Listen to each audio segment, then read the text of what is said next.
Brian,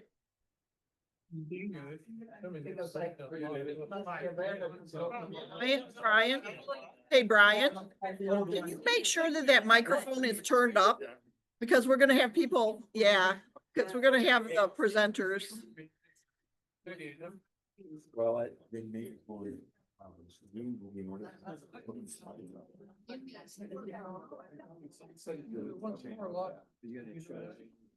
the White House.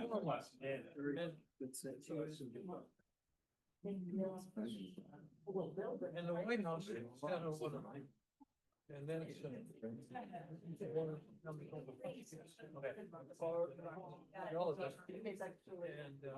That was. A lot of. They recruited you to the audio visual? No, I made a presentation and trying to learn how to do it. Oh, it's a great. Zoom. What's your topic? Topic is, build space needs. Yes, you.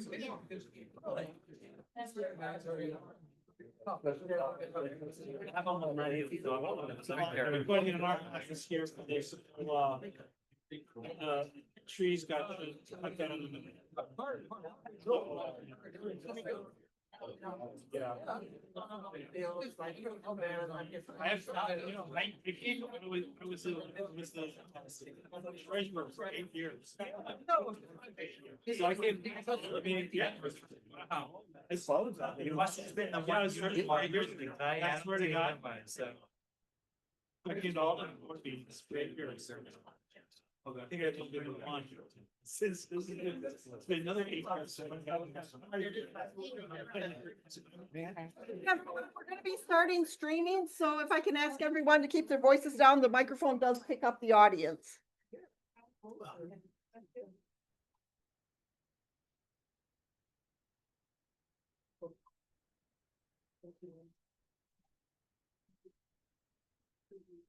Okay, we are on Facebook Live, John.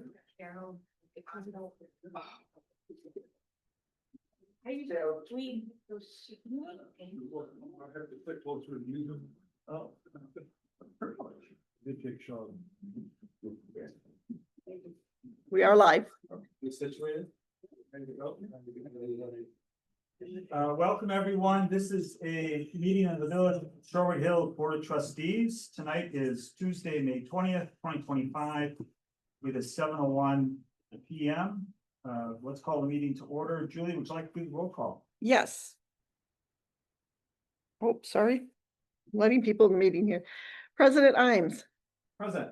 Carol Barford, Dietmar Basuner, Present. Bob Falk, Present. Mark Lederer, Here. Shabnam Lutfi, and Kate Elsvik. Here. Okay, item 3, approval of the agenda. Is there a motion? Dietmar. I'll make that motion to approve the agenda as presented. Is there a second? Thank you, Bob. All those in favor of approval of the agenda, please say aye or raise your hand. That motion carries. Item 4, statement of public notice. Julie and Brian just want to confirm that the meeting has been properly noted. Yes, it has. Item 5, procedures orientation. Just want to remind folks that this meeting is being broadcast on Facebook Live. Any comments, any discussion, any questions, we're not able to, review or respond to contemporaneously. But if folks who are on Facebook want to share those questions or comments, they should send them to our village administrator, Brian Mooney. Item 6, public comments. This is an opportunity for community members to speak to the board. No discussion or action may take place at this time, though trustees may ask clarifying questions only. Speakers may be limited to 3 minutes. I have an short introductory statement I'd like to share before we get started with public comments. Again, thank you all for being here tonight. I want to begin by acknowledging the deep concern and frustration many of you are feeling about the recent tree clearing and development activity near Columbia and Sweetbriar. I've heard from many of you directly, and I understand how upsetting this has been for neighbors, who care deeply about the character of our community. While the village followed legal procedures, we didn't fully anticipate the level of concern this would generate. For that, I want to sincerely apologize. We're here tonight not just to listen, but to learn from this experience and to begin a constructive conversation about how we can improve going forward. After this meeting, I expect we'll provide additional clarity on the village's role, zoning requirements, and what options may exist to strengthen communication and transparency moving ahead. With that, I'd like to open the floor to public comments. Please state your name for the record, and Julie's doing all the minutes here. And we ask that comments, really try to stick to 3 minutes so everyone has a chance to speak. And again, thank you again for being here and for your engagement. Who would like to start off? I would, if I may. You bet. From where would you like us to speak? Wherever you like. Well, I don't know if you want me, I can't. If you want to be on camera, if you're going to stand right in front of the table, we can pick you up. Ready? Then I feel my back is everybody. Is everybody okay if I speak from right here? Not quite in, I don't want to block you. Can you state your name, please, so they at least know who's speaking? Of course, my name is Kurt Hansen. I live at 1209 Sweetbriar Road, directly across from the property that is being developed. Please excuse my familial tremor. It gets worse when I get excited, and I'm excited tonight, but I am healthy. Don't worry about that. If it's okay, I will use first names. If I'm talking to anyone, I think that makes it much more neighborly, and I do want to emphasize that we are all neighbors. I think that's really important. I also want to actually start by thanking all the trustees for being trustees. And I mean that sincerely. I don't want to be a trustee. I will say I'm glad I'm not you tonight. Okay. So I think the approval of the development on Sweetbriar Road and Columbia Road is simply a complete failure of village government. I just think it was a totally bomb. The failure to hold a public meeting by the Plan Commission, I find inexcusable. Clearly, there are many people that was interested in what was going to go on there, and none of us knew about it, except for Craig, who sits on the Plan Commission. And he did contact a few people, but I'm not sure it was I think Ann was maybe the only one he contacted. And I also just don't understand why you didn't recognize the importance of this issue to all of us. That building houses on very small lots where they are going to have to bleed into the setback is a critical issue to many of us who live there. And I'm just really surprised that no one in either the Plan Commission or trustee would recognize that. And I'll be honest, it's not clear to me actually who understands the situation yet. Okay. John has been good at communicating with many of us, but on Sunday he said, well, if they're going to go into the setback area, there'll have to be a variance. And that's how I understood the email, John. But then yesterday we're told, oh no, the building's already good, the building permit's already been issued.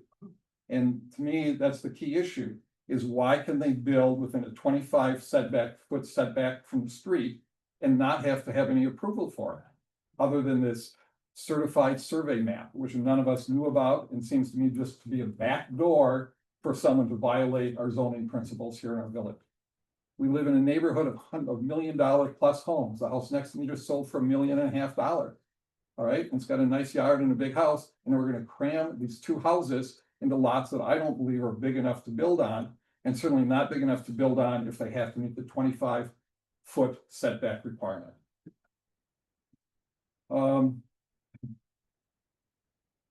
I will say, this property could have been developed. It was far beyond my price to think about buying this property. But Barry, who will be speaking soon, lives completely adjacent to two of the lots that are being developed. He was, of course, unaware of this. But it would have been very reasonable for the developer to do one lot that would parallel Barry's and would absolutely met all setback requirements. But by trying to squeeze 3 lots in this tiny space, it simply doesn't work in my mind. I guess at no time was I aware of the opportunity to speak about how this would affect me or my home, but I have to take personal responsibility. I don't follow the agenda here. This is the first time I think I've ever been to a board meeting. So most of us are very quiet people. We live our quiet lives and we're very non-confrontational. So we're not here, on a routine basis about anything. I guess my motto, I'm going to paraphrase a war cry that we had in our country back in the 1800s, which was 54-40 or fight. My motto is 25 feet or fight. I think that it's a 25-foot setback. And if it doesn't fit in that, it doesn't belong on Sweetbriar Road. Thank you.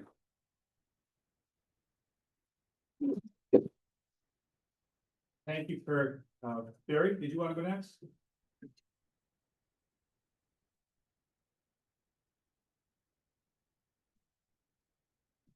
Hi, my name is Barry Powell, and I live in the property that is continuous with the property on the corner of Columbia and Sweetbriar. Let me give you a little background. I live in the Ernest Bean House, which is one of the original 3 houses in College Hills. Built in 1914 on the 3 corners of a triangle in the middle of the village. This is a historical site.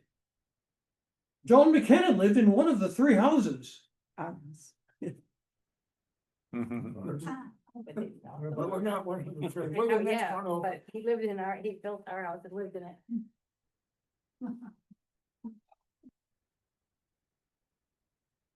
All these men were important in the history of the village. And of course, John McKenna founded it. I've lived here for 34 years.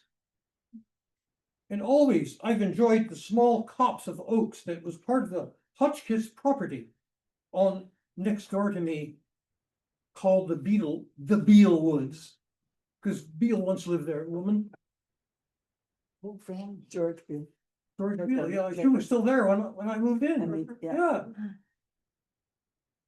Imagine my surprise one morning when I woke up to see huge machines tearing down this copse. They cut every single tree. I suppose maybe 40 trees, 100-year-old oaks, just cut them down. The property looks like a war zone.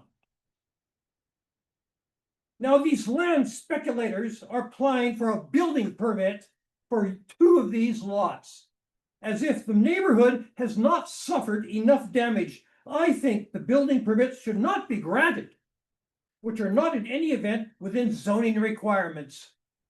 We cannot allow the village of Shorewood Hills, famous for its atmosphere of uncrowded housing, to be spoiled by unreasonable development. Thank you.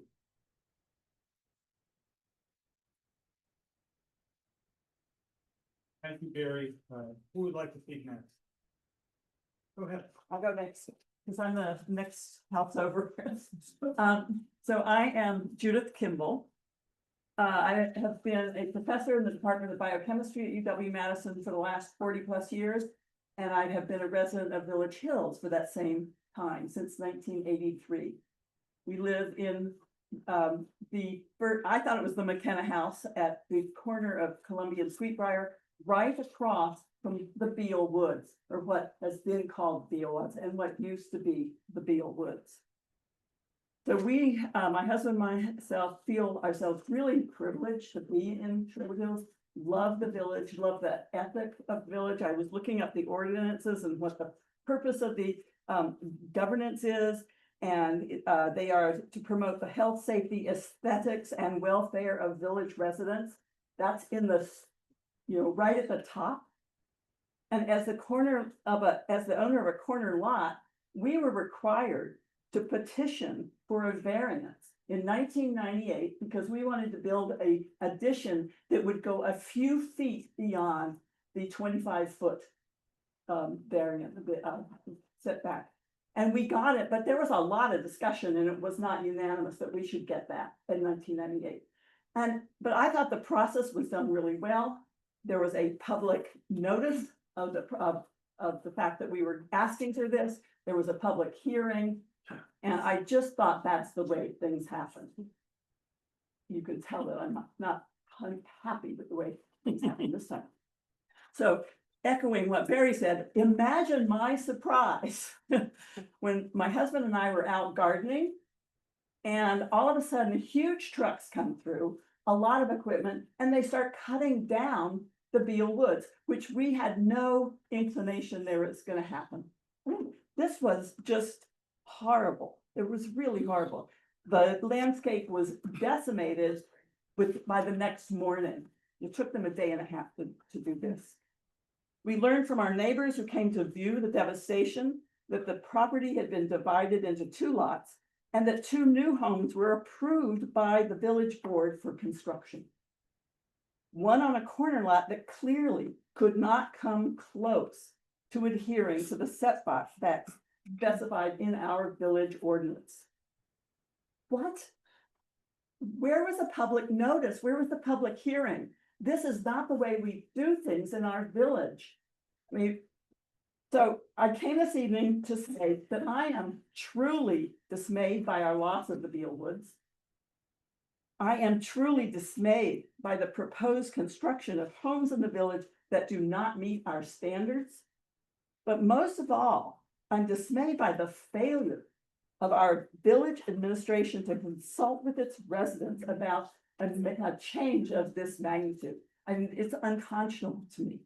You can tell I'm not completely. Okay, anyway, I've been here. In fact, I am outraged. You could tell from my voice. So I come this evening to learn how these decisions were made, because it's beyond me to know. We went through them with the process that I thought was the normal process, and clearly that was not done.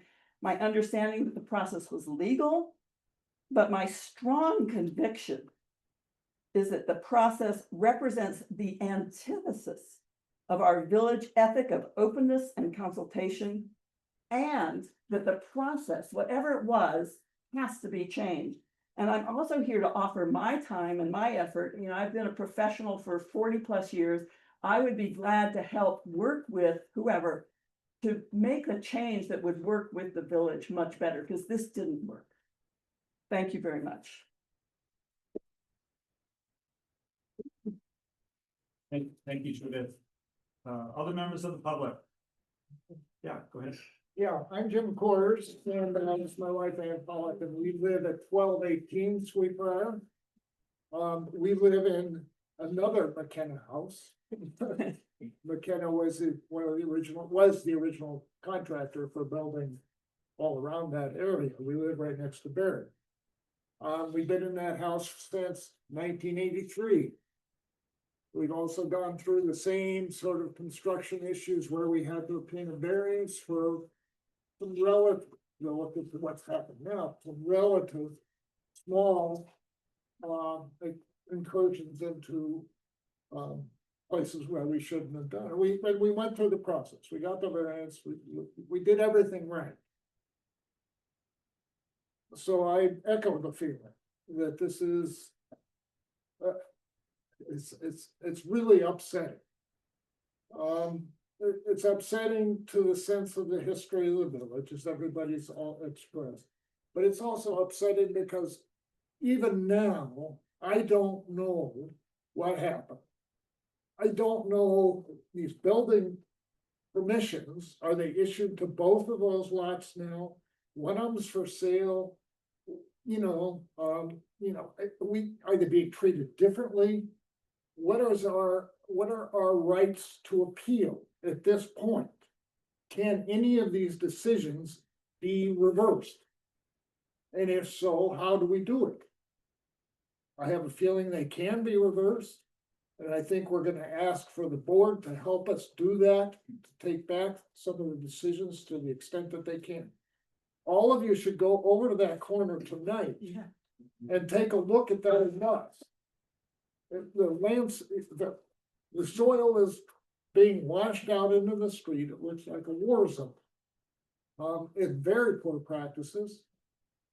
We've got, that's what we're facing right now. But what can we do now to stop any further development in that area? We need help, we need advice, and I hope the board can provide it.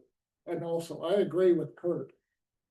You're getting a lot of grief tonight, but thank you for doing what you're doing. At the end of all this, thank you for doing what you're doing. It's a very difficult job. We're here to help.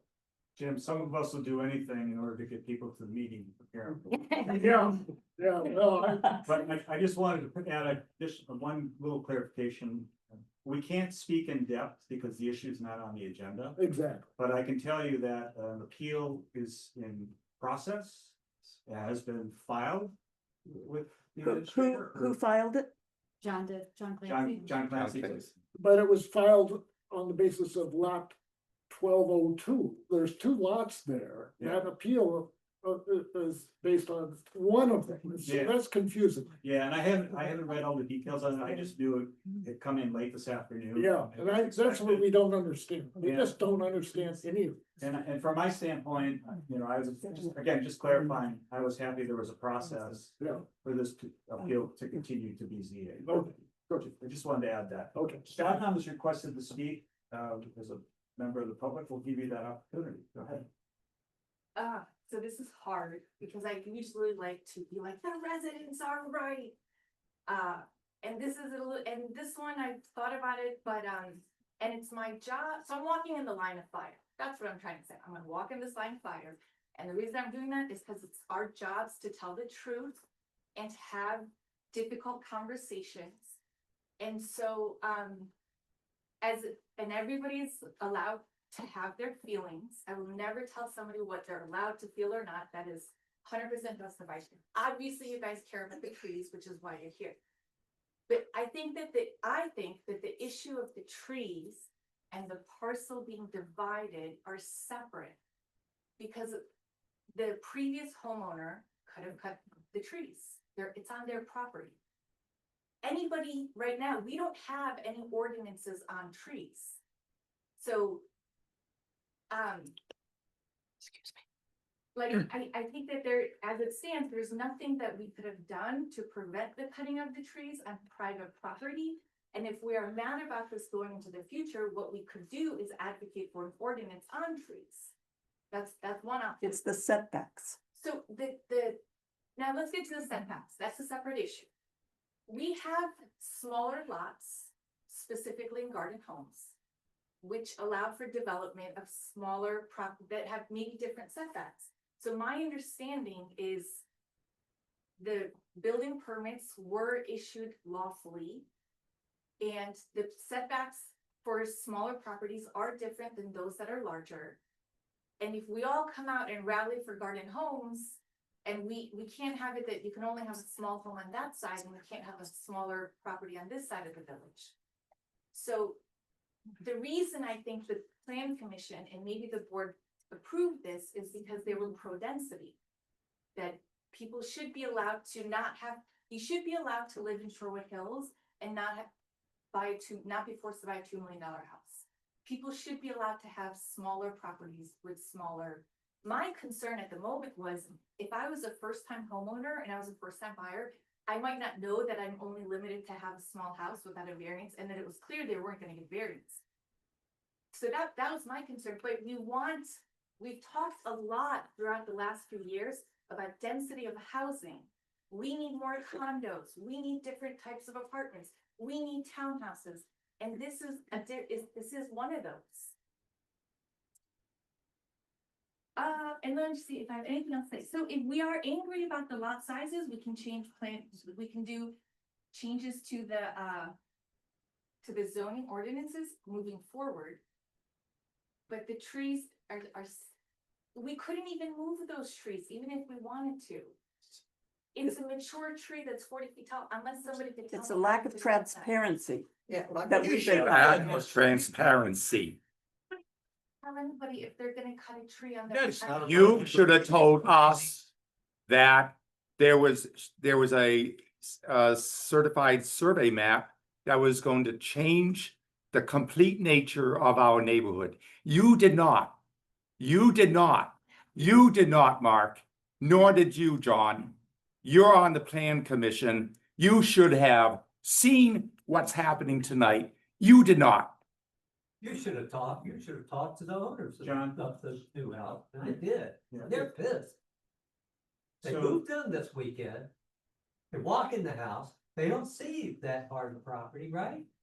Because they're walking into their house, they're fresh, they're happy, they're coming here from San Diego, the husband's gonna be in the business school. You know, and I'm thinking, I'm- golly, I'm this is just- great. They look out the back window and they go, holy shit, what happened? Think what we could, last time. It's our job to tell the truth. It's not our job to pretend that like what everybody's saying is true. It's in the board packets. It's at the plan commission. that, what to say, we should have told you, you were told. You were told. No. We were not. That's why I brought. No. We're gonna. No. We're gonna leave it right there. Well, no. It's so not But true. told what? When? Yeah. And how? No, we're gonna keep it on that side of the dais. You have to tell people that, you have to answer their questions, I think. You have to answer the We questions. have to answer Yeah. their questions. Right, well, we're gonna have an opportunity to do that, but we want this to be the public comment right now, so. Why don't we start back here? Go ahead. Okay, my name is Cynthia Kinsey. Thanks. I think the trees are, obviously, we can cut trees on our own property. I think people are upset about the trees, but what they're really concerned about is, they're not talking about putting tiny homes on those lots. They're talking about wedging big houses on there. The one lot, I guess, is for sale for $695,000. I don't think somebody's going to buy that lot and then expect to build a 2,000 square foot house on it. So that's what people are concerned about, is the variances. People, they're gonna try to wedge a gigantic house on there. And then that's gonna be bad for the whole community, because all of our houses at that point are probably tear downs. If somebody with enough money comes in, they'll buy a $1.5 million house and tear it down, and that, we're seeing that. Tearing down, lovely, even houses that I learned a week ago, that even if a house has historical designation, there's no protection for any of these lovely houses. And these people that are coming in, they're coming in because they love our community, they want to live in our community, but then they tear down the charming houses and put up monstrosities in its place. I think that's what we're concerned about. The trees are kind of a symptom of that, because obviously they have to clear the trees. No, nobody's saying you can't do what you want to do, but there has to be parameters, and people should not be just given variances that go wildly outside of the parameters of That their neighbors the follow. community has done. Cynthia, thank you for that. Go ahead.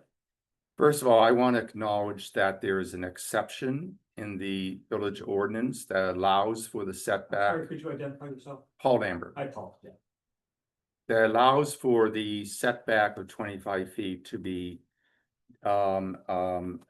basically ignored.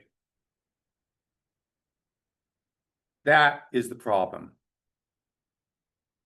That exception is the problem that brings us all here tonight. That exception. It should not exist. If it did not exist, we wouldn't be here. Because the person who bought the property from Ozanne would never have been allowed to have this certified survey map approved.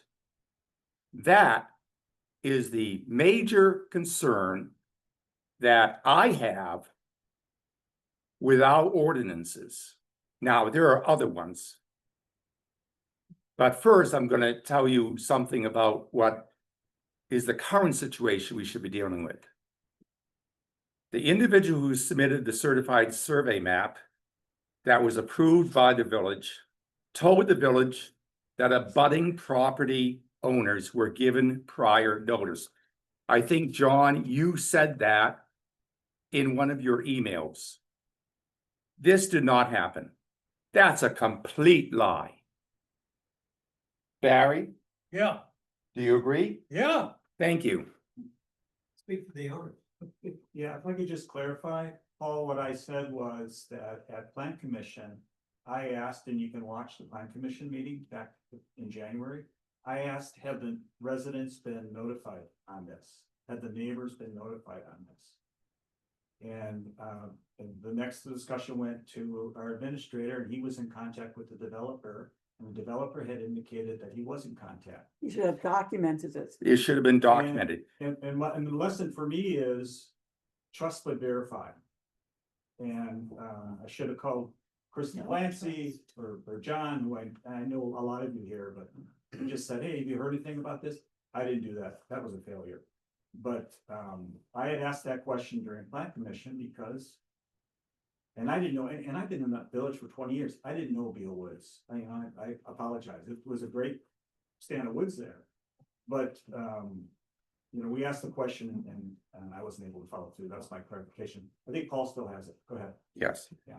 So the village attorney should investigate whether this is grounds for nullifying the certified survey map, and if it's grounds for the village to bring a claim against the individual who lied to the village.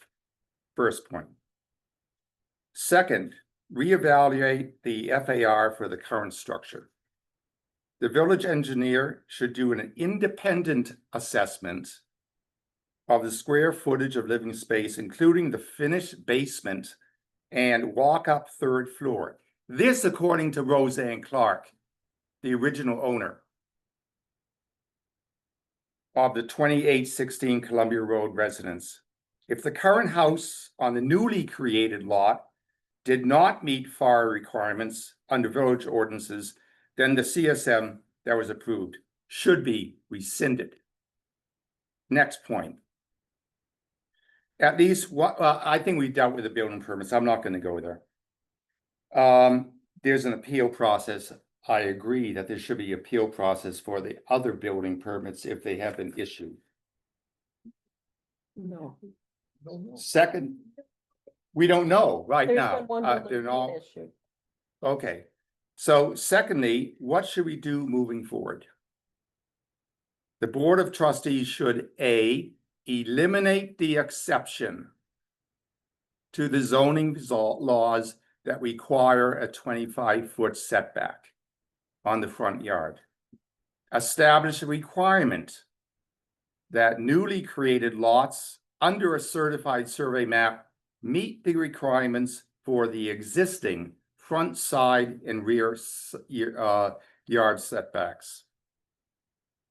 Next, for new certified survey maps to be approved, require that the village engineer perform their own square footage, living space assessment and footprint of all existing structures on the property and setback assessments to determine if the square footage of those structures conform with the village FAR restrictions and 25% footprint restrictions for the proposed new lots, as well as all setback requirements. And lastly, for the new certified maps to be approved, require that abutting property owners Yes. be contacted by the village, by US mail, and provide them at least 2 weeks to provide written feedback. And if any of the abutting property owners request a public hearing, for that hearing to be held. And that all property owners within a block's radius of the property be informed by the village by US mail about the time and place of the hearing at least 2 weeks prior to the hearing. Thank you.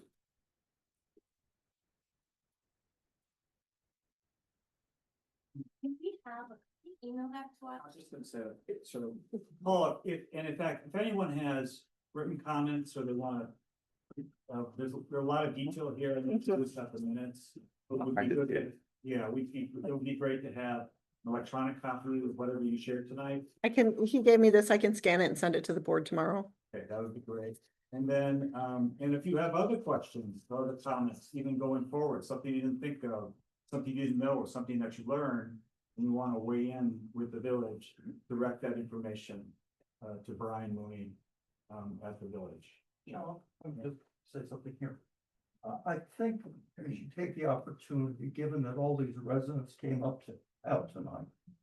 And I think the uncertainty and confusion that prevails over this whole incident, that I'd like Brian right now to walk the residents through, and I would say even the trustees who themselves perhaps don't know the full story of everything that's going on. I certainly don't. I think we should do that. Otherwise, we'll wait a month to put this on the agenda. Yeah. That's not satisfactory.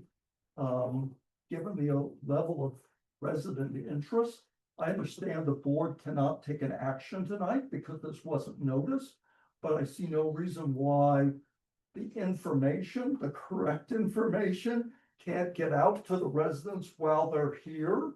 And so that everyone leaves tonight understanding at least what has happened. Before we, otherwise we're just gonna be dealing with rumor and misinformation and misunderstanding. And to me, that's just not a satisfactory state of affairs. Can I ask That's not only what for a I'm trying- verbal explanation, Yeah. but a written explanation that you send to the residents that are here tonight? Because I would like to, I'll listen, I might not remember all the details, and I would love to have a written explanation, because, we went through our variance, I understood that process. I didn't see that process here. I'd like to understand the process. I would just like to amend that and say, send it not just to the people who are here, but to everybody around that property.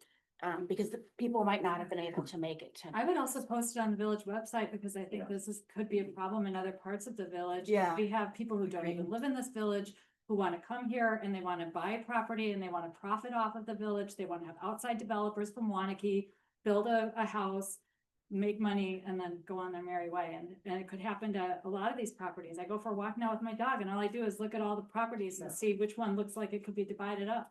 If you had a sharp eye for that. Thanks for that. Because we live on Dark Road, Alenka Winehouse, and we have already 3 developers. One across our street was developed a few years ago by a developer and flipped over, who made money. Now Georgian House, which we mixed with them, it's bought by developer, and the corner bought by developer. So all these people are just coming here to make money and leave. They have no interest to live and contribute to the community in Shorewood. Yes. I know, Julie, you want to say something? As far as sending written notice, is it acceptable that we just post it on the website? Because it's very difficult to send it to each individual person. That's a lot. Yeah. If everybody's okay with that. Could you tell us it's there? So I don't know when it will be there. Well, I mean, we could nixle a link if everyone is signed up for We Nixle. don't have. So, I'm sorry, the woman that just spoke, could you provide your name for the record? Yeah, I said Alenka Winehouse. Thank you so much. John? Can you include the owners, the new owners in this conversation? And with this information being thrown away, don't say really a lot, really. They're on emails, they were added. Yeah, well, they're on Yeah, they're on that. Yeah, communication. And I know them, and I gave them a little bit updated from Okay. emails that have been going around. They made Atkinson. And also, Oh, hey, Nate. can you also introduce the people on the screen? I'm familiar with all our neighbors. I know everyone in this room, but I don't know who are the people on the screen. Yeah. They choose. Julie? Well, I can read, I don't know myself. Brian Buckwitz, our village engineer. I see John Clancy, neighbor and nearby resident to the property in question, right across the street. Brian, you want to share who you are? We just had an inquiry about who's online. Sure. My name is Brian Berquist. I work as a village engineer and help out with some of the zoning reviews, including this. Is the speaker on? I'll talk a bit louder Yeah, no, if this hold on. helps. My name is Brian Berquist. I work as the village engineer and help out with some of Hold the. on, Brian. It's not, He's Uh, village engineer. You might have said, what do you say more? try again. Next to, Try again. I can give it another Try shot. talking again for us, Brian. I apologize. No problem. My name is Brian. I work as the village engineer and I help out we with some there of now? the plan reviews. Oh, Why would we wait for Brian? Would it be helpful if we run the questions? let's try it one more time, Brian Berg. he's now muted. You're muted, Brian. How's this? Is this any better? Thank you. That was my bad. No problem at all. My name is Brian Berquist. I work as the village engineer. We help out with a good number of the plan reviews for new homes, for expansions, particularly related to the FAR, including this one. And yeah, I've got some background here as well as other areas in the village that some of you may also be familiar with. But I know there's a lot of folks tonight, so I'll stand by for any other questions. Thanks, Brian. And the other Brian, I noticed you had a comment in the chat. Did you just want to introduce yourself real quick? Yes, you're muted. Sorry. Yeah, hello, my name is Brian Achega. I live on Lake Mendota Drive. I previously lived on Sunset. Been here for what, 6 years now, not long in the village. Inside my time in the village, though, I've seen this developer in particular, at least I believe it to be them, build too close to the road, build buildings that look exactly like one another on Crestwood, not far from where I was. I remember the house next to Bob Falk there. They were going to keep part of that structure, and they wound up tearing that down entirely instead of keeping 60% of the structure, which isn't what they said they'd do. And then in this case, we know that they split those lots for some reason. I'm sorry, introduction. So I'm a resident. I find this whole situation outrageous. I think it's terrible for our village to set this precedent that we can all split our lots into lots small enough that they don't have setback requirements. It's just a terrifying precedence. I think it's awful to watch our neighborhood get subdivided like that. And I thought that we had zoning restrictions that were supposed to keep the general what's the word I'm looking for? The consistency of the neighborhood surrounding them. So I'm here because I think this has the threat to undermine the village itself long term. It seems like an existential threat to its existence in my mind.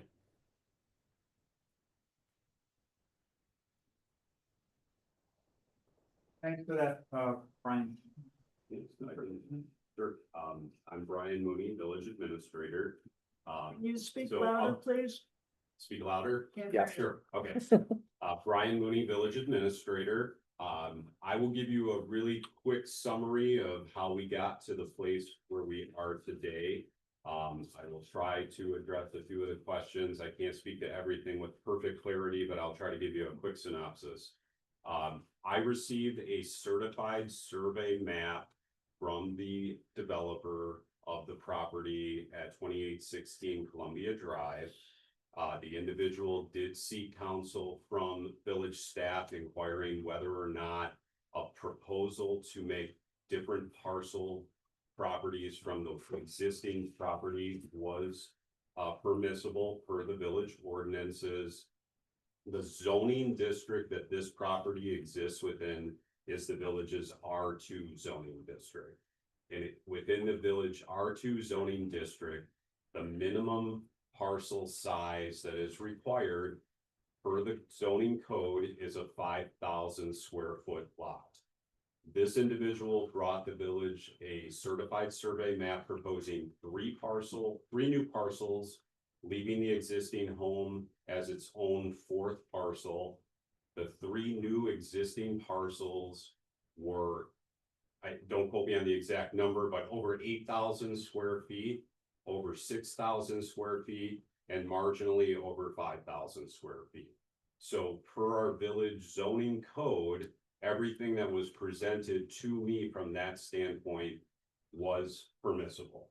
But the 5,000 was on the corner, Correct. I believe that and is. that's the corner. problem Yes. So. with the ordinances that we have. Yes. So in the next steps, when we took this to the plan commission for approval, we sought advice from our legal counsel. We had our village engineer, Mr. Berquist, look at this, our village planner at Vandewall look at this. They said all of these proposed changes within the CSM were permissible. There was an issue, I think it was Mr. Weinhold who brought that forward about a minimum lot requirement or minimum depth requirement for buildable space on a lot, which may impact some of the parameters by which a home could be constructed on some of those smaller lots. I reached out to our village legal counsel at Stafford Rosenbaum. I asked them, in a situation where a property meets the zoning code for setback requirements, but cannot meet the buildable depth requirement, where does the give come from? Is it the setback must be met? Or is the buildable depth requirement, which comes from within the building regulations or building use regulations portion of the building code, which takes precedence? I was given a response that after reviewing the zoning code and discussing with Attorney Dregny, I believe the interpretation put forward by, and I will leave the builder's name out at this time, and his attorney is likely correct.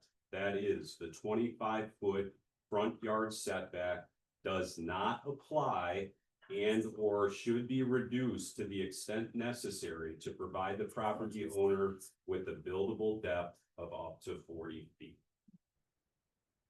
And that is where we are at today. That was the justification used behind the building permit approval. And that is unfortunately why you are all here tonight as well. May I speak to that? Paul, you're next. I'll let you go next and then we'll go here after that. Very quickly. Yeah. Brad Astard, Sweetbriar Road. Thank you very much for the explanation. I appreciate that. Please go ahead. Thanks, Brad. Go ahead, Paul. The village engineer in the minutes for the meeting, plan committee meeting, identified the setback exception as something that is something we have to deal with, but that the plan commission didn't have to deal with it. It would be dealt with by the village later. At the time, I presume, of the building permits being provided. So the plan commission put off any indication of what the setback would actually be for any building on these very shallow lots. Now we have building permits. No one has been shown the building permits. What was, and Mark mentioned this in an email, there would be a negotiation by the village and the new owner as to what that setback. No one here, to my knowledge, knows what that negotiated setback is. That's part of the Or Oh, what problem. the process for it Yeah. is. Okay. Brian Berkwood, weren't you involved in those discussions with the property owner or developer? He has sent us letters with his name on it, so you don't have to pretend we don't know. It's those discussions that I was not even aware of. So Brian, could you speak to what your conversations have been with the property owner developer? There were a number of them. They generally fronted on, this is not something that I'd ever seen, and that it would really need to be adjudicated by the village attorney and his attorney as to how to interpret that clause. We had never seen a submittal like that.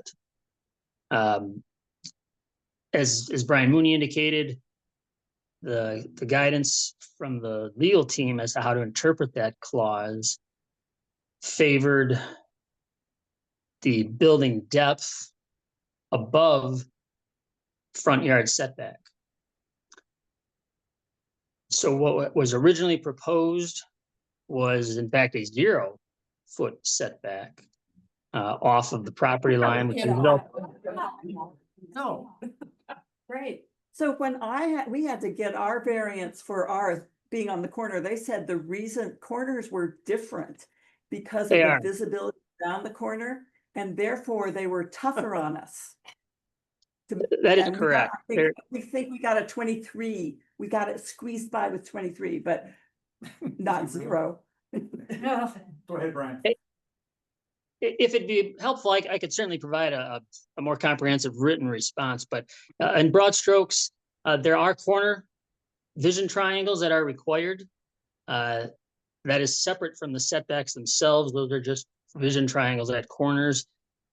What's being proposed at this the parcel at 1202 that is being appealed is ended up being approximately a 5-foot, I believe, setback off the property line. That is what was on paper. And that ends up being about 20 feet or so from the edge of asphalt, just for reference sake there. But again, to describe it as much of a negotiation, from a legal standpoint, the guidance was that wasn't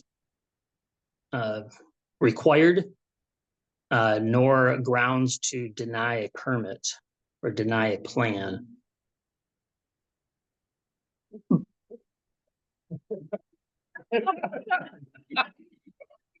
Sorry, we're looking at the other people online and they're laughing. Unmute yourself. You do live here? What, nothing is 5 feet from anything in Shorewood Hills. You can't put a fence that close to any, I mean, you can't put your own shed inside of that kind of a space here. But we chopped down woods on a prominent corner and we're gonna let somebody build to 5 feet without ever holding a hearing about it? Crazy. Thank you, Brian. Crazy. I mean, anybody involved in that decision that let that go to a permit issue should be gone. I saw someone in back first. Alan Bloomberg, I was actually planning on listening mostly, but I just don't want to echo some of the comments that I heard. We also first, I'm sorry, louder? Yeah. Okay. When we first moved to Shorewood, we bought a house and we were planning on just improving one bedroom over the garage, and as it turned out, the engineer inspected it and said, you can't, it was a cat slide roof, said you gotta tear the whole thing off. This is at the end of August. We had a new baby. Grace was 6 weeks old. So we had to hoof it and get plans together to figure out what to build. And we weren't expanding the size of the property at all, but we just had to build something on top of this, and it changed the height of the existing property and the sight lines. And we had to get everybody in the neighborhood to agree that it was gonna be okay. We still had to come before the board. So the process worked. I was thankful for it, but it was not a little deal. With regard to this, and I apologize, I don't know the details behind subdivision and the rules behind it, but it would seem to me that if this property was desired to be subdivided into 4 individual properties, that each of those properties after the subdivision, it would seem to me, would need to conform to the existing ordinances in order to first grant a subdividing at all. And if the only way that they would be able to be subdivided would be to grant an exception after, in other words, first subdivided, now we need an exception to build on this, then the whole premise of subdividing that property is in question, in my view. I don't know the rules behind it, that's how I see it. That's all I'm saying.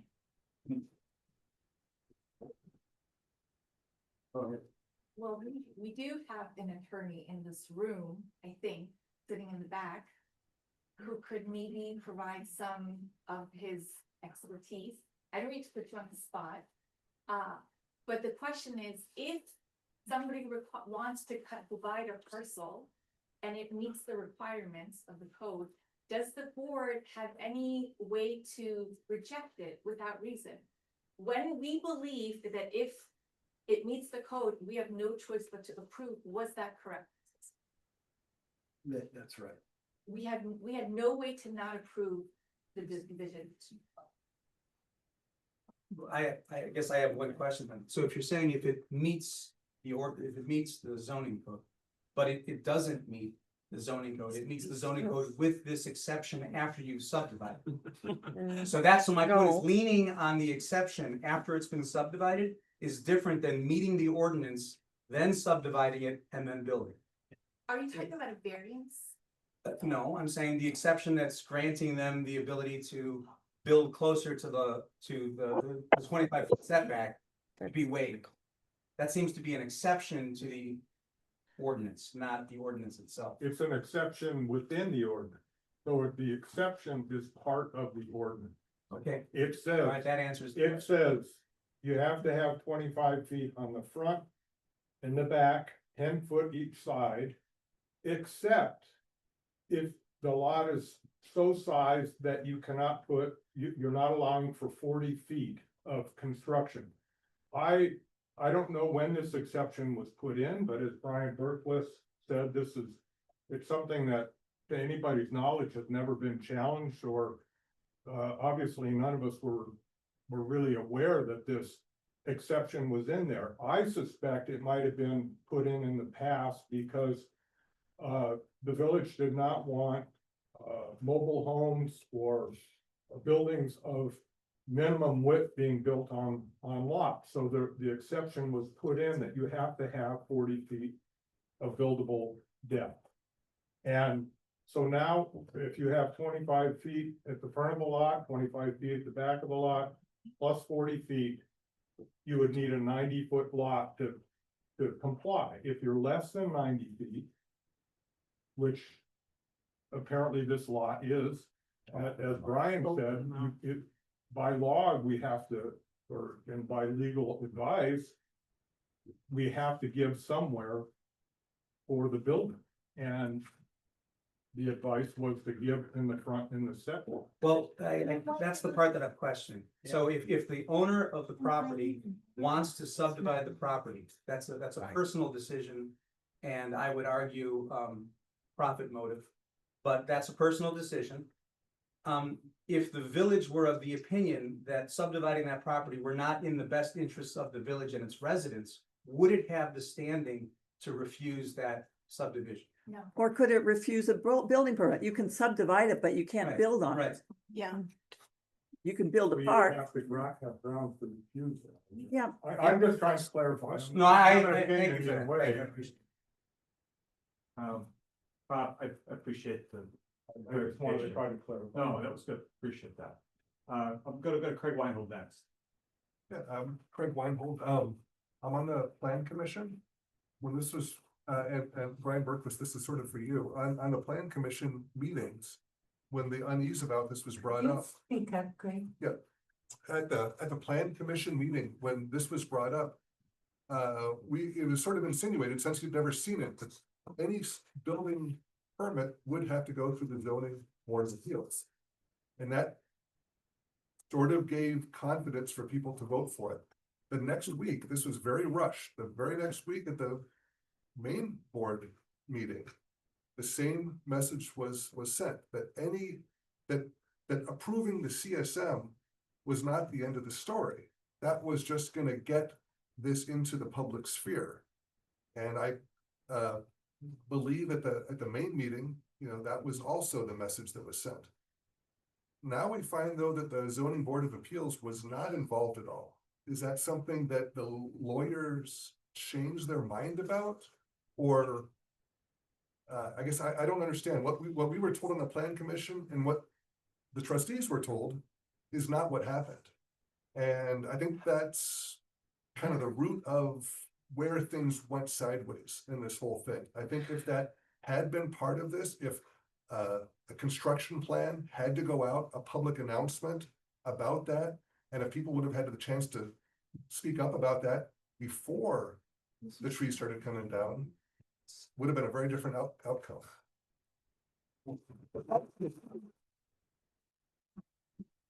Well, thanks for that, Craig. I didn't realize that our new attorney, who we're gonna introduce tonight, item 7, we're not to item 7 yet, Bill, but Bill Cole is here from Axley Attorneys. We're happy about our new partnership with Axley, and I know, Bill, you've had conversations with Brian on some of these issues.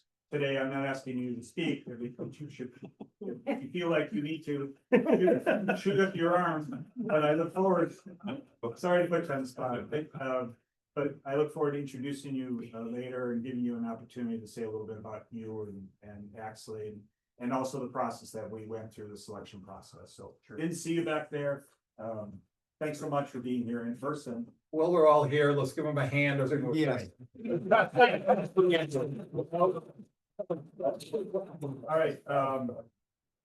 All right, Christie. I guess Craig brought up something that's been concerning to me. I'm Christy Clancy at 289 Columbia. You were mentioning that it was a very rushed process. The board had 90 days to review this. I don't know why it couldn't have been pushed back, because there were so many strange things about this. It's never been done like this. And when I had talked to Brian, and Brian, thank you for being so responsive, and thank you, John, for being so responsive. I really appreciate the openness with which you've dealt with this situation. But I was told that the person who purchased Roseanne's property had given notification, as we've talked about, but he hasn't apparently, and I think he misrepresented that. And then I was told that, well, but there were stakes in the ground. So all the residents should have known that this was gonna happen. And I just have to say, like, Roseanne told me when she was leaving, I said, what about the woods? Are you protecting the woods? Cause it's right across the street from my house. I was concerned about it. And she said, no, I was told the people who wanted to buy my house wanted to do that. And they were told that they couldn't because of the square footage of my house. So the woods are protected for forever. You don't need to worry about that. And then to hear, and so when I saw the stakes, I just didn't think I just thought that there was, maybe that side lot with the garage, but I guess I don't know why this was so rushed, why we weren't involved. I think the woods came down really fast because they didn't want anyone to stand in the way of them being able to develop the property. And I'm wondering how did this out of the community developer get such a big assist from inside the village when we're the people paying the taxes? I wonder what our combined tax revenue is in this room right now. So I just want to say it's so, when we first moved to Short Hills, we went to a party, and afterwards I remember saying to my husband, I'm like, all people in Short Hills talk about is birds and trees, and I love it. And that is the ethos here. And I feel like our feedback was not valued, and it was rushed, and I don't know why it was so rushed. Yes. So, like, I'm glad that we are getting some facts here because there's a lack of facts. Like, so, and there's a lot of rumors from all the emails what we were generating and circulating. So if I understand, this developer sent on May 13 letter to several neighbors, but only the neighbors that really are attached to the lot, where he says that he already get all the permissions and the whatever he needs for the building, and that he has already the plans for the building. But in one of the emails said that he got the permissions on May 19. So again, I don't know if this data are accurate. So he sends out letter May 13 saying he has the permissions, but the permission was granted May 19. So if that's true, then there is again misleading and lie. No, that's a fair question. And all of that was after the trees were gone. Yes. Right. Yeah. So we didn't. Yeah. Right? I could say, one other thing, and that's kind of the bigger picture, and Christie kind of got to this earlier. I've looked at lots across the village. This could happen over and over, at least about a dozen lots could do this easily. Barry, your lot, you could do this too. If you want to make. It's true, I could. If you want to make a fast buck, yeah, you can do this. This guy just wants to make a fast buck. He's in there for the money. He doesn't want to live there.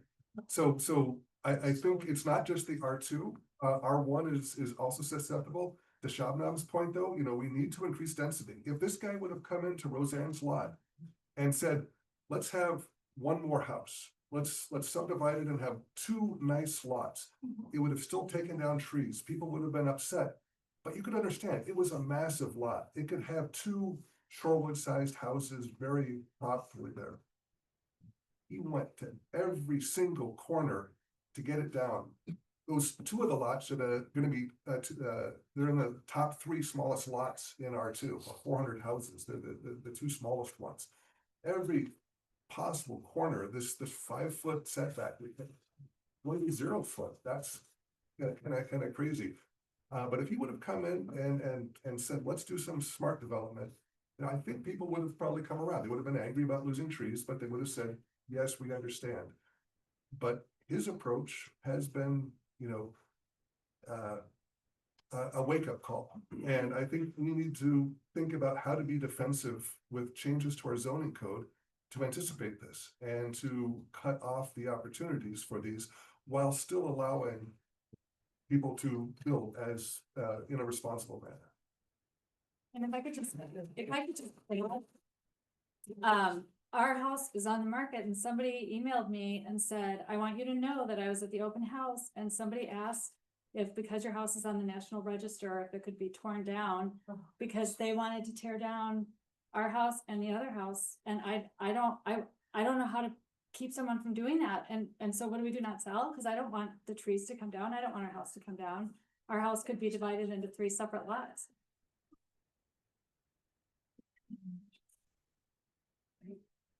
Shabna? Well, this, first I want to apologize, take back that everybody had noticed. Because through this conversation, I'm learning that what we heard at the plan commission meeting, that the size of the house is gonna be no more than this much, and they're not gonna get a variance. That's what we all heard, and if the house building permits is for larger than that, that's not what we agreed to. So I want to echo what Craig said. You didn't have notice. I'm hearing this for the first time now. And Paul, I think your comments were brilliant, and if you could send those to the plan commission, so we can look at how we can proceed moving forward, not just for the cutting, this dividing of the lots, but for the buildings, and just notice to neighbors. Like, what are rules gonna be around notice? Good point. Other comments? Yes. Judith, I just want you all to know that the lot that is called 1206 Sweetbriar is out there on the market for $695,000. Somebody's already mentioned that. It is advertised as a lot where you can build a 4,000 square foot house. Plus A 2-car garage. Plus a plus a 2-car. garage. Okay? The home of your dreams. Thank you for that, Judith. I just have a point of clarification. So there's an appeal on 1202. Can they do anything to 1202 while that appeal is in process? Because I think they're planning to start building next week. Yeah. So will the building be stopped while that appeal is in process? Hey, John, Yeah, yes. this is John Clancy. Could I speak about, that's our appeal. So if I could speak about that a little bit, that'd be helpful maybe to the group. Welcome, it. You got it. Great, thank you. So, and if any of you wants a copy of our appeal, just give Christy your email and we'll send it over to you. We send it out to the group that has been communicating about these issues a fair amount. The appeal process allows for 2 kinds of appeals, maybe 3, but the 2 that are relevant are the typical appeal is that someone needs a variance and they go to the zoning board of appeals for that. The second one is that anyone who's aggrieved can appeal. So I'd recommend that, I think it shouldn't be just Christy and me standing up there. There should be everybody. I think even people on the board that are concerned about this should be appealing as well, because this is such an important issue to the village. So there'll be a zoning board of appeals meeting about this. I pointed out to Brian Mooney that there's supposed to be a stay unless Brian says that it can't be stayed for health or kind of welfare reasons. So I'd recommend that the village immediately let him know that there's a stay and he can't do any more he can't use the building permit. That is critical so he doesn't get going on this and then we have another problem to deal with. But I also want to let you know, I guess, a couple things. One, we're appealing the issue about the 40-foot, or the 25-foot setback being pushed back. But in addition to that, we need to see all the documents. I don't think that's been given to us yet, although I think Brian's working to collect those to get them out. Because we don't know, the residents don't know what reviews were actually conducted. I mean, I know Brian's a very accomplished engineer and has been very good for the village, but we need another set of eyes on this, especially given what has occurred, to make sure that every requirement is met without a variance. Also, the village ordinance does not just say these are the required setbacks, these are the minimums, and they are to be applied liberally to protect the village and the interests of the members. So the zoning board of appeals should also be able to look at this and say, in light of that clear requirement and how interpretation is supposed to work, looking at it that way, are these appropriate for the village? It's not just that they automatically get it just because they meet the setback requirements. It has to be found to be appropriate in light of that liberal interpretation in favor of protecting the village. Also, on top of that, it's not just setbacks, it's making sure that not more than 25% of the ground space is utilized by buildings or any outbuildings. And secondly, that the FAR is met. Our neighbors did not meet the FAR when they were just going to put an addition on top of their upper area. And we're not given a variance for that, so I expect that to be very closely examined too. What I want to have is a very thorough review. I think there should be a very open dialogue with Brian and the folks that are appealing to make sure everybody's comfortable in light of how important this issue is to the village and what's occurred with this person. The second thing I wanted to note was it's not just the appeal that's needed to protect the village. It's looking at the CSM decision again. I completely disagree with the board member who said that everything was done right. First of all, he lied. There's obviously information that got to John Imes and to Brian Mooney that created at least the impression that he talked to us. He did not. We'll all do affidavits from this room to say we're never spoken to. Never aware until we woke up at 7:30 in the morning to the cutting of trees on Monday morning. And secondly, Brian noted that was something that was, at least as I understand from him, considered in the idea of not having a hearing. It's not like a public hearing is not allowed. A public hearing may occur. Our ordinance says that for the CSM, but the planning commission never had that, presumably because he told folks that there was not going to be a problem because he talked to us, which he never did. So that should be examined as well. I guess one thing I'd like to note is that, I'm glad Bill Cole's in the room because I think it's very, very important that the village board retain him. He's already retained, but assign a project to him to examine what occurred. And if any misrepresentations were made or anything was done improperly with respect to this CSM, this division of the land, that they examine then can it be undone? Because we're all harmed by it. And it's very important to the village to make sure that we don't get people like this that come in later on again that they talk to the members of the village, the surrounding neighbors, and ask for that kind of approval, which I think they also didn't meet. I think another thing to point out is that it's not just a 5,000 square foot minimum that allows you to get your property divided. There's also supposed to be, the purpose of the statute the ordinance makes very clear that there's supposed to be an examination, or there's concerns about retaining open space, about avoiding stormwater runoff, about a number of factors that I don't think were ever examined. There also is a requirement to consider things like village planning documents. Were those ever examined? I don't think so. I don't think there's any mention of that. All that stuff should have been done.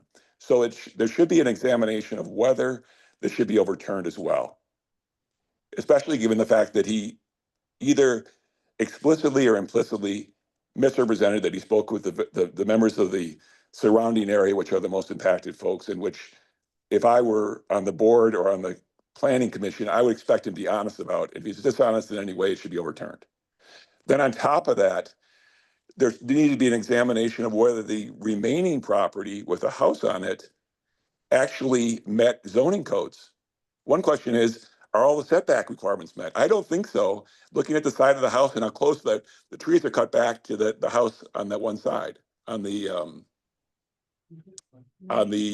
east side of the house. Sorry, just trying to picture it. I'm in California right now, so I can't picture as well not being there. But then also, a real question is, was the FAR met for the existing house with that small of a lot?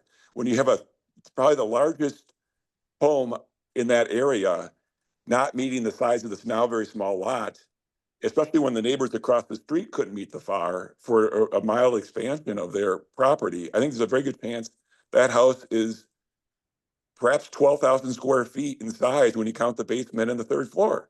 Was that ever examined? I don't think so. Then there's the issue of whether the 25% rule was met. That's again a very large parcel property with I think a garage on, as I recall, and attached to the house and things. Does that meet the 25% requirement? If any of those requirements are not met, this needs to be overturned, or else we'll sue the village on this. And I'm really afraid that the village got advice mostly to avoid getting sued by this developer who was very aggressive. I think the village needs to be thinking about these things in the future. I think that I'm very proud of John standing up for what occurred. I'm very proud of Brian working with us on this, but we need to be very careful to make sure that in the future, the village is not worried about getting sued by developers. Instead, it's worried about protecting the village and the members that are in there. And the basic way to do that is, unlike the village board member, who I'm sorry, I'm just very frustrated about this. acts as if everything was done right and you're telling us the truth and you're being open about it. You're not, or else you don't know the rules. The rules allow for a public hearing on the CSM, and that never occurred. They also presumably allow for notice to the residents surrounding the property for the CSM, as because our folks, because we're very concerned, would raise all these issues I'm raising now, but before the fact. I don't think that the CSM would ever have occurred if all the things that I guess I've mentioned, Paul's mentioned, and others have mentioned were actually examined. They weren't because basically he lied. He implicitly lied by creating the perception that the village residents around the area were consulted and they were okay with it.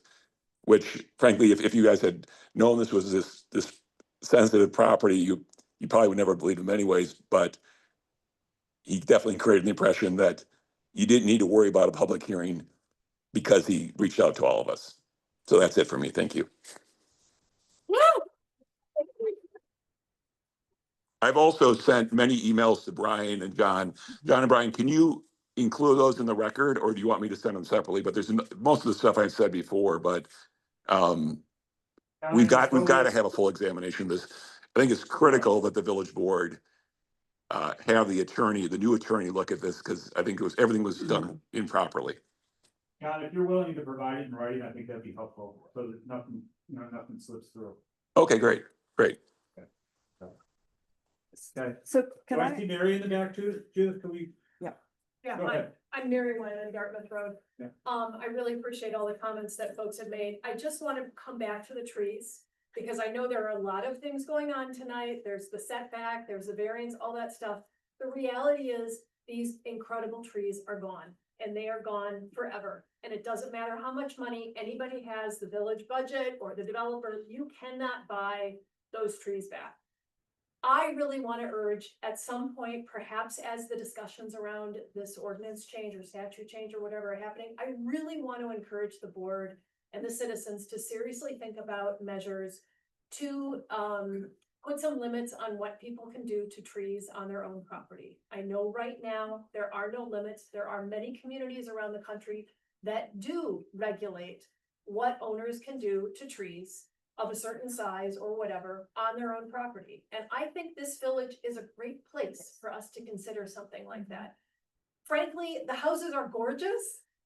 The trees are an incredible treasure, and they cannot be recreated no matter how much money. So please consider them.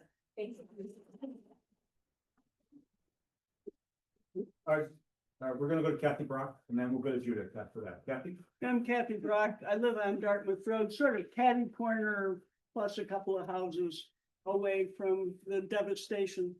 I don't know a whole lot about the building codes, things like that. I do know a whole lot to follow up with what Mary Wyman just said. I know a lot about trees and restoration.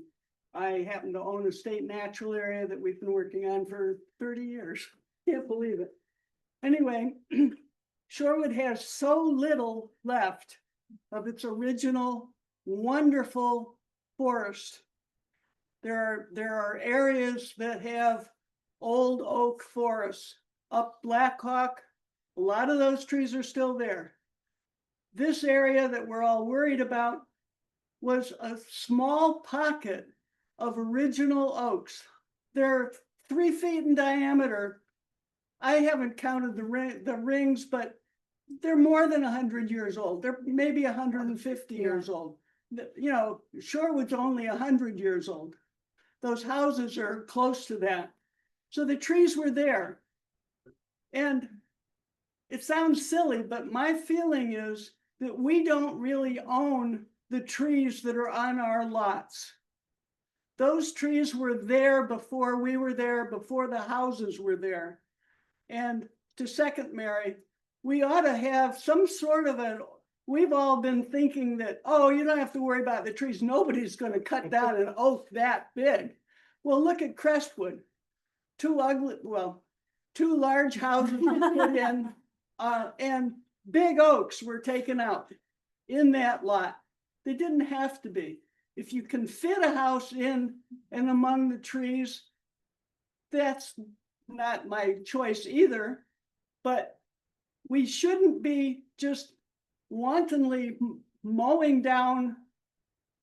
I didn't count how many big oaks there are. There is one oak that's maybe this big with a dead branch that must be on the supposed lot line between the two little bitty lots.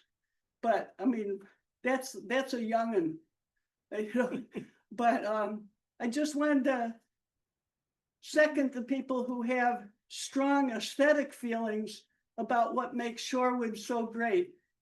It's the trees and the shade and the coolness when you come in. It does get cooler when you get off of University Avenue and up into the Shorewood because of the shade.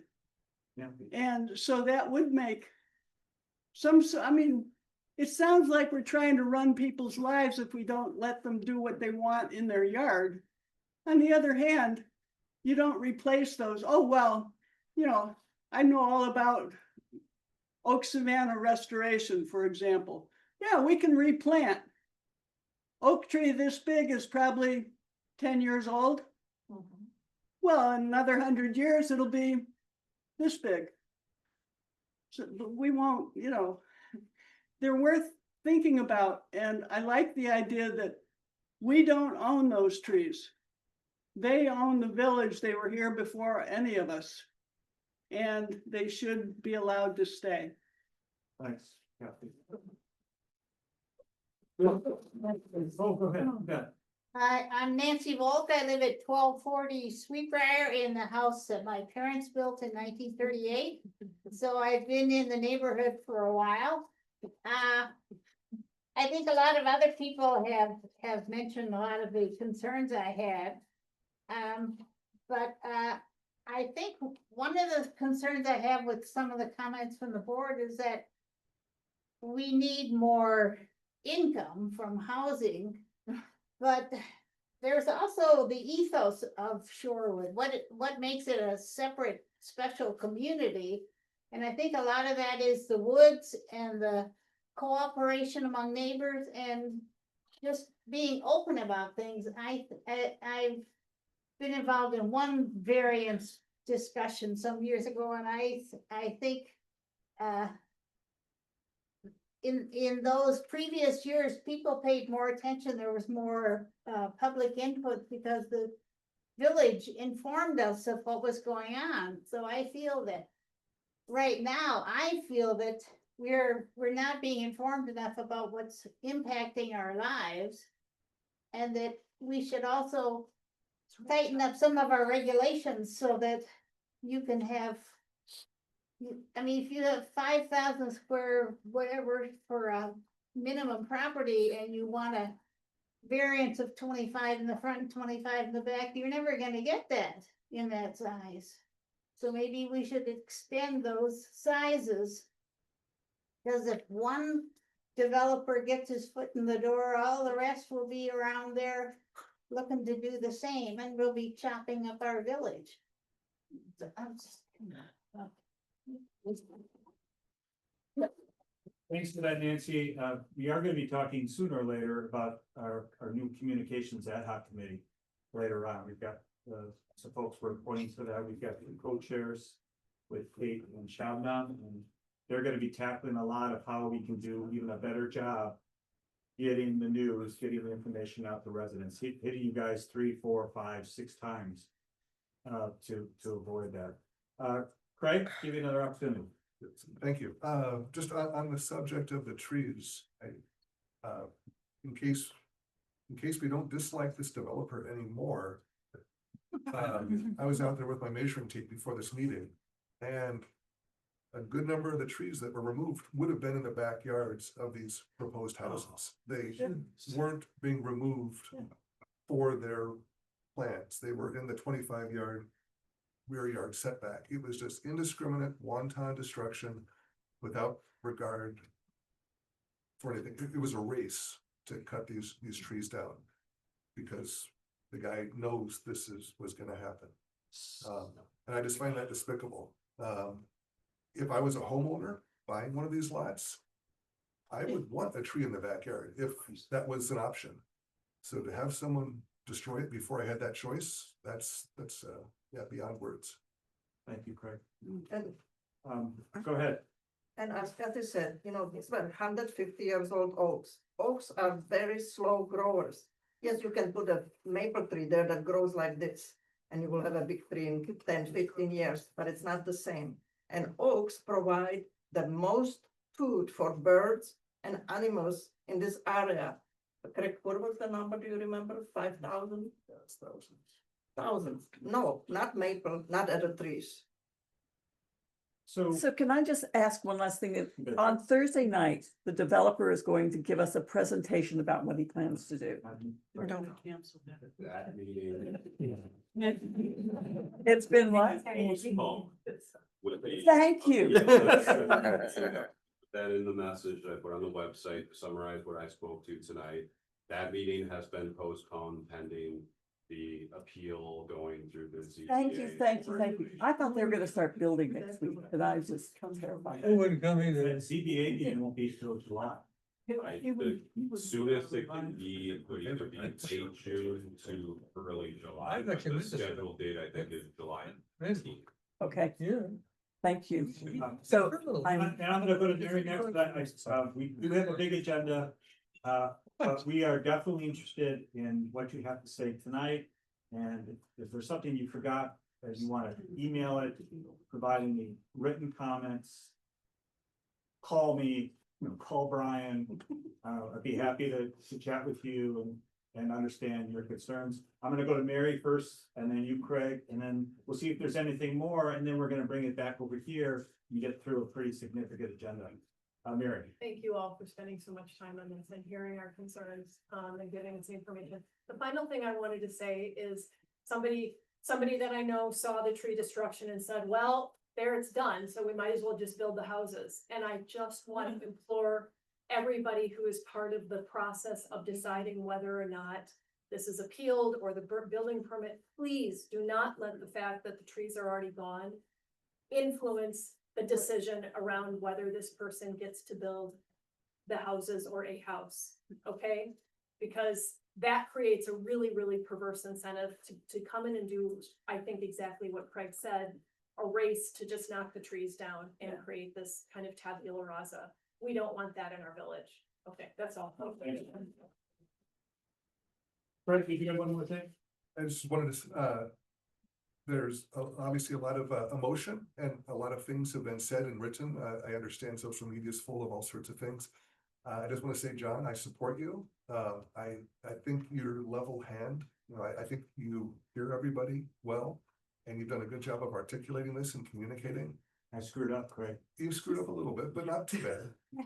I screwed up also. You know, everybody in the plan commission screwed up. I think we're all. you gotta fix your screw up. And it's time to move forward and fix it, but I just say I appreciate your leadership and support you wholeheartedly. Well, I appreciate that, Craig. I mean, go ahead, John. I'd suggest that someone contact the owners, want to know. Speak up, please. Could someone contact the new owners?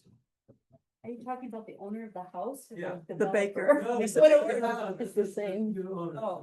Nate's volunteer. Yeah, I they will be, no, I mean, a letter, something that's first, it just says, you know what, we. Something's happened here, this is normal, and here are the steps we'll take to remedy. You know, welcome to the, that would be pretty nice. You made a note of I think the professor clawed away with the San Diego. Marilyn, did you have a comment? On another subject, but I know, John, you were finishing up this subject, so could I? You can speak to it, you bet. Thank you very much. My name is Marilyn Jones and I live at 1121 Wellesley Road, and I wanted to speak to 9B, which dealt with approval of committees appointments. And I do not know, my concern is the Black Hawk Country Club Liaison Committee. Nothing in the board packet indicates who the person will be that's being appointed. There is a vacancy. But, and I appreciate President Imes contacting me because for the last couple of years, I have wanted to be on the Black Hawk Country Club Liaison Committee for one reason only. And that was to ensure that the village was receiving proper rent according to the lease. For 12 years, I served on the village board. And one of the biggest scandals that never got a lot of the light of day was that for several decades, the club did not pay proper rent under the lease. And as a trustee, when some of the concerns came to my attention, I reviewed the lease and asked that there be an audit. What happened is there was a lot of pushback from the club members, many of whom are residents, many of you may be residents of the club. And I'm very supportive of the club, but as a fiduciary for the village, my focus was making sure the rent was paid correctly. I was sitting as a trustee where Mark is, the president of the club was sitting over there and said, why are you attacking the club? We haven't had an audit in 20 years. And I said, don't remind me. What happened is we got an audit and we learned tens of thousands of dollars had not been paid in rent.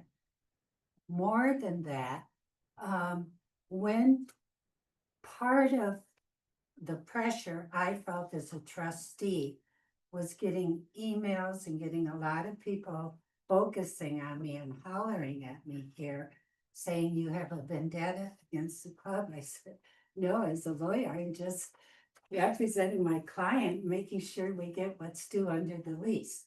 They said, we're our friends, we're a family, and you are disrupting that. Well, when we found that tens of thousands of dollars had not been paid in rent, rather than the club being a member of the family and paying it up, they raised the statute of limitations. We could only go back 6 years. We ended up getting a lot of money, but not all the money. Fast forward, we negotiated a new lease. I wasn't part of the negotiations, but it took effect in 2015, and we gave them a $30,000 deduction in rent. But beginning in January 2025, this year, there was a calculation that is to be followed. And I wanted to serve on the Black Hawk Country Club Liaison Committee in order to use my background to make sure we're looking at the underlying documents. And the president interviewed me. He said, what's your concern? I said, just to make sure the lease is being followed. He said to me, well, I have some concerns about negotiations on a public works building. I did receive an email from him the other day, and he said, Marilyn, I'm not appointing you, but I'm appointing a member of the club to the committee. And I believe, and again, I don't know because the name is not in the packet. It is, But I Marilyn. believe, without mentioning the person, it's a resident whom I like. The person's a long-term resident, social member of the club, who brings a particular focus on preserving and strengthening the village's relationship with Black Hawk Country Club. I believe her background and interests are well suited to help advance that goal in the years ahead. So what I'm saying to the board tonight is please do not rubber stamp an appointment of a club member to represent the village interests. You may decide ultimately to do it, but request that you get more information, because it's my understanding the Black Hawk Country Club Liaison Committee, part of its objective is to make sure that the village is getting what it is entitled to under the lease. If I'm wrong, And Shabna said it when she was chair, it seemed to be more a social committee. I don't know, it's a little vague in the ordinance. But as fiduciaries, your main objective is to make sure we're getting proper revenues. Our second largest source of income in the village is the rent we get from the club. And it's important that that be correct. And it's also important we monitor that yearly. So if a mistake is found in good faith or whatever, we are not hit with a 6-year statute of limitations defense. I would also ask the board to consider suggesting to the president that I be appointed, because my objective, it isn't like I need more volunteer activities, but I accumulated a lot of information over the 12 years I served as trustee, and I would like to continue to contribute that experience. And let me just say, I mean no disrespect to the person who has been nominated, but there is an inherent conflict of interest for a club member to serve. I don't care if there's a social member or they're a golf member, because a club member is not independent in considering matters relating to the club, because the member risks antagonizing the club's board of directors and its members if he or she disagrees with the club's position on a particular issue. I had occasion to look at the bylaws of the country club, and by its bylaws, the board has the authority to expel members for, quote, conduct detrimental to the club. The sole judge as to what constitutes, quote, conduct detrimental to the club lies with the club board, and its decision shall be final. Its meetings are private and, unlike the village, not open to the public. Secondly, as the Puritans knew, shunning is a very effective weapon. And a social member who appears to not be supportive may in fact be shunned. I recall as a trustee, there was a board member who was a member of the club, and as we were dealing with these volatile lease issues, he was saying, for God's sakes, every time I go to the club, I try and get a drink and they're yelling at me because of what we're doing on the village board, and they think we're not supportive of the club. I'm very supportive of the club. I think it's a tremendous resource, but I also think as a board and as a committee, we have a fiduciary obligation to follow the documents and not just trust we're getting the proper rent. And the president made a very good point earlier. He said, my problem was I trusted, but I didn't verify. And I'm willing to contribute my skills, my experience to help reassure the village that hopefully we're receiving proper rent according to the terms of the lease. Thank you. And like I mentioned, I mean, I sincerely appreciate the thoughtful, steady contribution that we continue to make as a valued member of the finance committee, probably one of the most important committees. And in, you know, the broader village affairs. I know folks are packing up. I just wanted to say at the closing, thank you again for coming out. You know, our job as your village leader and leaders is not just to follow the law, but to listen, learn, and lead with your trust in mind. And we can't change what's already happened. Maybe we can. I think we can. I think we can. But we can and will take steps to improve how the village handles these issues in the future. Look forward to working together and making this community even stronger. Someone has their hand up. Jonah, did you want to speak? Can you hear me? You're Yeah, thank you. I just want to follow up. I actually want to, Last name, what is her last name? oh, so it's Ratner, it's Jennifer Ratner Rosenhagen, Ratner. I'm at 2905 Columbia Road. So I just wanted to quickly follow up on what Mary Wyman said, and then John, if I may circle back to your wrapping up. So Mary had asked, you know, please don't let it be that now, well, the trees are gone and we're going to shrug our shoulders. And Mary made, I think the good point is just we don't want to set a precedent, right? But I would go further than that and say that there are neighbors radiating out in every direction from this denuded woods that will, I don't know how I want to put this. If this is greeted with a shrug,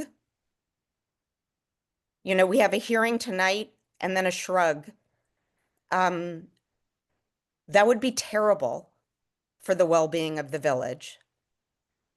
So I just, it's beyond bad precedent. So that's, I just wanted to hope that that's clear. And so then if I may, John, can I ask you to state concretely what the next steps are? So I'm really grateful that you said, you know, thank you for everyone coming out and taking your time and sharing your thoughts. And, you know, this open dialogue is important. That is all important. But I think I'm probably not alone in really craving some specifics now. What happens now? You know, I won't comment too much. I will say that within Plan Commission, I think there's some ordinance work that we're gonna have to do. And we're working closely with our attorney on that. Secondly, I think we have to do a much better job with notice of residents and communication in general. And we started an ad hoc committee that's gonna help us do that. I think our new attorney is gonna be doing some legwork. Given the issues that John Clancy raised tonight. And I'll work as president, I'll work very closely with Brian, with the attorney, to do the work that needs to be done in the weeks and months ahead. But he must not be allowed to build. Must not be allowed to build. Here, here. You know, Thank you. that's rewarding duplicitous behavior and it. But they have building permits, that's correct. A building permit. They have building permits that are approved, but now there's an appeal, and so and should we be trying to organize an appeal for the second lot as well? Or, There is no permit issued for the other lot. oh, there is no permit yet. Correct, there's only a permit for 1202. Clarify whether or not the appeal stop the permitting process, or does it continue to go on? That I could. Until I had an opportunity to fully research, I believe what was stated tonight was correct, that there is a stay, but I just got word that today. I haven't had it. Right? People want to say- So I'm just gonna ask Bill, if I can ask you on the spot, while an appeal is pending and the homeowners build on the property? Yeah, Shep, I really can't. I mean, I talked to Brian for 10 minutes this morning about this. I have not read any provision of your code. I honestly just can't answer it. I can't. I mean, I'll look at it tomorrow. I'll talk to Brian and John, and I know you all will get it out to everybody as soon as you can, but I can't tonight. Brian, please Clarify, Brian, that on the three, we're talking about 3 lots. One lot already has the house on it, right? So on the 3 lots, how many building permits have been issued? They've been issued on all 3 lots? One lot, 2 I lots? understand. One building permit has been issued. One lot, the current owner of the White House may have purchased the northern lot to that house and do not have intentions that have been expressed to do any development on that. So the third lot is the one closest involved in the woods. The permits don't get directed to me first, so I'm not sure if we did receive something on that lot or not yet. But I did not sign anything at this point. Where does it come from? Does a village official view it before it's built or what? approved. Yes, our building inspector, which is GEC, they receive the building permits and review them, Oh, okay. yes, But is It- the final it- it- signature with Brian or with the build, with with that? the building inspector, correct? I would do the zoning review. You do zoning, but the building permits are with the building inspector. I think John Clancy wanted to say something, John? Yeah, thank you very much. I guess I'm wondering, I recommended that the village board get the attorney involved, the president attorney to review all this stuff, and I'll send up my notes as one thing together like John asked for, but one question I have on that is whether, John alone or Brian alone can get the attorney involved in this and investigating what occurred and what can be done, or if the village trustees have to vote on this as a whole on a motion, because I think if you do have to vote on anything, I think it's very important. We have another follow-up meeting very soon to make sure that things get going on this. Because I think it's very important to both, have the appeal occur, but also have an investigation of the underlying CSM decision, which as I mentioned before, I think there's a lot of reasons why it's improper. So could you speak to that, John, or perhaps the attorney? I don't know who should speak to that, but I don't know what's protocol, what do you guys do? We've spent an hour and 45 minutes on an item that's not on the agenda. And we are borderline breaking open meeting laws. Julie, It makes me very No, uncomfortable, I appreciate it. And someone needs to. very uncomfortable. John, I'll be in contact with our attorney and I'll be in contact with. Thank you. How's that? Okay, thank you. Good. All right. You guys are great. Thank Thanks you for very coming much out. for Appreciate it. Thank you. We're getting work done. And we look forward to the actions that you're going to be taking. Thank you. All right, I think John wanted to make. oh, John, sorry, Johnny, sorry, I didn't see you there. Go ahead. Well, after all this, it's kind of hard to make any comment because everything is kind of stunning. I heard what Marilyn said. I think having someone negotiate. Did that, didn't work very good. I gotcha. Thank you, Some Kathy. lots looks like a tornado went through. So all of us are affected by it, but I wanted to talk about something totally different. And I apologize I don't want to break up what people are doing, because I think it's pretty powerful and I think it's pretty important. But I wanted to at least touch base on the McKenna Park committee. In the end, we needed 30,000 to rebuild the deck, so everybody did fall when they're down there. We don't have $100,000 suit. We didn't get the money. There doesn't seem to be any money. We paid our consultant that money and we paid somebody from out of town, who in my opinion, didn't listen to us, doesn't know the village. In the end, after we first voted it down on the 9th meeting. And then the 10th meeting, people agreed to vote for it. I did not, other people did.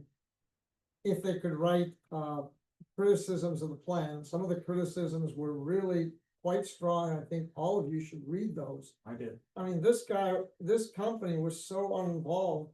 I mean, they keep talking about Plank Hill. Well, Plank Hill's in Eau Claire. I mean, that's somebody else's plan. Doesn't have anything to do with us. And in the end, after we voted, we find out now that it's gonna cost almost $6 million. That's their estimate. $6 million is almost as much as University Avenue costs. That's one of the biggest expenditures we've ever had in Shorewood. And all we really need is a new deck. Most of what they've proposed is illegal. It's an insult to everything we've done, you and I, John, with the environment. It's an environmental disaster to pour rock and cement into the lake. It's illegal, we won't get the permits. So I think I would suggest that maybe you just table it for now. I mean, I don't think you have to adopt it, maybe you can just table it. I can guarantee you, we're not adopting it tonight because when we get to that agenda item, that report's gotta be updated. There's a lot of errors. Carol's gonna speak to it, but it will not be, and we're gonna get two opportunities to talk about it. One is a little bit tonight, because we're getting short on time, and then at the June board meeting. And I know, Johnny, your comments were in there, Kathy's comments were in there. Other members of the committee's comments, are part of the report, which I think is a good thing. And, from one trustee's standpoint, we're not gonna spend $6 million there, but That's just a quick comment. Did you have anything else you wanted to share? Basically, when they say 6, it usually means 10. So it's so far out of what we need and what we want. We had 2 town halls. We had a flyer that went out to everybody in the village, and what everybody said was, keep it small, keep it magic, keep it green. And you know, tonight we saw that people come into the village and want to monetize the village. I don't like that. Maybe instead of running the marina, I should have sold real estate. I mean, the fact is that we're a community that works together to make a better life for everybody. And these people coming in with ideas of monetizing our community, really detrimental, and it really hurts us. And I appreciate you giving us, everybody, this forum tonight.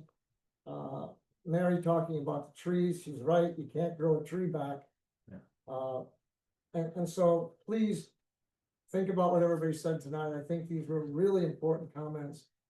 And you know, there's a lot of places left to develop in the village. You can make the rules now, learning what you've learned tonight. Thank you very much. Johnny, thank you. Kathy, did you want to add to that real quick? Yeah, We'll finish up. I think John's comments were not included on that. You have a double one from Santhia and none from him.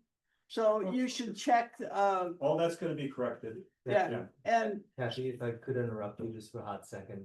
Indeed, the draft plan that is in the board packet is far from complete. And part of tonight's conversation that we will talk about when the agenda item comes up is that Carol and I need to work in a more robust fashion with heirs to make sure we get all the edits right, all the information right. It was not ready for prime time to hit the board packet, good. but. So I can go home, right? No, I'd like you to stick around until midnight. I just can't. Please, please go home. I'm glad to hear that you're not going to do the final dealing with the Discussing it part and- tonight. Thank you. Thanks, everyone. All right, great on with the rest of the meeting. Item 7, Kathy, again, to introduce. We gotta move everybody out because the microphone's picking this up. Yeah.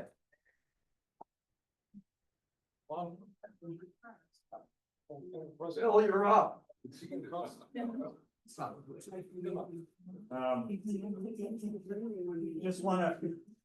Just wanna, Bill, thanks for being here. This was a great night for you to be here, so. Yeah, thanks for Brian for inviting me on a sleepy night. Yeah, exactly, right? You know, honestly, in all sincerity, I've done this for, 30 years. To me, this is it is American democracy in action.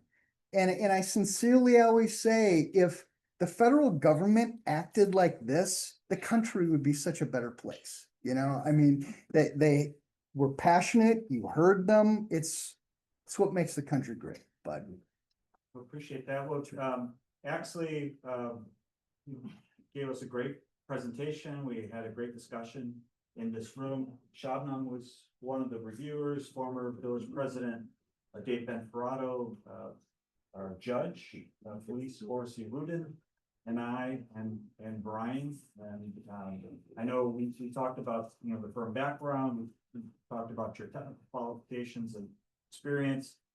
We asked money questions, and the overall impression and recommendation was really stellar. So we're really glad to have you on board. I know I have your bio here. I don't want to read it. I've been doing too much of that. So just tell the board a little bit about yourself and anything you want to share tonight, and then you're free to stick around as long as you like, or hightail it out of here. So go ahead. Thanks, Jen. I appreciate it. My name is Bill Cole. I am a municipal attorney. I chair the municipal practice group at Axley. I've been a lawyer for 35 years. About 30 of those have been exclusively municipal law. I represent about 40 communities throughout the state: cities, villages, counties, towns, sewage districts, CDAs, RDAs, housing authorities, all kinds of stuff like that.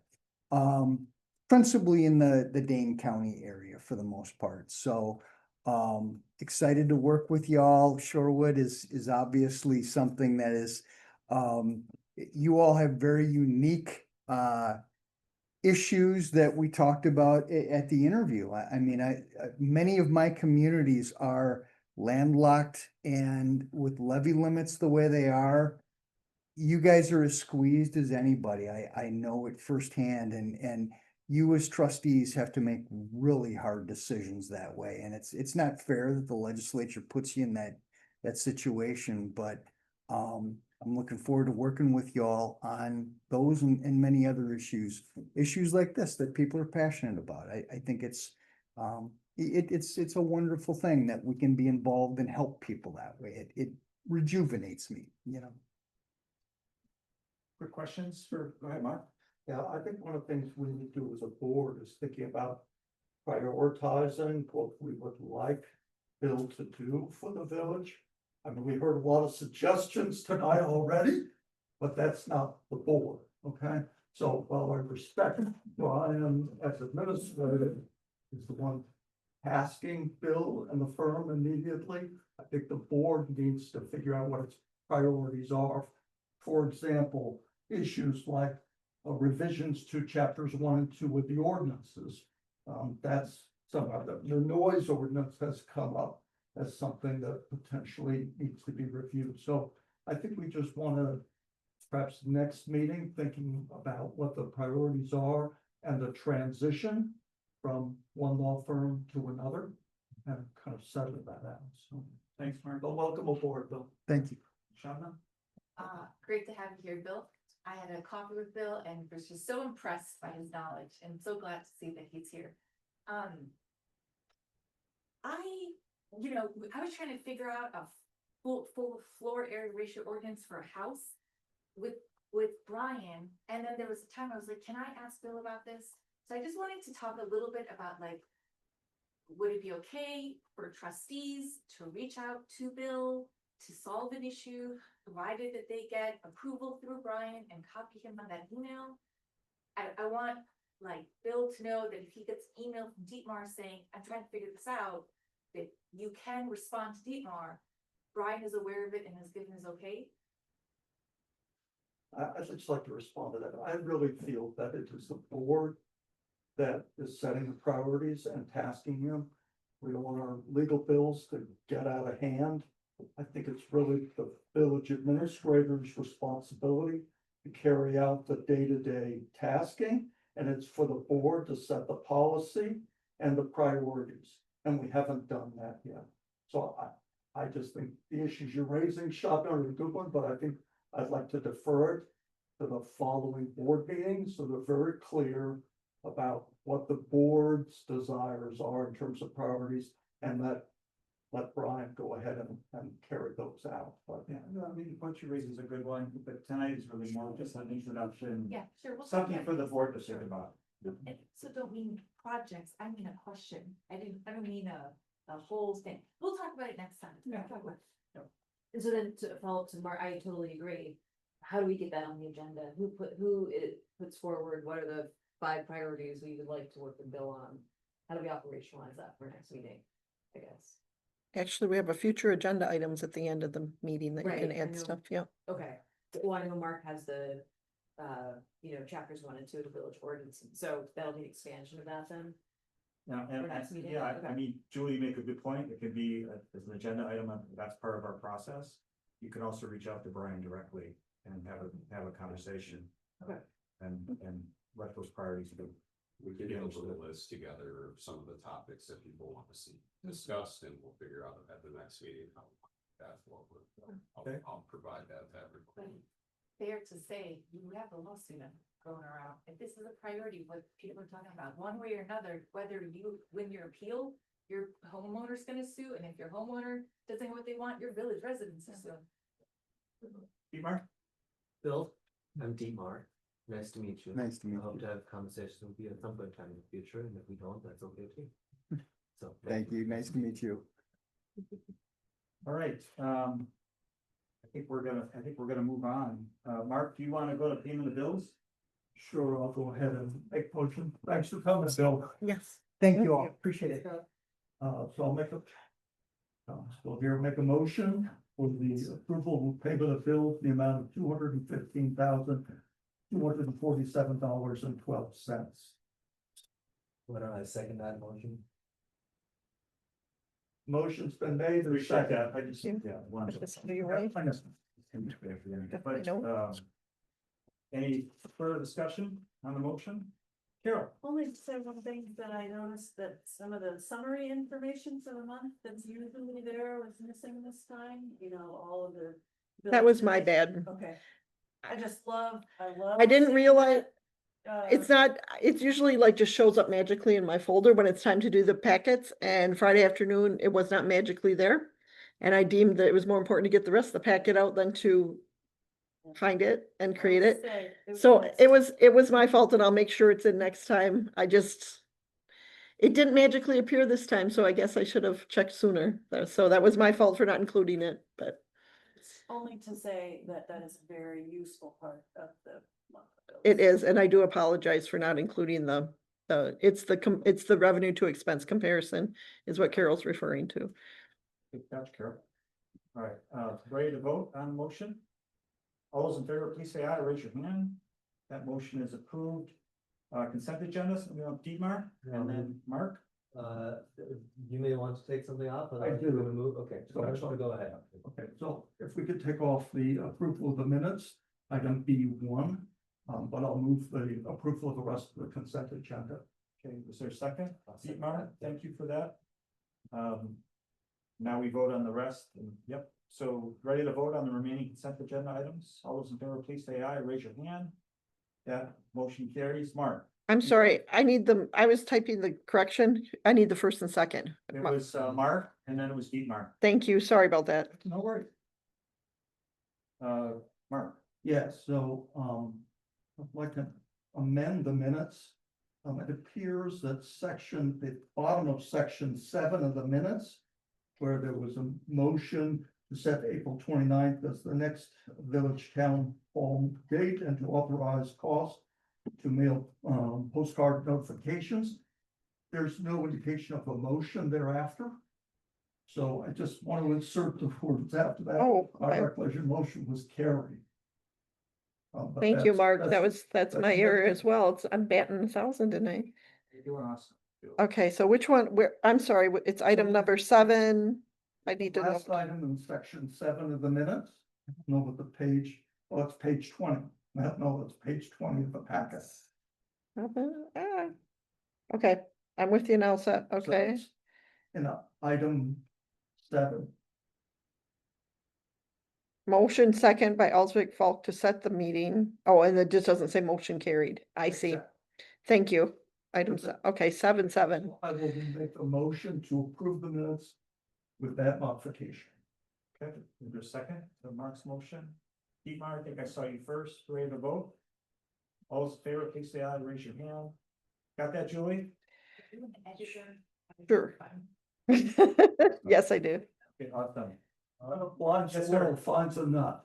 Before we get into the next, section here. Yep. I don't know how long it's gonna take for the audit, but maybe quite a while. We've got Tom Deegan sitting here. Do you think, maybe Oh. we could move?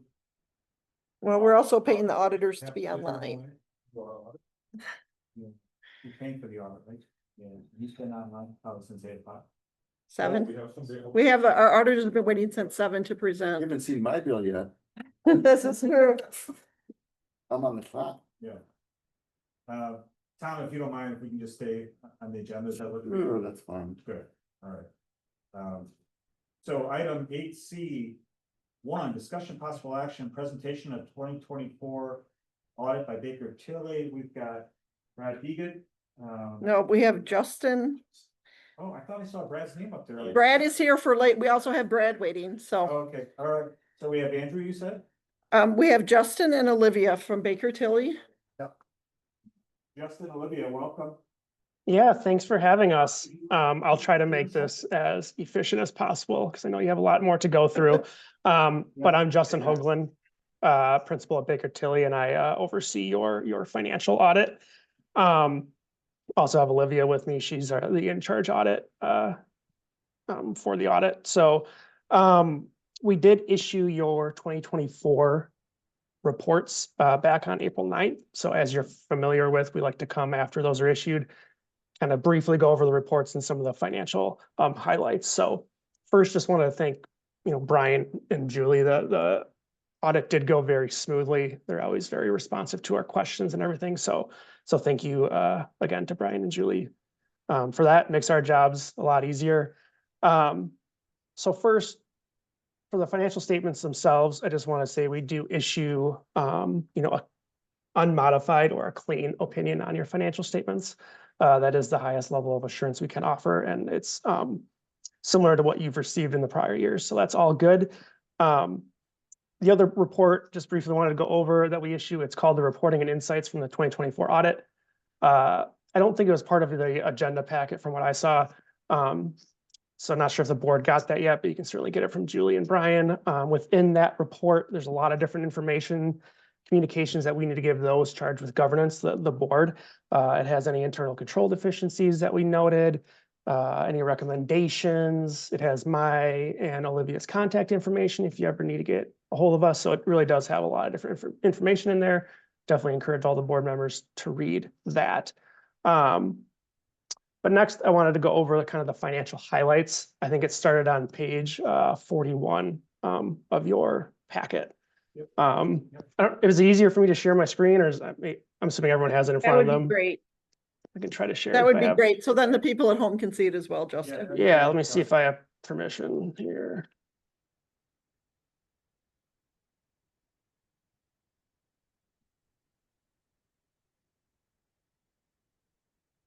All right, everyone can see that?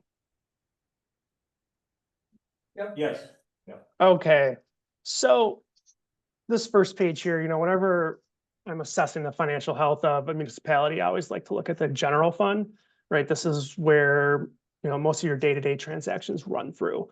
And specifically, we like to look at the fund balance within the general fund, or as most people refer to as your equity that's, built up over the years. So that's kind of what this first chart at the top's doing. It's comparing your different types of fund balance from 2023 to 2024. So can you make that a little bigger, Justin? Yeah, I can zoom in here. Is that better? That's much better. Thank you. So I'll kind of start here at the bottom. So you do have a portion of your fund balance that is considered non-spendable. This mostly relates to delinquent personal property taxes, which you're not expected to receive within a year. Hence, it's considered non-spendable because it's not in spendable form, right? The next bucket is your assigned fund balance up here. So all that 37,000 is considered assigned because it's assigned to your 2025 budget, right? In order to balance your 2025 budget, you kind of decided that you needed to use up essentially 37,000 of that fund balance. So we consider it assigned for that reason. And then lastly, here's your unassigned fund balance at the top, right? That's everything that's left over. It doesn't have any restrictions or assignments connected to it. And you will see in 2024, it did increase significantly from 2023. And so the reason for that, you can kind of see in the summarized income statement here. So again, this is just for the general fund, a very high level budget to actual. You will see that the village did budget to essentially use up 118,000 of your fund balance during 2024. However, you actually ended with a net income of 168,000. So you did about $286,000 better than budget. You'll see a big reason for that is your revenues were $389,000 better than budget. And a very large piece of that, about 217,000 of that is because you were $217,000 better than budget when it comes to investment income, which we've been seeing for the last couple of years at most of our municipalities. With the high interest rate environment and overall positive market conditions, most municipalities are seeing a much higher actual compared to budget when it comes to investment income. So that's good to see. Your expenditures were also a little bit over budget. The big pieces of that were police and fire coming in above budget. But if you want to see a more detailed breakdown of this budget to actual, that's on pages 46 through 49 of your financial statements. So this next page here, try to zoom out to get it all on. Hopefully that's still big enough. So again, this focuses around your general fund balance, and one ratio we like to calculate is we take that unassigned fund balance that we just talked about on the last page. We divide it by your budgeted expenditures in the general fund. And essentially, this is saying, you know, if we don't take in any more revenue, how long can we kind of keep paying the bills just with that unassigned fund balance that we have at the end of the year? And so your actual results are here in red. So at the end of 2024, that calculated 43%, which essentially means you have about 5 months of fund balance on hand at the end of the year. You can see that's gone up the last couple of years due to that net income that you've had the last couple of years in the general fund. This black line is your policy maximum, and the blue line is your policy minimum. You do again have a fund balance policy that says you're trying to keep it between 15 to 25%. But you've been over that the last couple of years. Much better to be over it than under it. So next, we always like to look at your debt, you know, when assessing the financial health of a municipality. So what this page is doing here is this black line is showing your statutory debt limitation. So you are allowed to take out up to 5% of your equalized value in general obligation debt. So you can see at the end of 2024, that maximum was 47 million.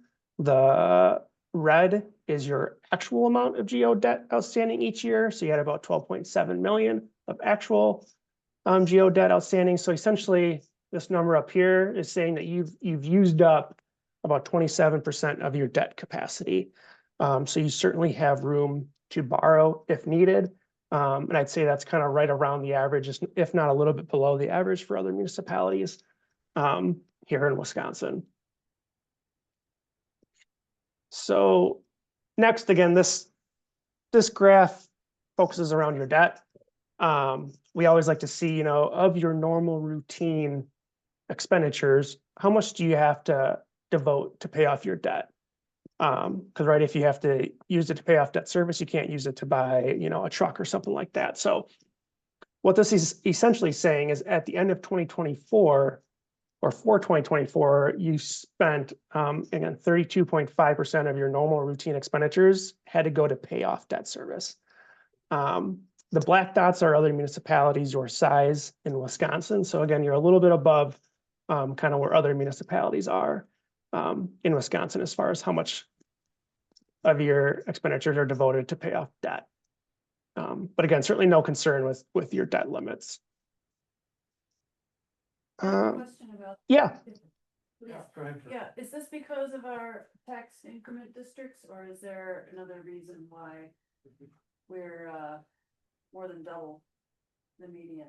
So yeah, so it's a great question. And kind of the interesting part is, you know, like I said on this page, you probably actually a little bit less than average as far as how much of your debt capacity you've used up. And so a big reason though is that you, even though you have less debt than other people, but you're paying more per year, is a lot of your debt's shorter term than a lot of municipalities that we see. You know, a lot of your debt is 10 years or less that you seem to take out.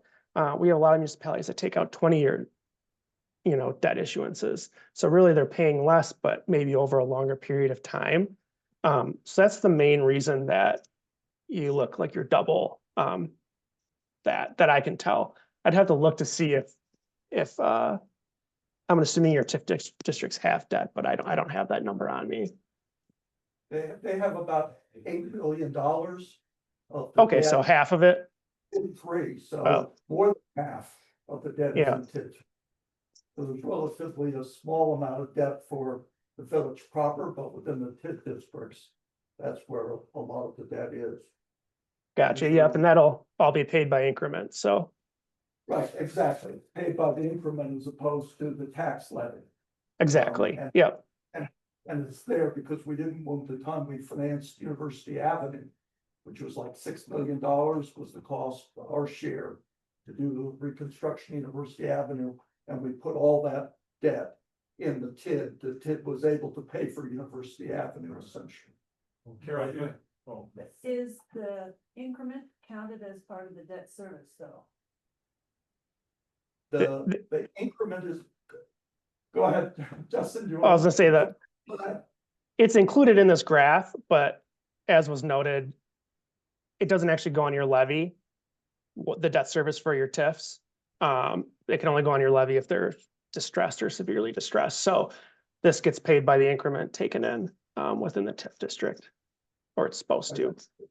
The increment is servicing the debt.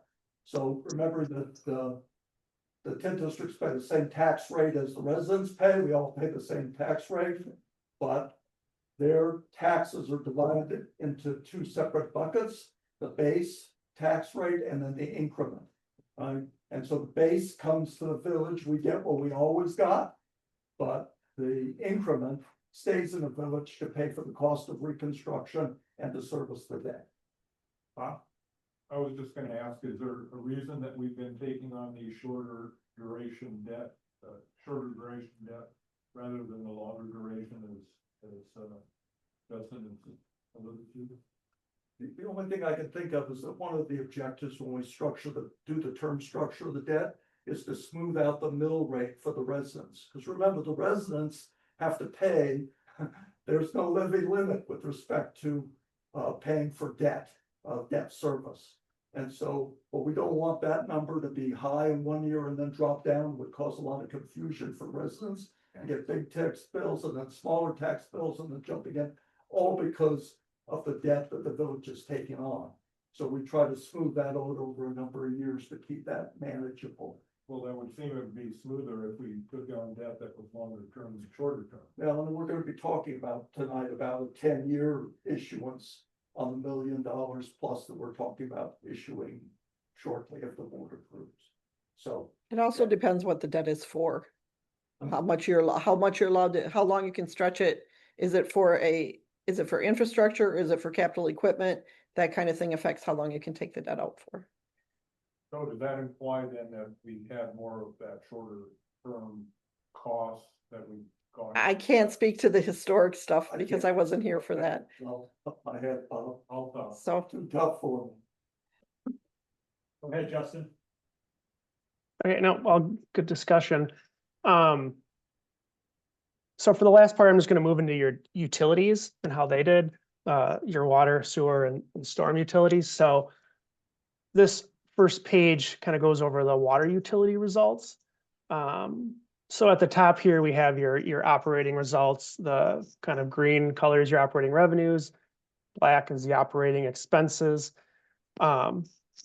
Obviously, it's good that your operating revenues are higher than your operating expenses. The one thing to always consider is there are non-operating expenses that don't get factored in here. So like your interest that you pay on your debt is considered a non-operating expense. So that is not shown in the operating results here. Down here, we always like to calculate your unrestricted reserve. So essentially this calculates how many months of cash on hand do you have to kind of pay your bills. And so you can see here for the last 5 years, you've had no cash in the water utility. And so you've had actually a negative unrestricted fund balance or net position within your water utility. However, your overall net position within each of your utilities is positive. That's just because essentially all of that equity is within your capital assets. And besides that, the rest of your equity is actually negative. So I will say it is very uncommon to not have any cash in your utility funds. We always like to see at a minimum 2 to 3 months of cash on hand. But I do know that you're currently having a water rate study done that will hopefully try to correct this. At the bottom here, we always like to kind of calculate, of that capital asset. Again, these are all very capital intensive funds, all the mains, the meters, et cetera. We always like to see of those capital assets, how much still has debt payable on it and how much is equity, meaning there's no debt attached to it. So 76% of your capital assets are in equity and don't have any debt still attached to it. which we always like to see, you know, an industry average is usually at least 50% equity. So you are above that from that standpoint. So next is your sewer utility. You know, again, we're showing for 2024, your operating revenues were above your operating expenses. But, you know, years prior to that, your operating expenses were actually higher than your operating revenues. And so that results in a pretty similar situation as the water utility fund, where you have no cash in this fund. Again, I know you did put new rates into play right at the end of 2024 to hopefully help resolve that, as well as possibly looking at additional rates in the future. Again, looking at your investment in capital, 88% is equity, only 12% debt. So that's good from that perspective. So the last page here is your stormwater utility. Again, looking at the operating results, your operating revenues were a decent amount above your operating expenses. A big reason for this is you did put new rates into place in 2023. So you can kind of see that gap between the operating revenues and expenses increasing over the last year because of that. However, again, looking at the unrestricted reserves, you still have no cash in that fund. But similar to the other ones, again, your equity is 90%, only 10% of those capital assets have debt still attached to it. So you do have a low percentage of debt in this fund. So really overall, you know, I would say the municipal side of the village is in good health. But the utilities certainly are more on the poor end of health, having the no cash, which again, we really rarely see. But you certainly have been doing more rate increases over the last couple of years and have more coming to hopefully try to right that ship. Are there any questions for me? That's kind of the main things I wanted to go over. That's great, Justin. Questions for Justin? Not seeing any, Justin. Thanks for the overview. Appreciate it. Yep. Thank you.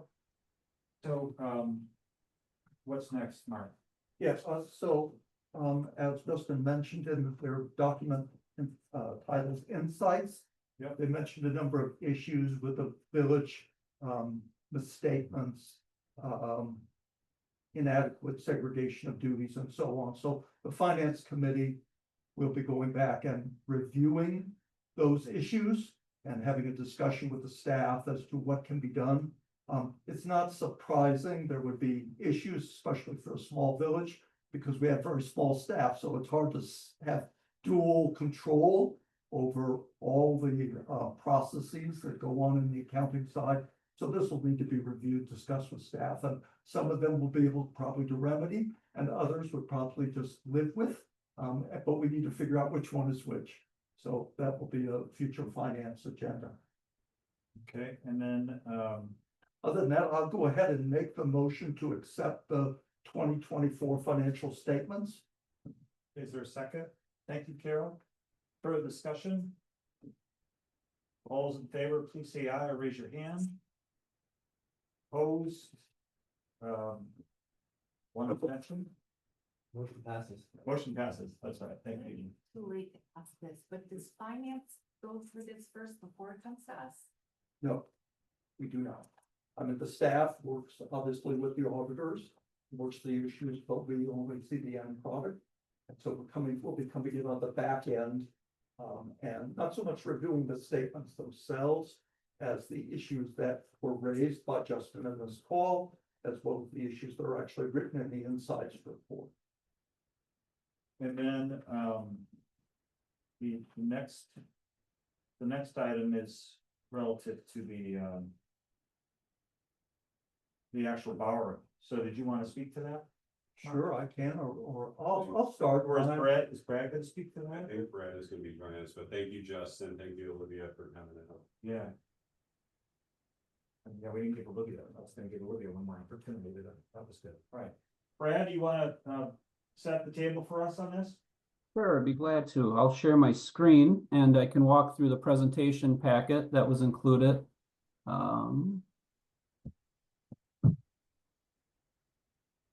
Oh, boy. Are you guys seeing that? Not yet. Nope.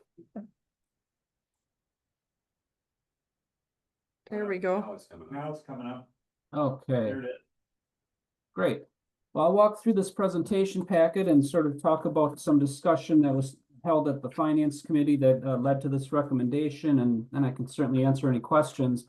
I thought what I would start with is really the process of this recommended debt issuance. I'll talk a little bit about the sizing. There's three sets of numbers I want to talk about on the resolution and the estimated size and the purposes. Then I want to cover a comparison of alternatives that were considered, followed up by how this recommended plan fits into the long-term debt structure of the village. So first, in terms of process, the recommendation is from the Finance Committee is to solicit bids from banks nationwide. So that would include national banks, regional banks, and local banks local to Shorewood Hills, and ask them to give us an interest rate on an obligation that would that fits the terms that we're going to set out to those banks.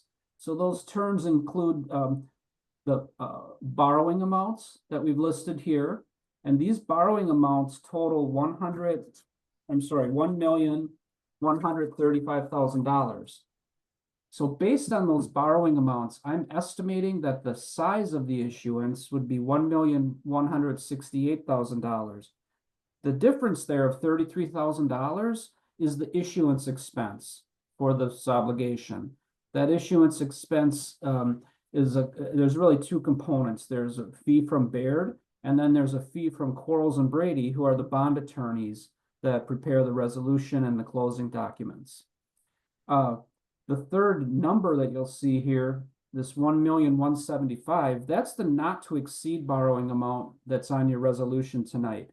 That number is included in the event that there's additional fees that aren't included in the estimated size that I'm providing. The only additional fees that there might be is certain banks require a separate fee for their bank counsel. And that typically ranges around $4,000 to $5,000. If a bank would require that fee, that would go into the calculation in determining the overall low-cost provider. So it's not that we may see a lower interest rate from a bank with that fee versus a bank without the fee having a higher interest rate. We run that analysis to make the recommendation on which issue is overall the low-cost alternative for the village. So that's the basis for these three sets of numbers that you're seeing. But from your standpoint, what's probably most important, or the largest numbers here, what's being financed is $885,000 of levy-supported projects, $75,000 of pool projects, and $175,000 of water projects.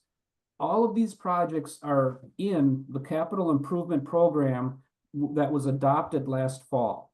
And these projects are covering both, these could be projects in either 2025 or 2026. And so these projects have already been reviewed and included in that plan. The repayment structure that were developed for the term sheet is a 10-year amortization. So final payment would be in 2035. And the first interest payment would be budgeted and paid on May 1st of 2026. Right now, we've got the call feature is that this would be callable at any time. That means, well, with a 30-day notice, the village would be able to prepay this debt at its option. So this debt can be prepaid with funds on hand. It can be prepaid with proceeds from the issuance of a new debt. I used an estimated rate here of 5%. I generally try to be conservative for planning purposes in these estimates. I did make some inquiries late last week. I think it was Friday morning, and I did get an estimated rate from one bank who's very active in this market at 4.39%. I suspect they were being conservative in that estimate also, because just a couple weeks ago, I was seeing this type of an obligation at 4%. So, but if we use 4.39 sort of as the bogey, that sort of leads to sort of this next step I wanted to talk about is comparison of alternatives. You probably saw in the memo that was included in your packet, as Mark had indicated, current interest rates on an open market issue. That's where you would sell to investors nationwide through an underwriting. Current interest rates there are about 3.3%. In fact, on Friday, I took a look and kind of sharpened the pencil to that. And we've got a really good estimate is current rates of 3.36. What's important to consider though is that 3.36 is really a reflection of the interest rate on the dollars borrowed. And I think a more appropriate indication of the interest rate that you'd want to evaluate is what's the rate that you would pay on the projects being financed. And the project financed in this case with the bank placement has a total size estimated at 1,168,000. The projects financed or a similar issue with an open market would have a larger borrowing amount. And that larger borrowing amount is really driven by the additional issuance cost associated with an open market issue. An open market issue for Shorewood Hills would cost just under $62,000 compared to this bank placement, which costs $32,000. Let's call it $33,000. So it's that really additional roughly $30,000 that we need to take into consideration in comparing these two alternatives. There's an interest rate that reflects exactly that. And that interest rate is called the AIC, and that just stands for all-in cost. What that interest rate reflects is the projects being financed and the cost to finance those projects, but not the issuance cost to finance those projects. So the AIC for a bank placement with that 439 indicative rate that I talked about, that AIC is 546. If I compare that to the AIC, the all-in cost for an open market issue, we're at 543, 544. So they're effectively right on top of each other. So based on that, the second part of the decision then needs to be, well, what's providing greater flexibility?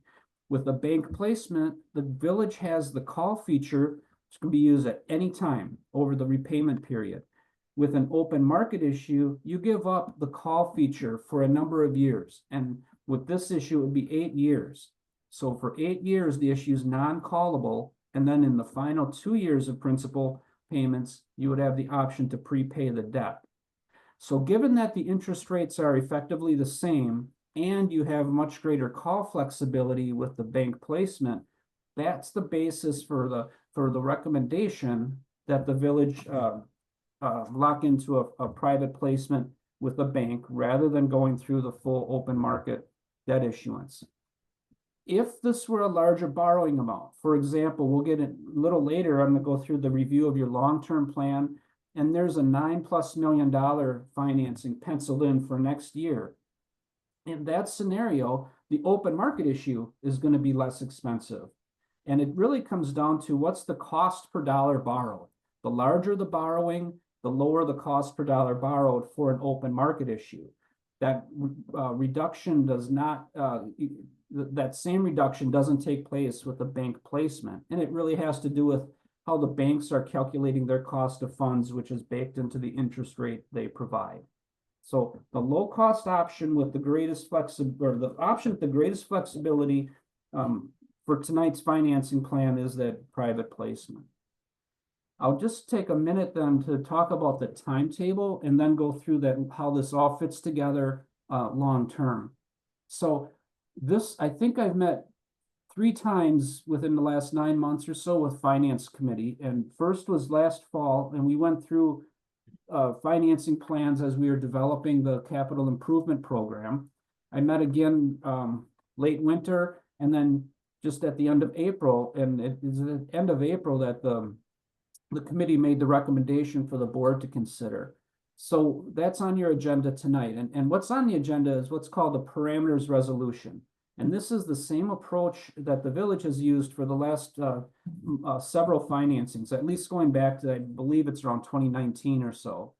And that is that there's a narrow set of parameters that are established by you, the village board. Once those parameters are met, then the notes can be issued outside of a regular board meeting. So you're setting, you know, you're developing the guidelines and the guardrails, and we're going to develop a term sheet, then solicit bids from banks, and those bids have to come back within those parameters.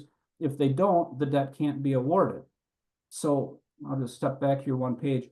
The parameters are here on the bottom. Not to exceed borrowing amount, who has the authority to sign off on those final parameters, not to exceed interest rate. And I would just point out, this interest rate is different than the AIC rate I was referencing. This is called TIC, true interest cost. It's a different way of looking at interest rates, but the AIC is going to always be equal to or greater than the TIC. I can get into how the math works if you want, but that might be beyond the scope of you know what you want to review and deciding whether or not to approve this financing. But the other parameters include the repayment structure, and then each principal amount may change by up to $100,000, and that's to meet the debt targets. So if we move a few thousand from one year, we might put it to a different year. That's to meet the targeted amortization that we've developed. So with your approval tonight of the resolution, Baird, along with the village staff, will take the necessary steps to bring this issue to the banks. We'll get the bids back from local, national, regional banks. And then we would expect that we would have rates finalized on or about June 25th. That would be the date that the approving certificate would be signed. This issue would close then July 16th. Closing date is when the village would receive the funds. In terms of how this fits into your overall long-term plan of financing, this boxed-in issue right here is the $1,168,000. And there's sets of numbers here. Project funds are on top. So what projects are being funded? And here you'll see it's levy supported $885,000. 75,000 for the pool, 175 of water projects. The amount in the middle here is what principal needs to be issued to fund each set of projects. So these numbers are slightly higher than the project amount. And then underneath is the debt service, that is the principal and interest of each component of the financing. The totals are here, total principal, total interest, and then the allocation by payment source. On the left side are the existing payments that the village is already committed to. And these are just levy supported, so this excludes your TID debt. Earlier this year, a state trust fund loan, which was issued in 2024, was prepaid, or in an effort to better meet the debt service targets of the village. And that's reflected here in this yellow highlight. That's a prepayment of the state trust fund loan. If I flip ahead to the next page, we never want to look at any one debt issue in isolation. So we have a placeholder here for future financings. You're not making any formal commitment tonight to any of these future financings. They're just here as a placeholder so that we could get to, and there's a column here of future borrowings. But what we're getting to is what's the combined levy supported debt service? Well, and that is existing plus the 25 issue plus these future financings. And what's been developed, you can see there's upward steps, and they're consistent upward steps in the debt service payment of the village. And those steps would eventually level off in about 10 years. And that's inclusive again of these future financings. So what we're avoiding with the borrowing this year is a significant drop in the debt service payments, which would necessitate a sharp increase if you come back in 2026 with a financing.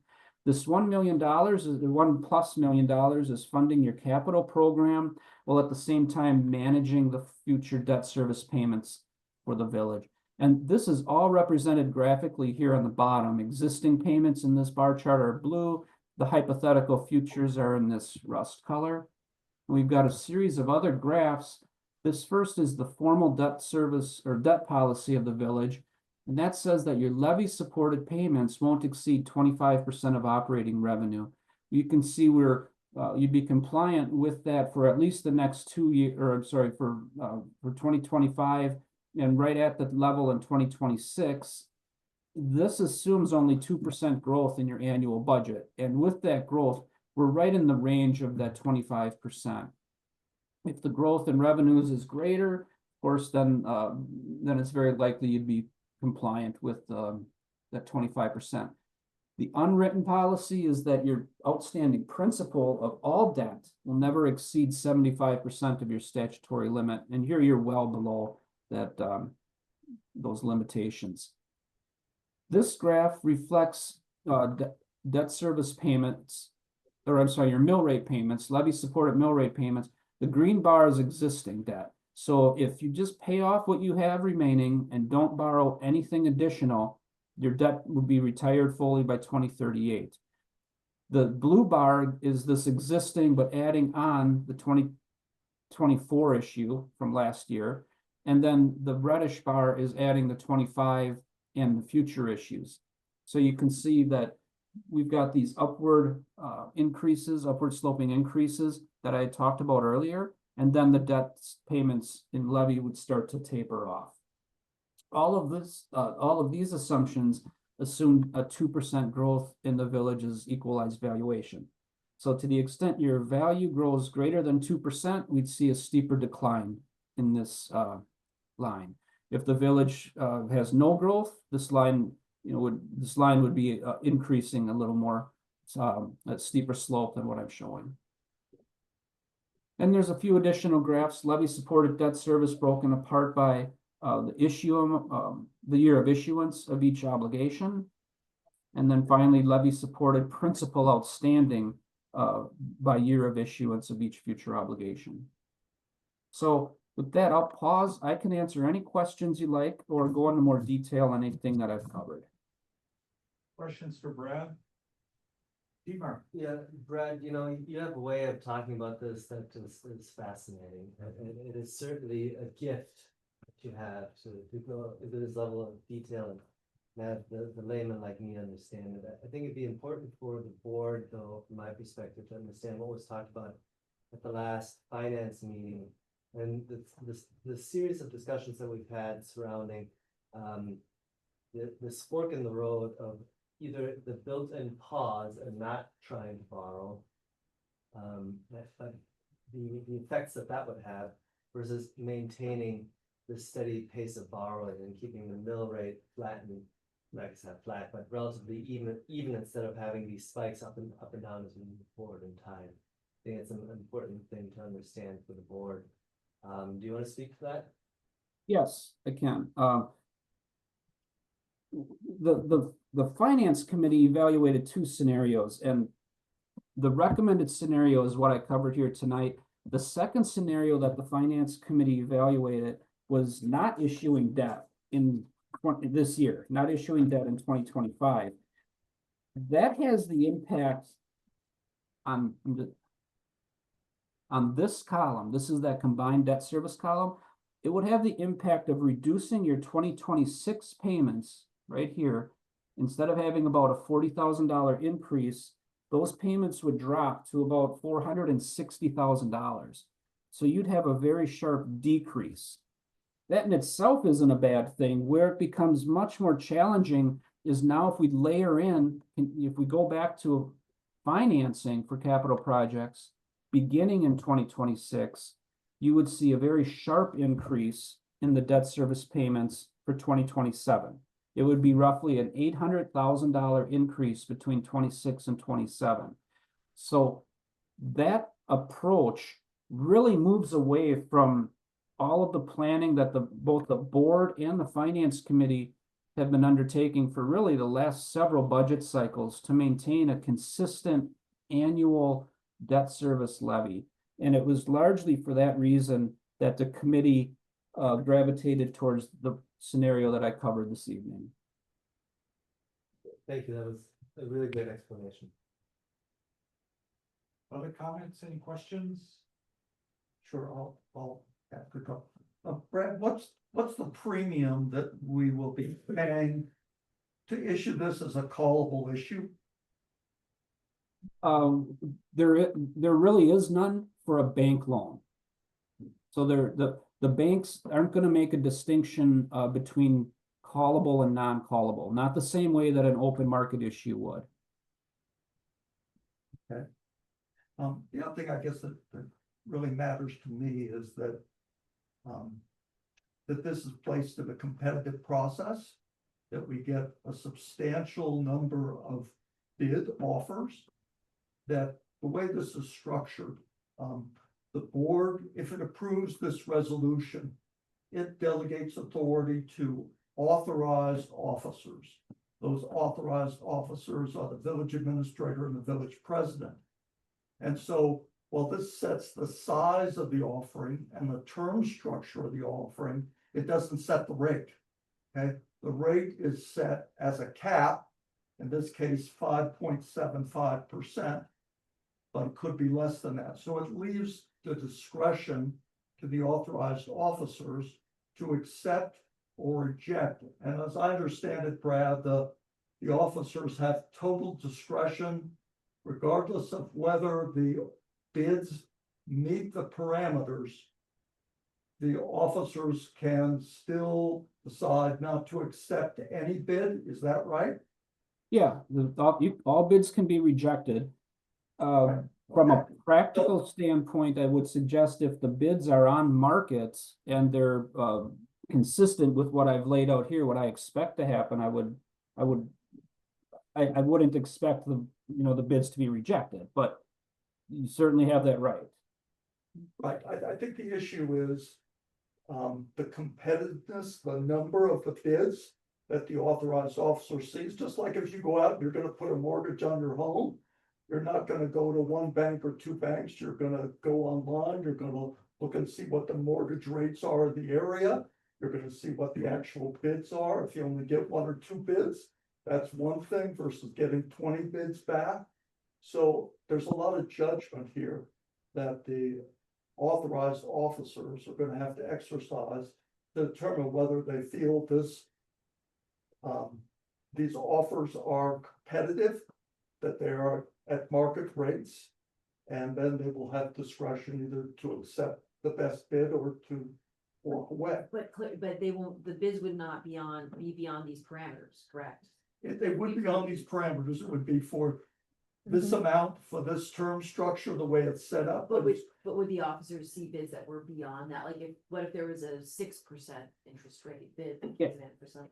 Then they would not be authorized by the board to accept that bid, yeah. so they can accept any bid below 575, the way this is That's set up. yeah, okay. And I think part of the issue is that it's pretty easy to go online and to find out what the rate is on a AAA municipal bond that was issued through public issuance. Okay, but this is a private placement, so it's gonna be hard, if you will, from my perspective, maybe not from Brad's, to determine what a market rate is, because there's just, I don't see the data out there, maybe it is. So a lot, again, depends on what the number of offers that are actually received, and I assume, Brad, that you will be sharing with the authorized officers all the bids that are received and not just the recommended bid? Right. Yeah, I'd be sharing all the bids. I'd also be using my expertise in the municipal market to compare again to an open market AAA issue. And it might be that we get 3 bids from banks. There might be that we get 8 bids, it's a market dynamic. So we want to give the banks a couple of weeks to evaluate this. We set a deadline for when bids are due, but that you've put the number out there, 20. I wouldn't expect we'd get anywhere near 20 bids on this. Yeah, no, I understand. Okay, so Shabnam, then Carol, then Bob. I don't know if this is the right timing, because it's not really a question. It sounds like there's gonna be a motion coming forward on this. And I think I'm gonna be voting against it. I don't think we should be borrowing $1 million to possibly spend 800,000 on construction that none of us have talked about, that the residents don't know about. And so I think having that conversation first before going out to borrow is like it's cart before the horse. You gotta have that conversation first. I think you might think you can spend the money on other projects, but that's fraud and illegal, and I have a fiduciary responsibility, like we all do, to not do something that puts residents in jeopardy. And you can't borrow money for a project that you're gonna build when none of us have even talked about that yet. Carol? I would just address that really briefly by saying, I believe it's all in the CIP, what we're gonna use this money for. Maybe we will have further discussion, but I think there's at least a framework. My question is about, the detail of an irrepealable tax levy to, pay for the borrowing. I'm really chagrined that I didn't remember or never fully realized that this debt service money doesn't fall under the levy limit. So we have to borrow enough to pay for the money. And it's irrepealable. It's in the ordinance. So by committing to parameters tonight for the borrowing, are we locked into a specific set of mill rates as was shown in the table that is just gonna kind of automatically kick in, or will there be any other review of the mill rates? And I'm only trying to understand how it works. I'm not trying to. Would you like me to answer that? Yes, please. Yeah, okay, I'm sorry, I wasn't, okay. Yeah, so as far as the irrepealable mill rate, that's in reference to the pledge of security. So this is a general obligation pledge, and the mill rate becomes irrepealable after the debt is issued. And the debt would be issued upon the final sign off by the president and the village administrator.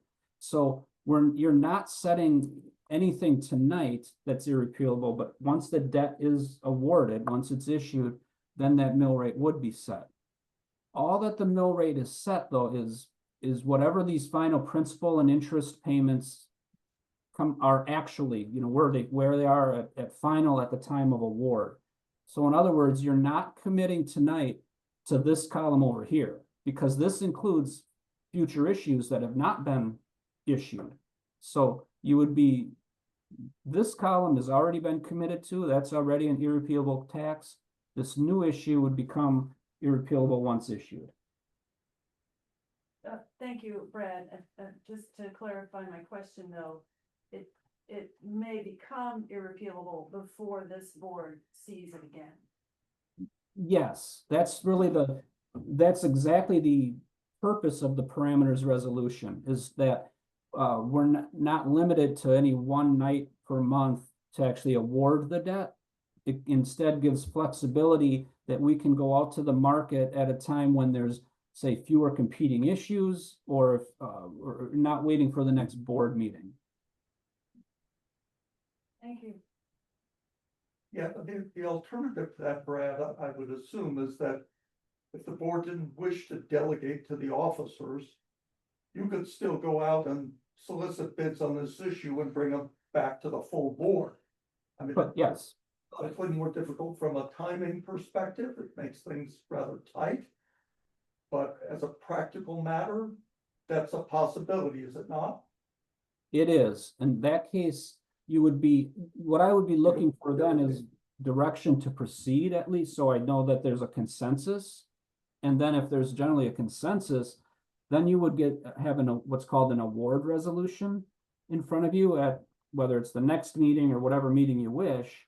And if that resolution would have the final commitment from the best offer. And if that resolution's adopted, then the tax levy would be set via that resolution. Carol, you got a follow-up? Yes, thank you. So I am not fishing to not delegate this. What I'm looking for, I guess, is a notion of how much play is in those mill rates? I mean, how big of a surprise could we get in the mill rates? Based on what we don't know about, how close we'll hit the parameters of the note. Yeah. See what I'm So- saying? The mill rate that I've projected, or maybe let's focus on debt service, because really that you're not, what you'd be setting is the annual debt service payments, and they would be irrepealable in that future village boards are required to levy for those debt service payments. Those debt service payments are this set of numbers here. This principal column and this interest column, and at 5%. So if the bid comes in exactly at 5%, this is exactly what levy would look like. The parameters resolution allows for the bid to be accepted if it's up to 5.75%. So having an interest rate 3/4 of a point higher, of course, this column will be slightly higher by 3/4 of a percentage point over the repayment period. Now, if that's too much, you can certainly modify on the floor tonight the not to exceed interest rate, which is currently 5.75, and you can change that to say 5%. If you're comfortable, if you're not comfortable going higher than this amount, this interest amount in principal, changing the maximum interest rate would accomplish that limitation. Like I mentioned, current rates are below this 5%. Current rates would be at 4.39. So the surprise would be would be a good surprise, so to speak, not the other way. Bob, I think you. So if I'm understanding all of this correctly, what we're gonna, decide tonight is whether to give John and Brian the authority to work with you to find the best deal out there and be able to react to it quickly, so we don't have to wait till the next board meeting and lose that opportunity. That's correct. Yep. Okay, thank you. Shannon and Kate. And to clarify, like, we are borrowing money that we may not be using anytime soon, but so that residents feel an even increase of taxes.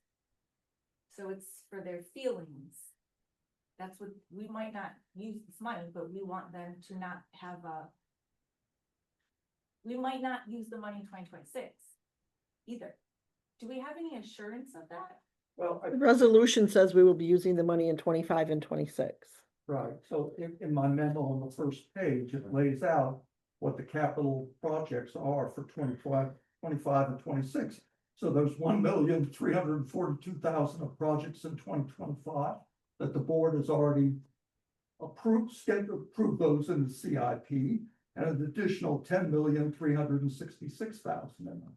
Some of those projects, I grant you, are a little speculative in the sense that, the facility projects, Tom's here, we're gonna talk about that tonight, but we haven't committed to moving, through to the financing of that project yet. We have a ways to go. That's granted. But when you look at other things that have been set forth in the CIP, $2 million of street projects in 2026. I think there's virtually no chance that if we raise $1 million now and change, that we won't find capital projects that are already approved in the CIP to use that money for. So I don't think that's a situation where But we haven't approved 2026.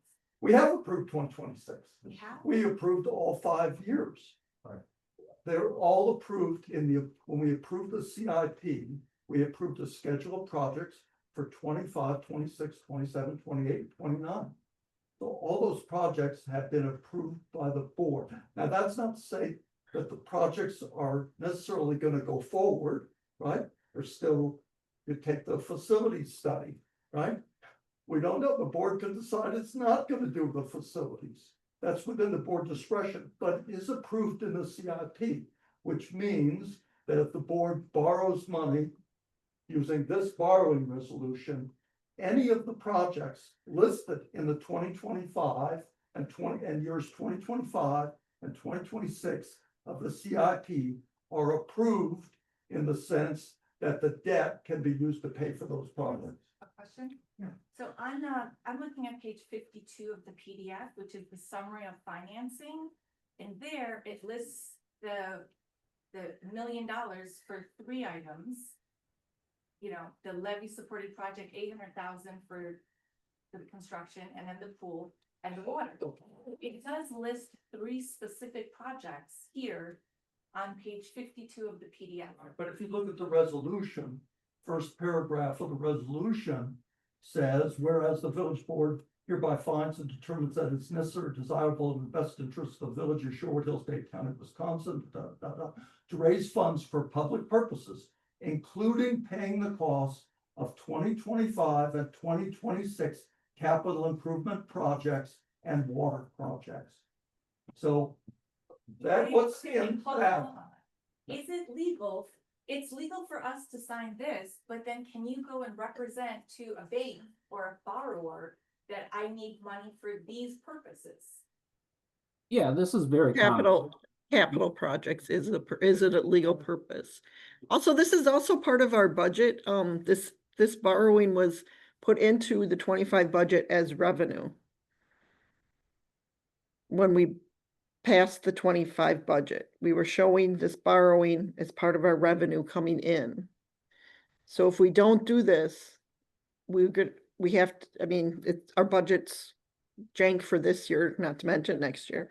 That's a technical term. Is there an urgency right now to approve it because we have to fund the back half of the year? Or the only thing I'm thinking is if we're trying to get the best rate, is there any play here where we have a couple months of flexibility to see if interest, I mean, macroeconomically, things are nuts right now, so who knows, will things calm down? I don't know, that was gonna be my question, is there any timing component we can play with? Yeah, there is, and what was presented to the finance committee at the last meeting were 2 scenarios. The one that's before you now essentially, and another scenario in which the borrowing is only $330,000. And it is not borrowed through a private placement or public issuance, but from another state loan, as the village did last year for $350,000. There is some need for some additional funding because we have capital projects beyond the facility study, beyond the ones that we have a ways to go on, for which we're already committed, and perhaps some that we've already paid for. I don't know the details of that. So I think when the staff looked at this, they figured, well, if we have $350,000, that'll kind of get us through to the end of the year, whatever. We anticipate another borrowing next year. So if the board chose, the board could borrow less. That was not the recommendation of the committee, but it's possible. Currently, the village is earning about 4.3% on its investments. That number changes, especially if the Federal Reserve comes in and cuts interest rates, it could go down. But so there is if we do this borrowing and it turns out to be a rate at 5%, and we're sitting on 800,000 of this that we don't have an immediate need for, we'll be earning 4.3%. There's that spread that's the cost of doing it now. Yeah, I'd be more worried if we were doing a $5 million borrowing or $11 million borrowing. I don't know, I have to defer to the finance committee. They really studied it. They advanced the recommendation. We've got a resolution behind this. I think this is what you're feeling like it's gonna be best from your standpoint. I'll welcome additional comment. I mean, it is now 10:01, so I want to move forward on this. I want to respect staff and Brad's time. So go ahead. Yeah. Just a real quick comment on that $300,000+ loan Mark referenced. The interest rate on that today is 6% through the state. So that, that is an alternative that the committee looked at and ultimately rejected.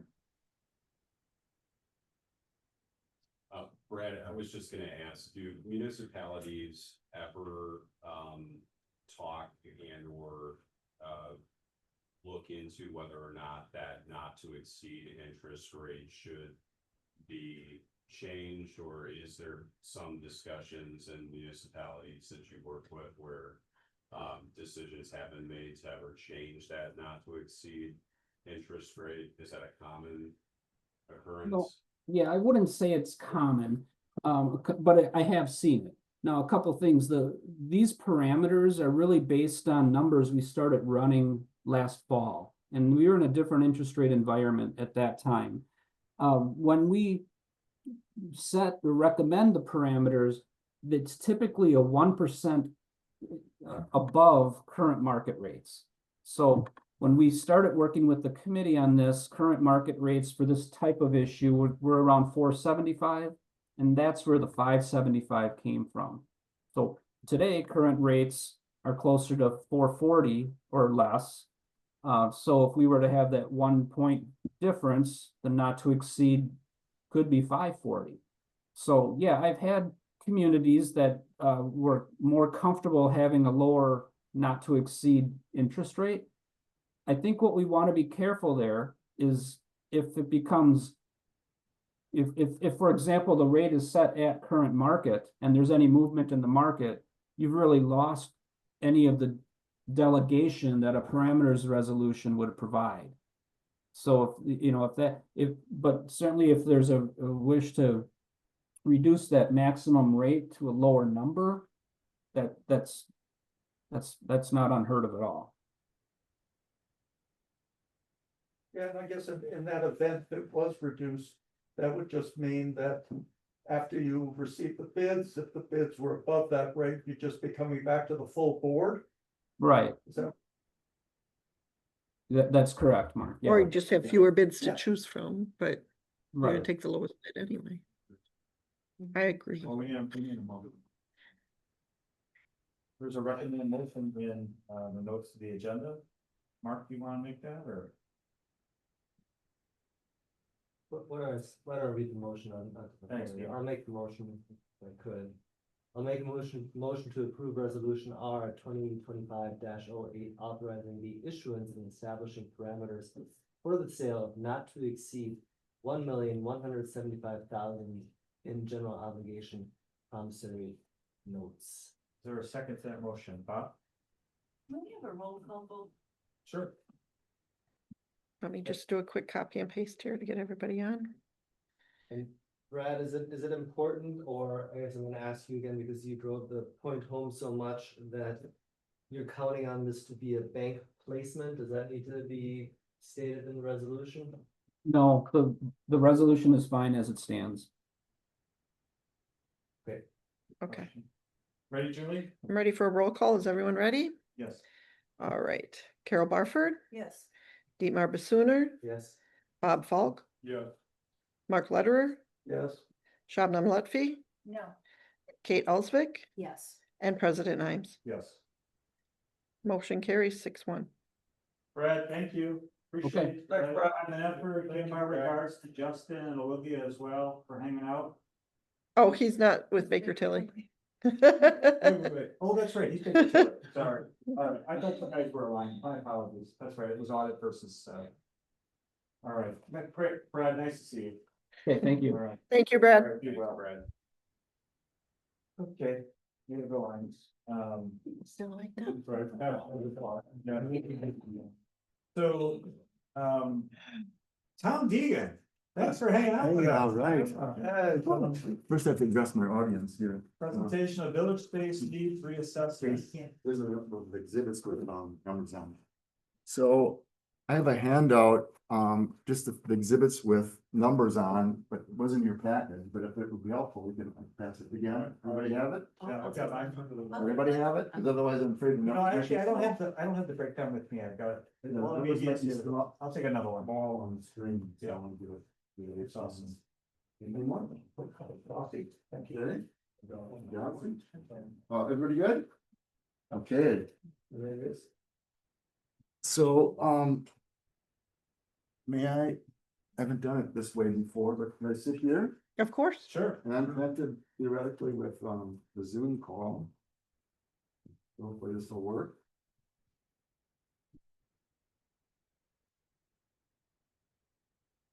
Needs to.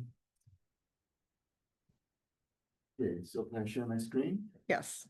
Okay, my name is Tom Deegan, 3518 Blackhawk Drive. So sharing screen.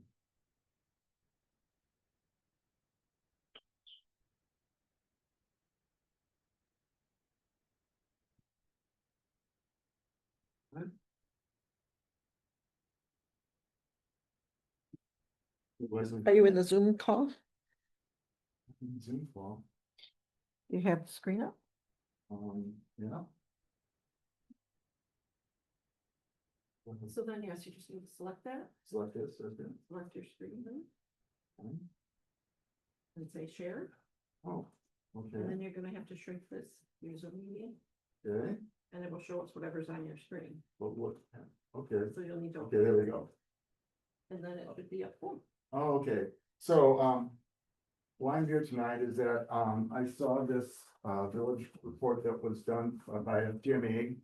And I had some questions about how the information in the report and some inconsistencies. And then I offered to, take a look at the space programming and also the design and pricing that was in this report.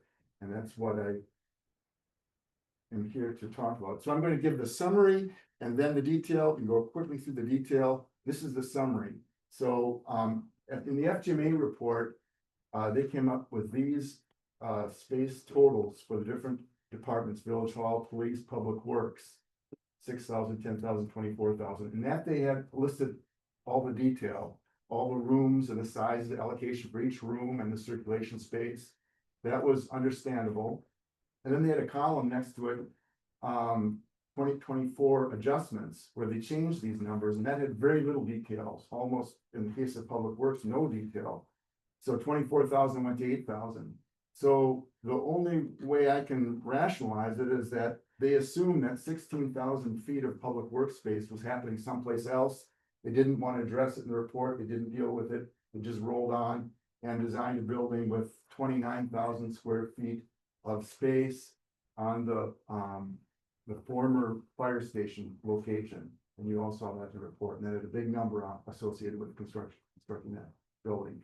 Well, then, I met, with the department heads, with Brian, and it went very cordially, very smoothly, and, talked about staffing and, their space needs. We did that with the, village hall, police and public works, and came up with these totals. So this suggests that the total space, needed for these village departments is 34,428. And, you can see the difference in now compared to the other the FGMA numbers. So I have all the space programs here. Brian, would you say the space programs represent the discussions that we had with Village Hall? Yes. And the village and all the departments? We had several rounds. I met with all of them with my architect, Ed Kawarski. We developed a space program, circulated for comments. We did that twice. And this is the result of that, after everyone said that they agreed with the numbers. So we don't need to go through these in detail. These were in your packages, but if anyone has any questions about the space program, yes. So going back to page 1, is parking, the space for parking included in these FGMA numbers and in your assessment for 2025? Not surface parking. In FGMA, they included underground parking, in their building size. Okay, so when we look at these square footages, you have to add to it all the square footage you need for, surface parking. Yes, because we're talking about the size of the building. Isn't it under roof? Yeah, these Numbers are are under roof. right. These are assignable square feet under roof. Yeah, which is in the FGMA case, but well, I guess you haven't determined, well, we haven't gotten to your designs yet as to whether you indicate a number of parking spots that would be needed for each department in your analysis.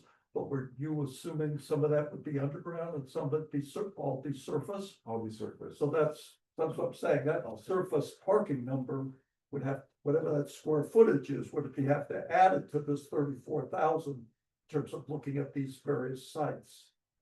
Oh, that would be a little bit of an unusual way of doing it. I think that would be reflected in the site plans. Yeah. But it would not, that would be a little bit atypical to look at it quite like that. Okay. But yes, the site plan should show the parking spaces, and that'll be a challenge to satisfy all the parking that's required in all the scenarios. The Village Hall program, just for instance, we have the staff listed here. parking 25, that's what's at this location right now, and it does work. So that's fine. We have all the different rooms and sizes and everybody's accommodated.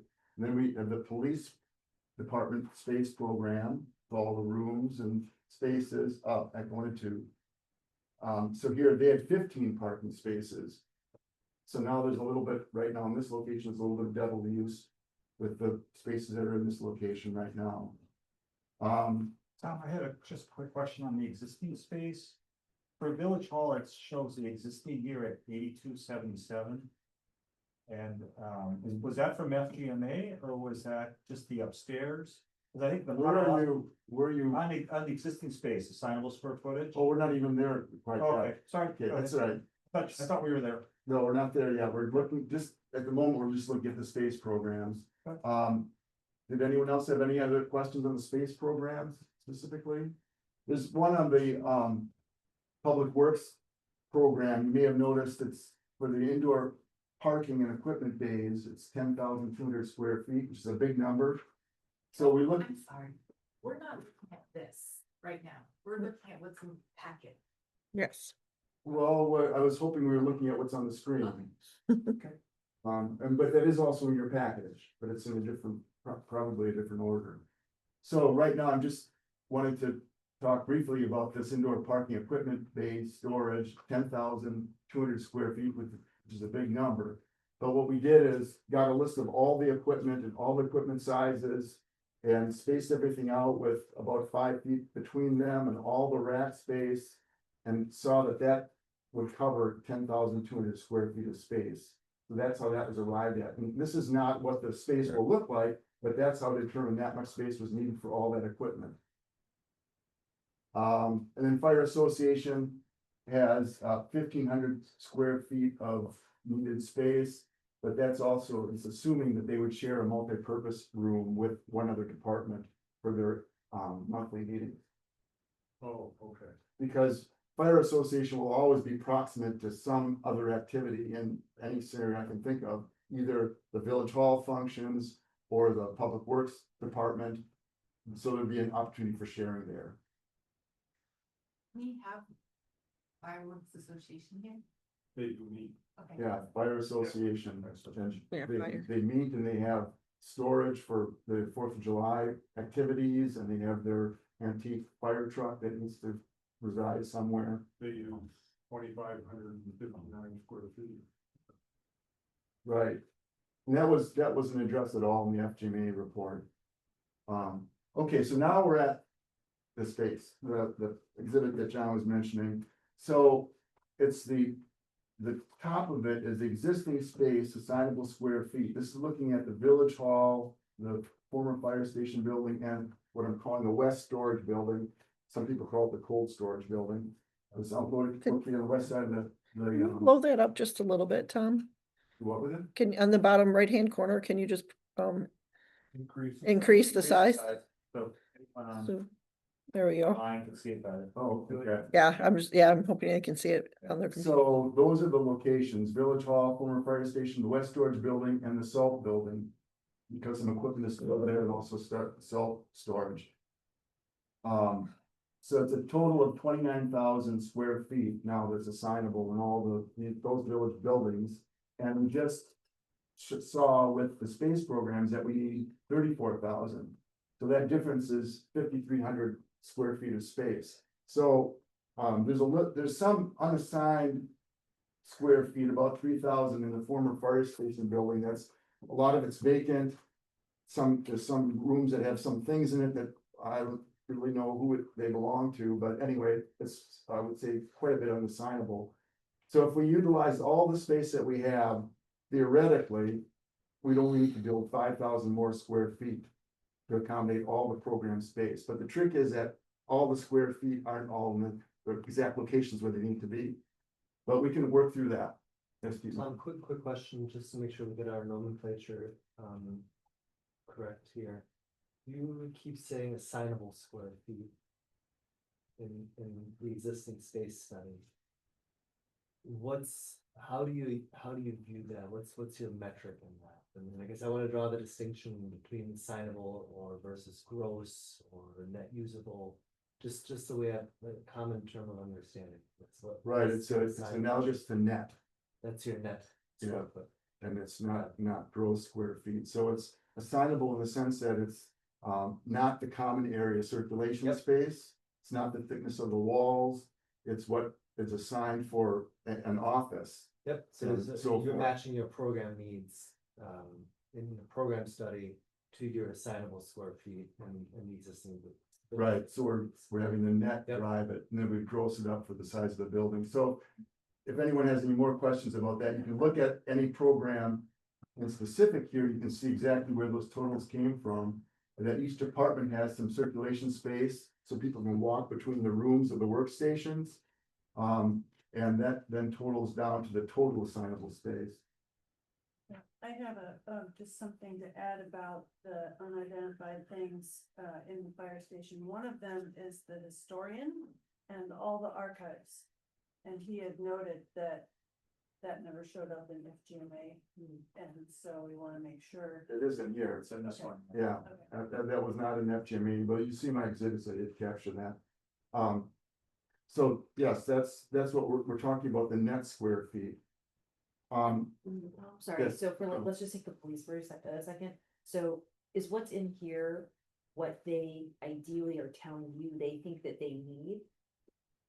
for the Not what space they program. currently have, right? But what, like for police, like I know our police force needs more space, so we've estimated there's some calculation that's gone into here that's saying this is what we project the police department will need to operate efficiently. Correct, Okay. right. Is And it that listed out anywhere, like kind of some of the assumptions made? Oh, yeah, in detail, in the space program for the police department. Yeah. That's all the list of rooms and the staffing assumptions and Okay, the so, rooms but and there's some sizes. calculation that on like each person needs X amount of space. Mhm. Some people have offices, which the size of the office is identified, some people have workstations, and those sizes are identified. And I have to say that we very rigorously did this, we very carefully walked through. Yeah. And we've even pared down at the last minute some things that were kind of on the bubble. So wouldn't you say that this is really quite right where it needs to be? I mean, now, the next set of cuts would be, muscle. And it would affect operations, and you'll get a less than desirable outcome then. Because right now they're operating in very substandard space. Might as well make something that really works for them next time around without being luxurious, of course. Okay. Yeah, so always go back to the space program, that has all the detail for each department. And then we've summarized that, as I mentioned here. Then I did go and I did a very close look at the existing space. I'm just gonna roll through these exhibits now to show that this is the current building we're in right now, and this is the analysis of it. What police department is using, what admin is using, what's the common area circulation space. So everything is accounted for, and these all are in those totals that I just showed you a moment ago. This is just the background information, lower level the same way, all the different functions and different floors. And then looking at the former fire station building, how that's being utilized. So in yellow is the fire association, pink is public works, green is forestry, and right here, you can see that in this corner, that's where right here is where the historian is right now. The forester's office is right here. Correct. So actually, I should color that in also. I do have them in the space program, but that I missed the coloring of that right there. So this is fire association also. They happen to store their truck right here. This is forestry. So all these numbers are reflected in the chart that we just looked at. And then the west building, which is beyond the state crime lab. We all know where that is. And here's the building and the salt storage building next to it. Now, some of this ties back to what Marilyn said, this lease with the golf course. These are all golf course parking, cars are being parked here for the golf course. And I don't know, I looked at the lease quickly and I couldn't exactly see how that's allocated, if that's by courtesy or by right that the golf course is using it, but that's prime expansion space for this building that you'll see later will be critical for this whole program. So that might be another issue with the golf course. A negotiation. Yes. Negotiation. Brian, could you look into that, determine just exactly how that space is it by right, is it part of the lease? It's What- built into the lease from what I understand, but it was a negotiable, I think, within the, so I don't remember specifically what amount of space is given or allocated for it, but I know it's a share. I have to look at that specifically, because, you know, historically, the golf course hasn't been too easy to, you know, give up things that they have written in the lease. Well, whatever, we have to determine what the situation is on that. Look at that. Okay. Okay, so rolling on then, in that, west storage building, this is how the space is used. There's some fire department vehicle impound space there, fire association space. There's a loft in that building that the public works right now is using for, storage of, empty garbage cans. It's essentially a 6,000 square foot building, but then you've got that lot, that's 825. And then there's the self-storage building where half of it is being used for some equipment, other half is used for self-storage as allocated to the Public Works Department program. So that's what the detail behind this existing space assignment square foot, you know, the 29,000 square feet number in that, on the top end of this chart. And there's again, the program space. So now we can look at where we'd want to, some scenarios where we could put this or accommodate this 34,000 square feet of need that we have. And I had to make some assumptions here for this. And so I have two scenarios here, a renovation and addition. And this is a little bit forward looking. This is a little bit beyond what my first task in the first phase was just really to identify the program needs for each department. But this is looking forward because this is some of the decisions we'll have to make. In this first scenario, I'm assuming that the village hall would stay here and that the police and some of the public works would go into a renovated fire station building.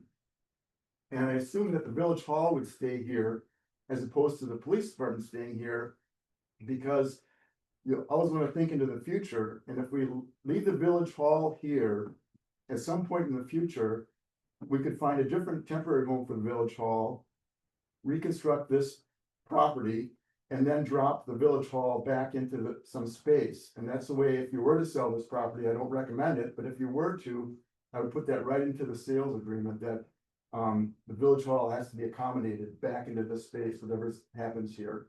But regardless, the point is that it's very easy to find office space for the village hall as opposed to a temporary police department somewhere. You couldn't find such a thing because the police department is very specific. So that's why I assume the village hall would stay here and then the renovation, as I mentioned, but you still, to make everything work and still hit the 34,000 square foot of need, you have to put a 56,000 square foot addition on the west storage building. 5,600. 5,600, sorry, 5,600 square foot addition. So the point I wanted to make with this first exhibit is that you would have costs for renovating the village hall to either minimally to get the mechanicals to work properly and maybe do some electrical work to improve the lighting. But maybe even more renovation, you have that cost, you have the renovation of the fire station, that cost, you'd have some renovation to the west storage building, depending on what extent you want to do that. But you definitely would also have an addition to the west storage building. So you're affecting 3 locations with cost, and that would total your total cost. Otherwise, you're really not implementing your plan properly. And some of this can be phased, and we'll talk about that later. So the next other scenario is where if you build a little more at the fire station, and I'll show you where you could do that, 1,400 feet, you could build a little less at the west storage location. So, you know, the numbers move that way. You can, through pricing, you can find out what's more cost effective. So here, in this case, This first scenario, we vacate the police department, putting them at the former fire station building and leaving the village hall functions here. And then what we might consider doing is expanding the lobby, because then there would be more room for early voting activities. We'd be able to put the fire association in the former police garage. That would fit very nicely there, and storing the fire truck there. And then backfill this other police space with other admin area there. So a lot of detail, a lot of design would have to go into this, a lot of discussion, but in concept, that's what could happen. And the same thing in the lower level, we can make adjustments to this area, maybe where the corridor is, backfill into this vacated police area, maybe have better storage, maybe some evidence storage for the police. There's a lot of things, a lot of discussion there. But then going on to the former fire station building, this is where we could or not put that 1,400 square foot addition.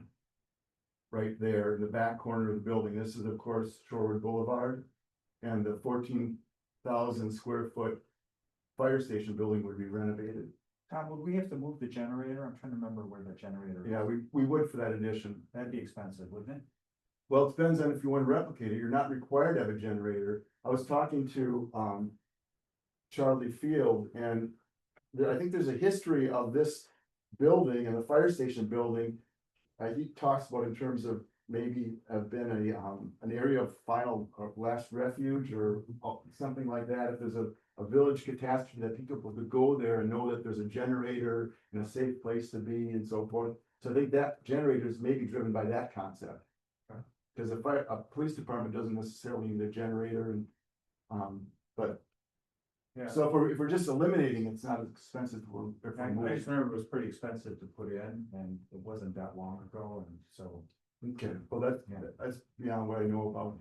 So in scenarios A and B, you aren't ruling out the possibility that the police department could keep some space in this facility? Well, I wasn't ruling it out, but I think that maybe it's evidence storage. If you start splitting this police department functions, it becomes quite inefficient, I would guess.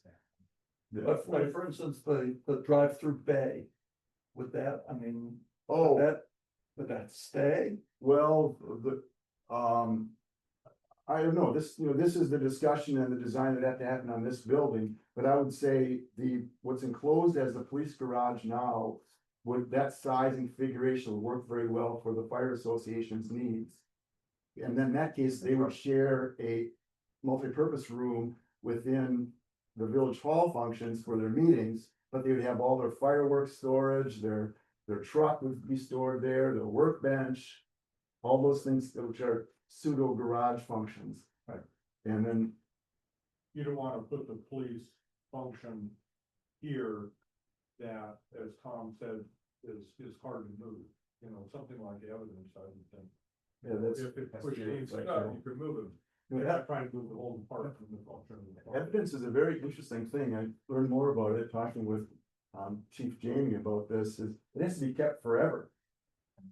So and fortunately, we haven't had any big cases, but if we have a big case, we're gonna have a lot of storage for a long time. So we'll all be nice to each other. But that's an interest, our evidence storage is a very interesting concept. Okay, so. Tom, on the last slide, have you thought about feeling a little space up to the front of the building with that rec? Oh, I'm glad you mentioned that, because if we're gonna look at a renovation of this building, I highly recommend that we try to touch as little as possible. Because the only way we're ever going to find any cost efficiencies here, if we touch very few things and we don't expand the front, we don't put a new facade on it, we don't put a big lobby in the front. But we try to use the existing historical entrance over here where this ramp was. I was hoping we could use this handicap ramp for the entrance, but I'm finding now that it's too narrow. So I don't even think we can use that. So that means we'll have to tear that off. There are so many costs associated with using this building that we have to be very careful on how we approach it. So I would suggest if we're going to expand it, we just expand it in the back. There's even a phasing approach where we could tear off this whole north bay and build appropriate public works garage storage there.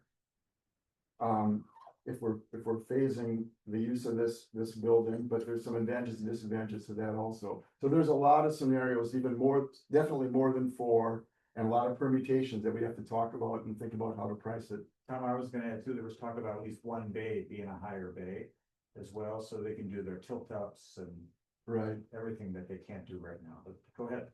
Well, that's right. If we keep this ceiling height in the building and we reduce our renovation costs, then there has to be the higher bay at the west storage building. Right. You see, That's so right. those, That's right. or there's a chance if we redo this, we could have a higher ceiling in this location, but we'd have to, that'd be more expensive this location then. Right, that's a good point.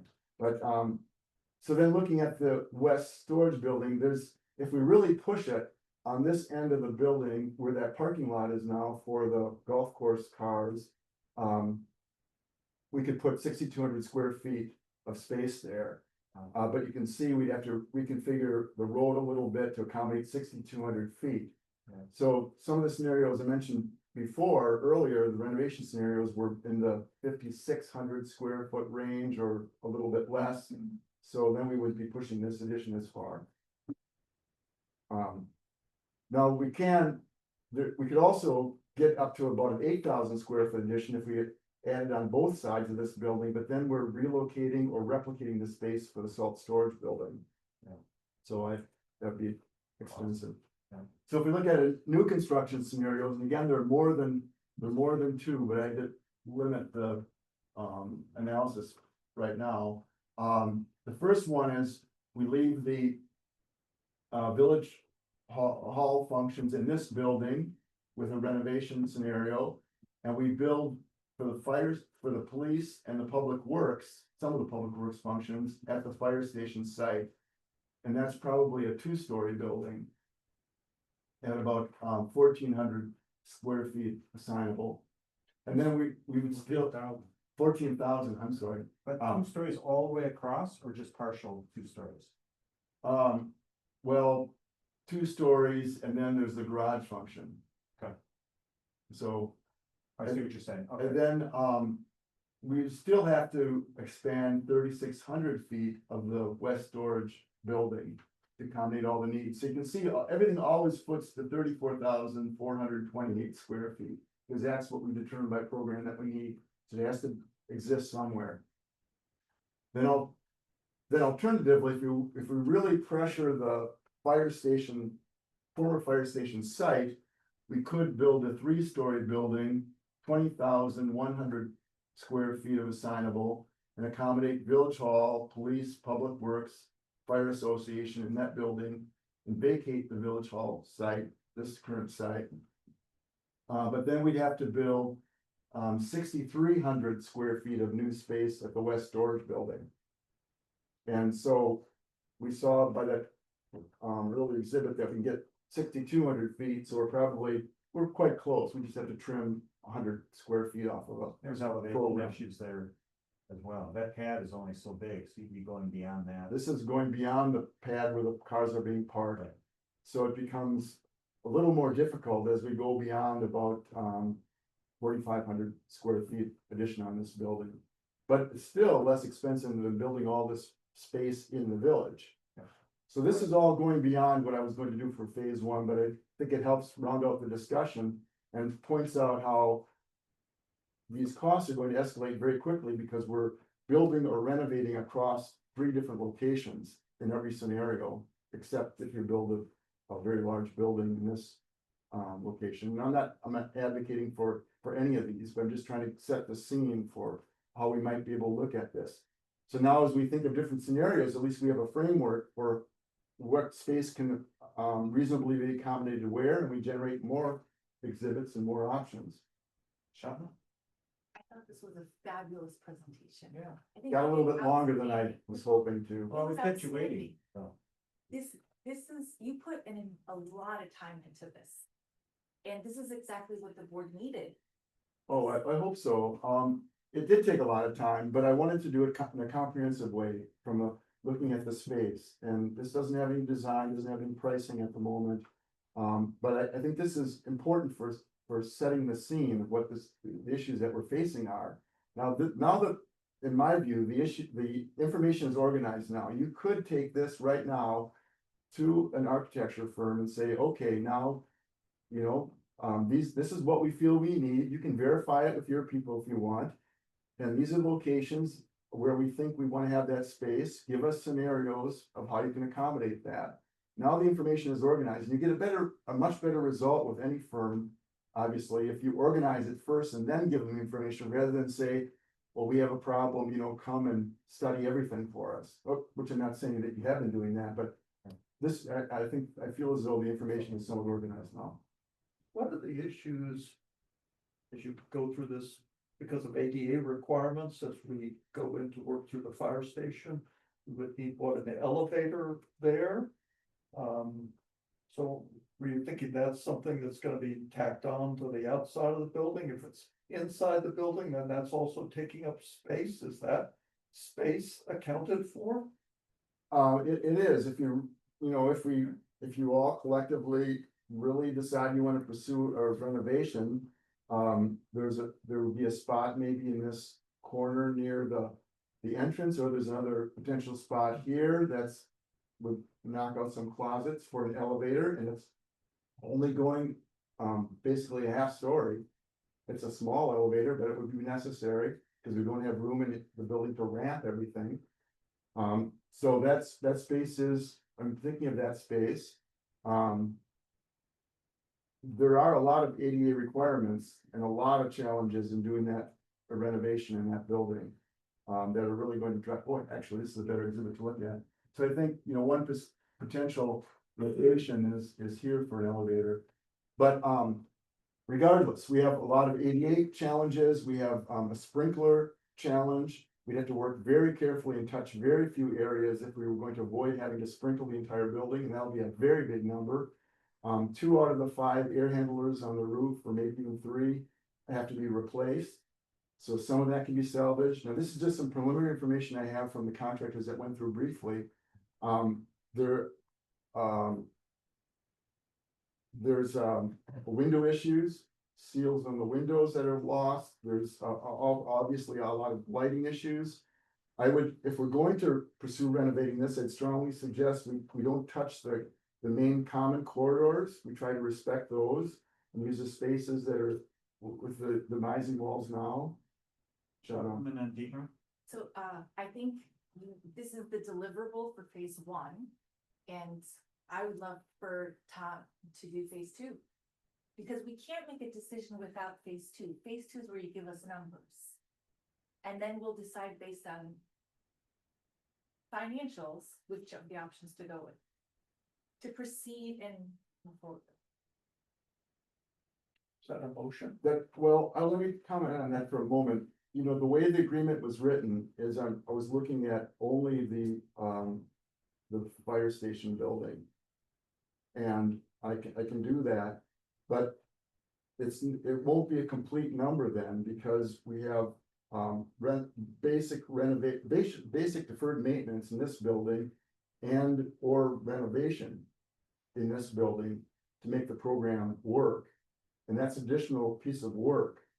So I think that maybe before we authorize it, or you authorize it, if I could have a few discussions with Brian about some of these scenarios. And we can talk about what I'm doing on the next phase. I think that could be helpful. Tom, again, thank you. I'll echo what Simon said, what you put together and really provide the scenarios, which gives everyone a framework to at least focus on. And as you said, there are permutations probably within each scenario, but it sets the stage of what the bigger moves are. So I wanted to say thank you for that, for putting that together. The other question is really more for Brian. From a concept perspective, in all the scenarios, it contemplates that police department is decanting out of here and moving over to either a renovation or perhaps a new space over at the Sherwood Boulevard location. In those two extremes, newer space or new space versus renovating space, what has the chief of police said about that?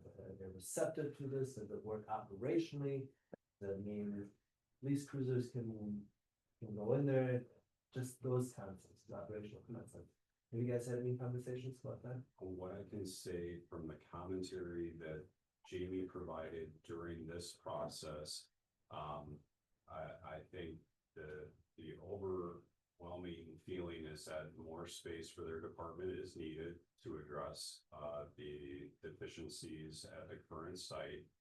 The caveat for going to the fire station building would be they do want to make sure that they have proper avenues by which to navigate in and out of the site from a design standpoint. And from a storage of vehicle standpoint, I know she spoke to that as being a concern. The evidence storage room was definitely something that Tom had already mentioned as being critical to a piece of that overall thought process from their side of things. I could see strategic gains from potential of the department getting closer to the school from a safety standpoint. But again, I think we haven't really gotten into the if this moves, what moves out. Yep. Discussion. No, I appreciate that. I guess what I hear you saying, and I want to state that just categorically, is that Jamie's number one concern is less so the location, but whatever the location is, that the ingress and egress of the vehicles is paramount. Is that accurate? Yes. And in its current form, Sherwood Boulevard or the DPW building has only one way in and the same way out. So it's not a throughput like it exists currently. Is that of concern to her? I think if any designs were presented, she would want to see that some piece of that was included in the discussion for where and how the department were situated at the site. Can I just one question? We were talking about parking here, that we have adequate parking. If things move to the fire station area, is there adequate parking? Well, no, there's a lot of challenges with trying to reuse this fire station building. The police car ingress egress is one of them, very top on the list. This doesn't accommodate that, and it can't accommodate that with any reasonable way. We can have garage storage for the vehicles that they want, but they'll be backing in or driving in and backing out, whatever. And that's not ideal for Jamie. But if you decide you really wanted to use this building, that's what they would have basically. So, and this building basically has 7 parking spaces. This former fire station building. So, I'm thinking of voting in public meetings and things like that. This, you would stay at this building. So if we stayed here, Yeah, it's only the scenario where we'd all move. right, well, that, you all can't move to this building.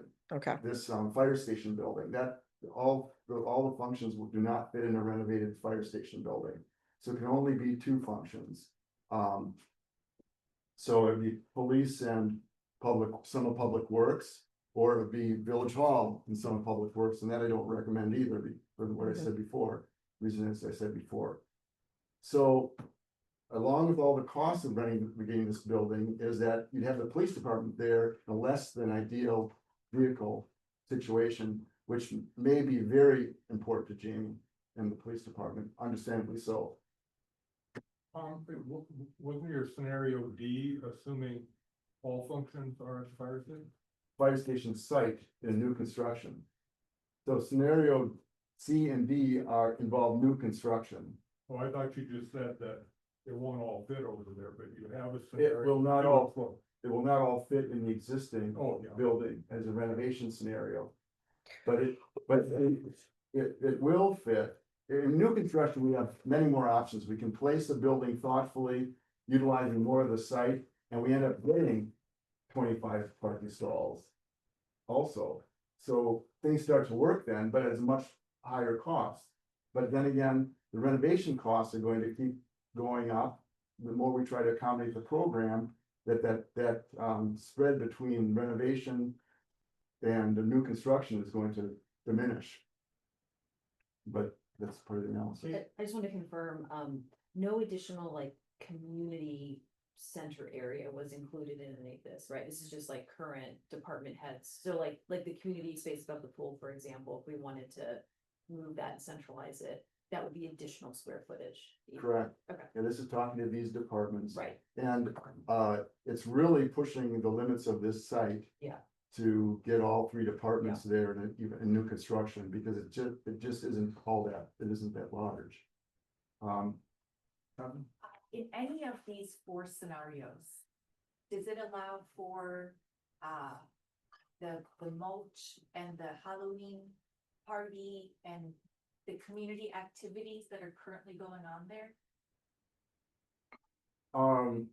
Well, I think the 4 scenarios. Well, let's see. So there will be, in the renovation scenarios, there's public works space. I don't know, these parties, if the public works takes their vehicles out, is that this garage space that they use, then yes. Is there a big, gathering room? Well, no, not in the program. It's only what's in the program is what will be delivered. And we can change the programs too, or add another component of, community space, but that's going to escalate the budgets and the space requirements. But like, so it would just be the same as it is now, the cars just move out, vehicles move out, and the community could use that space? Under which scenario? Under like a renovation scenario? I'd say the current status is not ideal, but. I'm sorry, I'm not familiar with those activities, but yeah, if we're renovating if we're renovating the fire station building, then, let me get to that. I think as Then I there'll read be it, garage space still in it. those activities would be accommodated pretty much as they are now in some of that open space that we have. But it would be a garage. It would still, it wouldn't. Yeah, it's not Still- nice currently, like when they have the Halloween party, it is like you roll, cars out of a garage, you put decorations. It is a garage. So, yeah, exactly. But I'm saying if we're trying to reimagine what the future here, I think that's the way to think about it. So I want to be mindful of time. Tom, this is great. I think, Shawna's point, I think everyone's point, I want you to be able to move forward with the phase 2 per the agreement that we have. I'm comfortable with you working with Brian, if we decide that some additional things have to be looked at here, and then we just set what that is. What else do you need from us today to move forward? I mean, I really like this direction. I'm looking forward to the opportunity of hearing more of focusing in, is this being a decision tool for us moving forward? Well, I'm wondering what the format is if someone has different idea of scenarios, or how that gets to me or is discussed or whatever, because right now I have these 4. Yeah. But, I'd like to, if someone has other ideas of scenarios that they think are potentially viable, I'd like to hear about those sooner rather than later. Would it be okay to suggest that, board members could provide those to Brian and Brian can provide those to you, so we don't have to hash those out right now? Oh, you certainly don't have to address them now. I think some of those scenarios might take a little discussion, so maybe the board member has that, we can arrange something and Brian and I can meet with that board member. Yeah. Dietmar? I was just gonna suggest, I think what we're asking of Tom is not an insignificant task. Because for him to run through all scenarios and all permutations of scenarios is a big lift. I think there's a component of chicken and egg here. What comes first? I know we're all eager to understand costs and things. But really to focus desires is just as important here. So Tom said it, I agree. Out of 4 possible scenarios that are here, there could be 3 other iterations within each one of them. And I think, I don't wanna put words into your mouth, Tom, here, but based on your experience speaking, you had mentioned insofar that there are components of the renovation that on the surface will appear to be more cost effective, but they have other trickle down effects in terms of, as you have them broken out into these columns. I think it would be good to have a conversation, and I don't know if tonight's the night or if this is at the next board meeting, on where are you trying to focus our direction here? Is it more aligned with scenario 1 or at scenario A, scenario B, scenario C, or scenario D? Because I think you also need that feedback, right? You're not gonna chase off in 4 different directions and piece this thing together.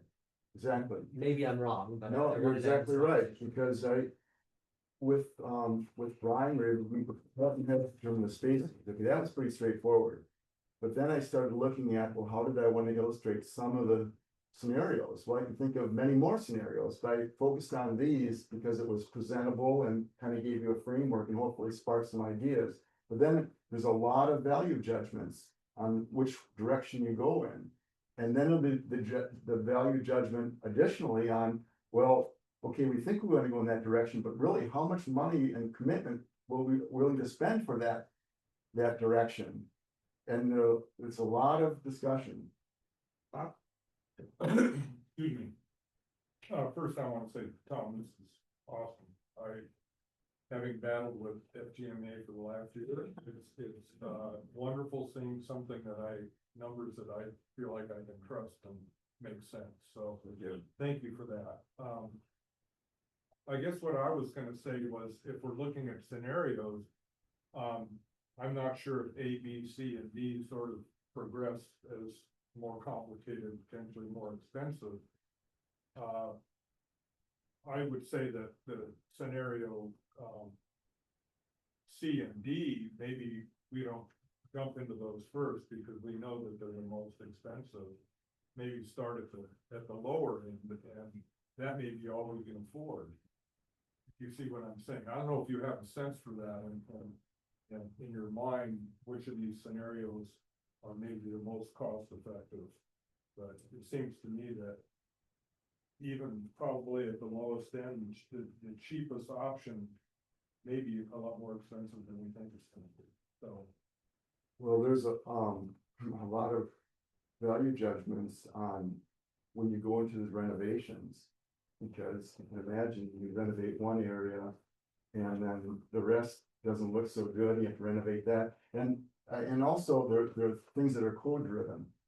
And it would take a lot of analysis, as you know, Dietmar, to really nail down, okay, is the sprinkler system needed or not? You know, how much area are we touching that's renovated, and are we jumping to a different category where the entire building has to be sprinkled? And then, to what extent do the renovations really fit the needs of the police department, and how's that being compromised? We could theoretically gut the entire building and be left with nothing but a concrete block shell, and then infill it all and probably get pretty close to the programmed police space. But then we might as well get rid of the shell also. And also, the thing to keep in mind is we start renovating, and we're still left with, at the end of the day, well, the floors are a little bouncy, the floors are a little uneven, the walls are, the ones that are remaining are a little bit thin, maybe sound isn't quite as secure as the police might want for their discussions with residents or suspects or whatever. So then becomes all those compromises, like to what extent can we spend the money to make this really great police space, or do we want it to be somewhat quirky? In terms of public works, I know one of the problems with the building is just there's not any insulation in it, so very little, and so the guys have to run the heaters constantly. The north end, for sure. Yeah, the north end, and so if, like, even insulation, does that trigger the need, is that enough of a renovation to trigger sprinklers? Or does it more if you change the whole structural part of the building? You know that? Well, why would you, well, probably not rent, just insulation per se, and just the public works area of the existing fire station, is that what you're saying? Yeah. That probably wouldn't do it, but that doesn't get us too far down the road. of Oh, what no, we're I gonna know, accomplish. but it's something that's. needed. Yeah, no, it's more of when we try to, we're changing all the interior space to accommodate the police department. We're making a different configuration of rooms. There's some large areas you can see in this, on the screen. You know, like this, I don't know if you can see my cursor moving or not, I can't even see it myself, but. You know, these, like this might be divided into 2 or 3 or more rooms per the police program. Well, then that's going to have effect on whether it's sprinkled or not, you know, and this is the common corridor that would probably would try to maintain, would maybe divide this large space. But you see, it would become quite a accommodation, or Jamie would have to say, well, yeah, I know I wanted this, but I guess this would be okay, you know, that sort of discussion. Shadman, maintain. I wanna make a motion to accept phase 1 of Deegan Space Needs reassessment and authorize phase 2. Hold on, let me not make that motion. Can I make one? No, yeah. Can I suggest that services takes this up as a next step? No? We wouldn't have my support. Okay. And this is- I'm just trying to think, it seems like there's more discussion that we need to have, and I feel like to not spin Tom's wheels, someone needs to minimize the amount of scenarios and really think through this and make sure we have the right data from residents and we're solving for the right things. And so I think there's like more work that needs to get done before we get to maybe a phase 2 presentation. So just throwing it out there. Maybe a committee could take it up, or maybe not, maybe we have to have a separate meeting, I'm not sure how that works. It's gonna be a little tough to get a lot of good feedback from the residents, just based on what's in front of us. I think they're gonna have a hard time with that. So, It's just the same, at least as hard as we have, and probably harder. That's why I thought phase 2, which starts to get into conceptual design, so that they can actually visualize what the building Well, was. let's talk about that for one moment though, because phase 2, is not, it is conceptual, it's conceptual site design. And it's pricing, so it's not really design of the space, we're talking about blocks, just like FGMA did in their It's the report. outline of the space. Right. Exactly. I get that, but even that is to me, is a significant aid for the residents and for the board to try to understand what this thing looks like. Good point. I Very thought good that point. for phase 2, we were just gonna get some ballpark figures for these. But it sounds like phase 2 is concept design and taking one idea far more detailed. I would rather, before we pick a design, can we have a ballpark figure? Because with FGMA, you know, they gave us numbers like $15 million. And of course, a lot of these ideas were outside of our like ability. But if Tom comes back and says, you know, scenario 1 is 2 million and B is 2.3 million, it's a very different conversation. I want to know as a ballpark figure, are we looking at 2 million, 6 million, 8 million, 10 million, 12 million, 15 million? Well, Is that phase, isn't that a? yeah, I have the reading right here, just to. Is that it? Yeah, so that's conceptual blocks of space that identify blocks of space, and also conceptual site design for the scenarios. I've got mine.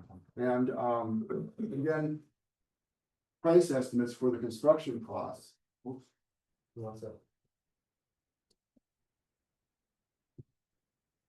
And that is useful, you know, it's useful information, and it's a little bit, it's very challenging for the contractors to give me on this renovation scenario. I have to push them quite hard because there are a lot of unknowns and they don't have much design to go by, but I'll be able to outline where the blocks of police department space are and where the public works are.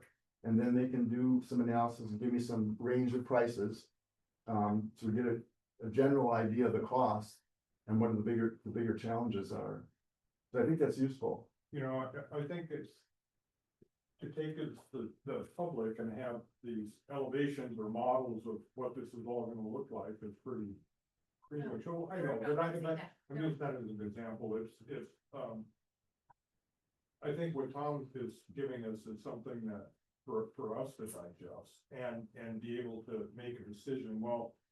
We really can't afford to go with the new construction 3-story, and as you say, that maybe 2 million, maybe 3 million, then we have a spot on the wall where we can start from to look at some of these different scenarios.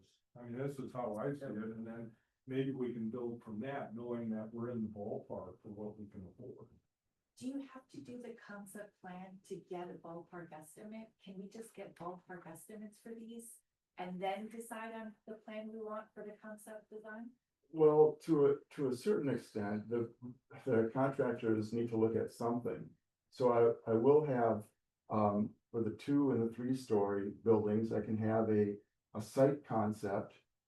Similar to what FGMA did. Okay. And get, ballpark numbers for new construction and define the construction type, wood frame, steel frame, so forth. Get a number for that as a ballpark. The renovation, they have to make a lot of assumptions, you know, is what needs to be done. And maybe even Dietmar can do it much quicker. I mean, you were mentioning some renovation numbers at one of the meetings. So, but there's a way of getting numbers for those. I think part of it is what Dietmar said is philosophically, or, you know, we can talk about the building being renovated, but you can also imagine that it's always going to be like a renovated building. It's not going to be like a new building. Is that really the direction that you want to go in? At what number? Can I ask a follow-up question? Does phase 2 say we get 1 concept design or 2 or 3? How many, what's included? in Well, phase 2? you know, I wrote this, the second phase, not really knowing where we would end up. So, I don't think that there's really a new construction 1-story scenario that does what it needs to do for us.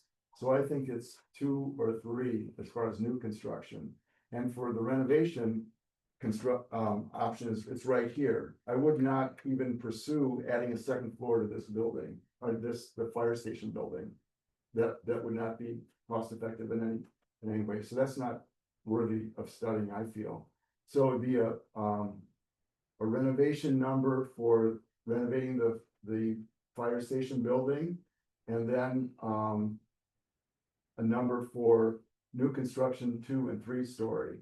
But I think the thing to be careful about is that that's only part of the cost. And that's what I was mentioning before, as we look at the chart, we really have to be renovating in 3 locations. There's the west storage addition, and renovation, if something needs to be added, the former fire station location and the village hall. So that's beyond what I had written in phase 2. So there's more work, because otherwise I'm gonna come back with partial numbers. I'm gonna say, well, it's X million for the former fire station location, but there's still village hall work to be done, and there's storage building work to be done. So I think I'm gonna have to talk with Brian about expanding that phase 2 work. In all of the scenarios though, we would be doing some work at cold storage. So whatever the additional cost is, that's gonna be the same regardless of which scenario we pick. Right, but you're gonna be interested in the total cost, aren't you? Right, but that total cost for each of these is gonna go up by the same amounts because of cold. Well, I think he had some different levels of renovation of cold storage depending on. Cold storage is different from square footage. Yeah, I mean, the difference for me for A and B is, for B, you have a 1400 addition at the firehouse, that was that box in the back. But then you have a smaller next to cold storage, you might even fit the pad, you're down to 4200 versus 5600. So that was the only difference, so. I mean, I'd be okay with getting a good number on the renovation for scenario B. And then pick your poison on the new. I'm just trying to move this along. Well, we don't necessarily have to do it right now, but Sorry, Carol, you had your hand up. It occurs to me that we are trying to optimize under constraints. And the biggest constraint is the money, and we can't, it's like it's chicken and egg, it's very hard for us to get a handle on that, but there are these other constraints, one of the main ones being the vehicle logistics, right? Are there any of these, is there any way to go through and weed anything out on the basis of the possibility of having a good vehicle logistics on one of the other of these scenarios? Does either of the, for example, either of the renovation scenarios lend themselves to that, or we're just not really getting there? well, no, actually, even in the new construction, I don't know if we're gonna get to what Jamie might imagine as ideal. If she imagines like a drive-through, driving one way and then out the other way, that would eat up so much of our site that, right, we would have no public works in the village. Right. And then we wouldn't have enough room at the west building to accommodate public works. They don't wanna have all their operations over there. Right, so those are you're making a very good point, and actually, I think I need to focus on that more, because we have, we imagine the new construction scenarios, they don't have a vehicle drive-through either. They have a more accommodating garage and sally port type activity where it provides extra security when suspect comes out with a vehicle, but it's not a drive-through. Right, because that would eat up so much for our site. So I think that's a very important conversation we should have with Jamie up front. Quick question. It's gonna be quick, because I'm gonna make a call on Did this. the staff have a priority? If they had to order these A, B, C, D and their preference, what's their preference? That's a good question too. So short. The short question, long answer. Indeed, The staff hasn't really reviewed the options to have that we've had anybody tell I was us. gonna say that Tom interacting with Brian might be able to go there. I'll just jump ahead. And then Dietmar. I was just gonna follow up on this maneuverability issue with the automobiles. Dietmar, you had asked earlier about how the department felt. I got the sense in talking to Terry that he wants to avoid where possible a lot of pulling in and backing out. And I think that that's his big concern. So they have to do a certain amount of that now, but I think there may have been one sketch that showed more of a longer, narrower space On the north end, yeah. that he saw as kind of problematic, and constantly moving one truck out to get another one. And I know we're all, we just don't have the room, but Well, we don't. I bring that forward as a concern, and to Dietmar, that's something I sent to Derek. Dietmar? Yeah, I guess, I'll be brief, I promise. I said it, Tom said it, we're tasked philosophically trying to make this a move this thing forward. And I don't know that this will happen tonight. And I don't think that even putting a resolution of motion on the floor to authorize you to, with X, Y, or Z, we're just sending you on your way on a fool's errand, it feels like. I think we need to figure out as a board, and Kate, I'm sorry, I didn't mean to speak out of turn, but when you mentioned sending this to the service committee, the last conversations that we had, and I feel very strongly about this, that direction needs to be set. It needs to live with the board, and it needs to be set by the board. I don't want to kick this down anymore to some other person to study. Main direction has to live here, and we have someone that is, thank you, Tom, for helping and putting this together so precisely, but we're tasked with trying to understand A, B, C, or D. And I think we should take this as homework, and how do we land on this, philosophically speaking? And that will be important for Tom to then pare down the scenarios and perhaps offer value-based opinions on these scenarios. Maybe that's one way of looking at it. rather than just saying, what are the costs, what are value-based? I think you bring up a good point, just to expand on that a little bit, because, as I mentioned, there are costs associated with these that we can get to cost estimates.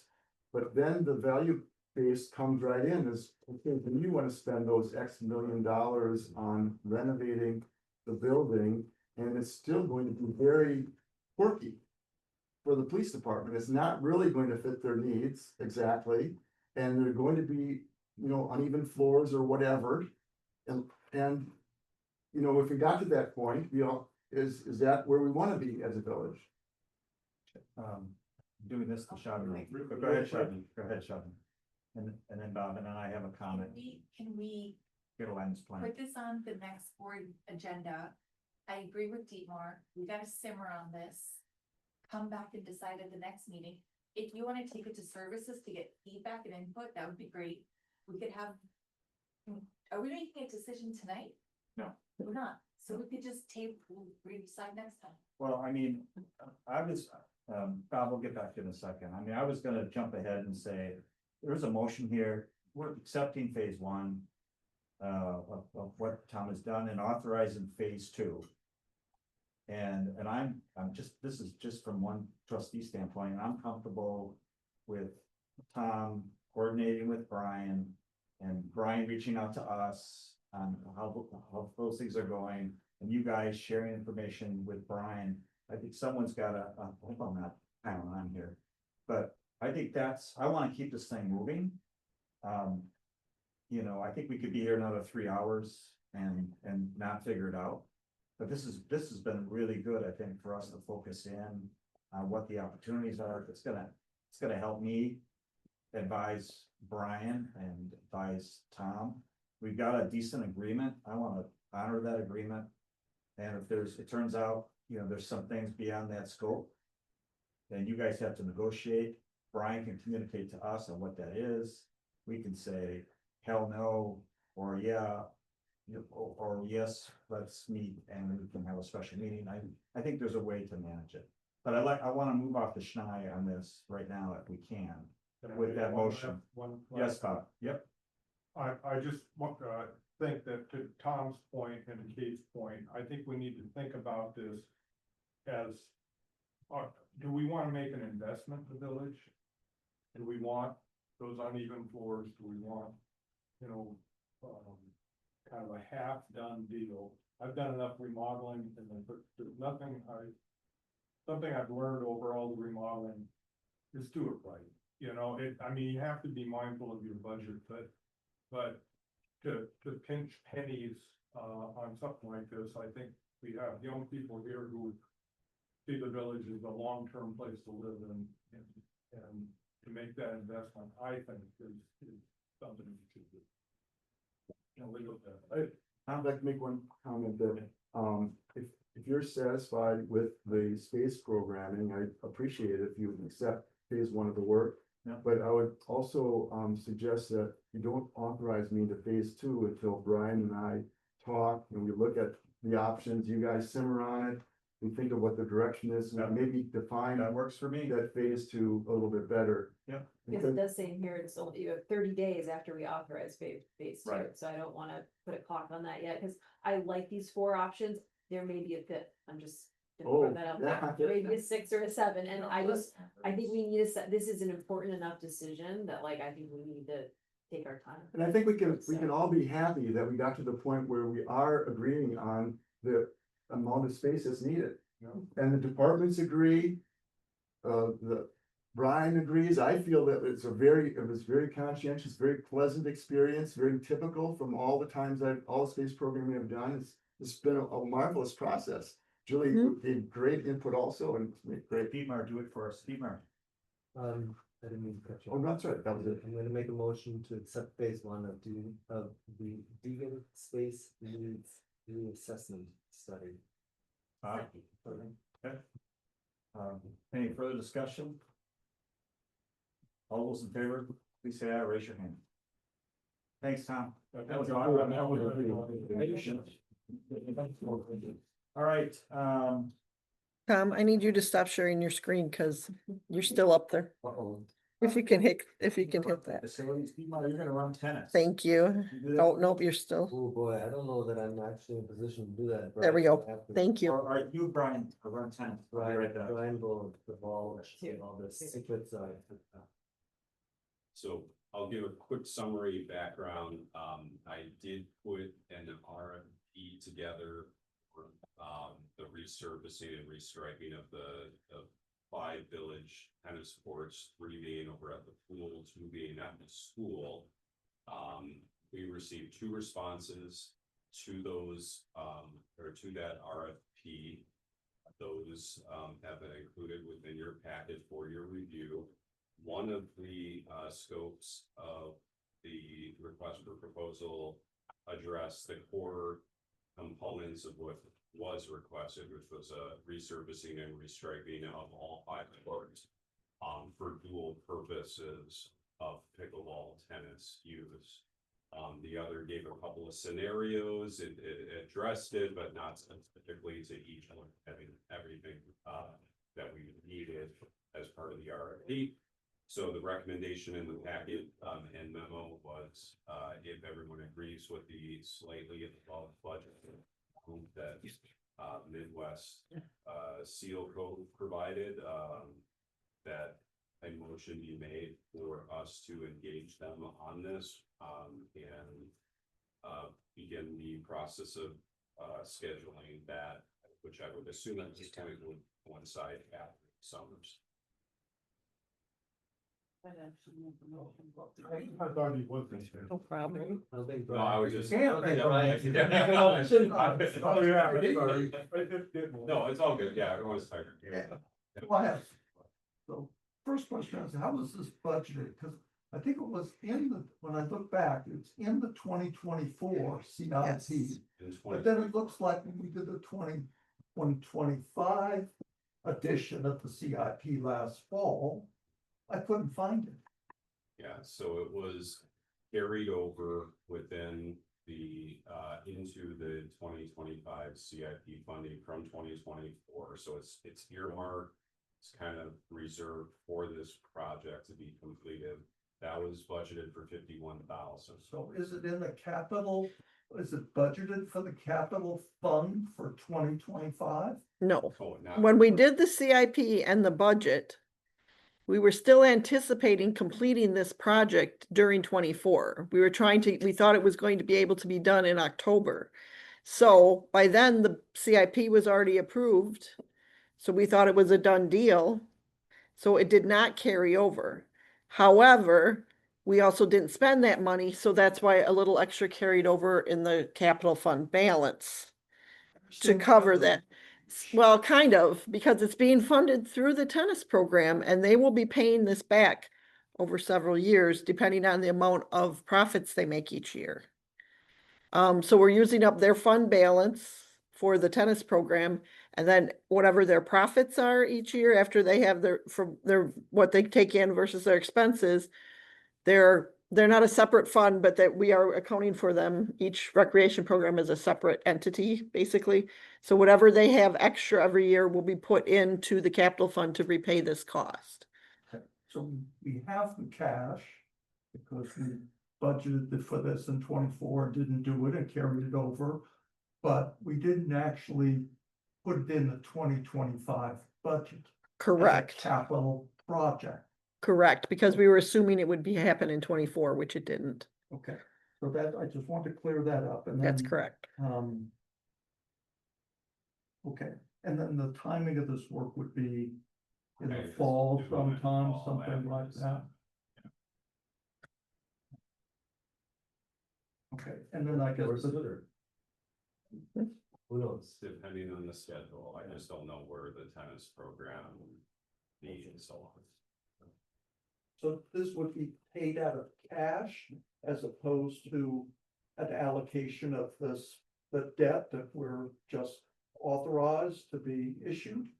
Correct. It was, well, we borrowed money last year to cover the CIP, so it was part of that CIP that was borrowed for last year. So would is this levy debt?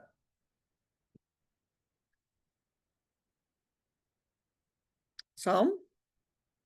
You have to look at the CIP. There's not, technically, no, it's coming out of the tennis program. It's not levied. It is not levied. When you say look at the CIP. look It was like, out- it's the funding. That's the thing. That's the thing. And the funding is coming over. No, this is not levied debt. This is coming from the tennis program. But it will be paid over several years. So no, it is not included in the taxes. Well, we can't pay the contractor over several years, No, we will pay the cash so we're gonna have to pay the cash. and then the tennis will That's will to make an refund advance, essentially to the tennis program. more or less. Which they will repay. Correct. At some, whether there's an interest rate associated with that or not, or whether it's an interest rate.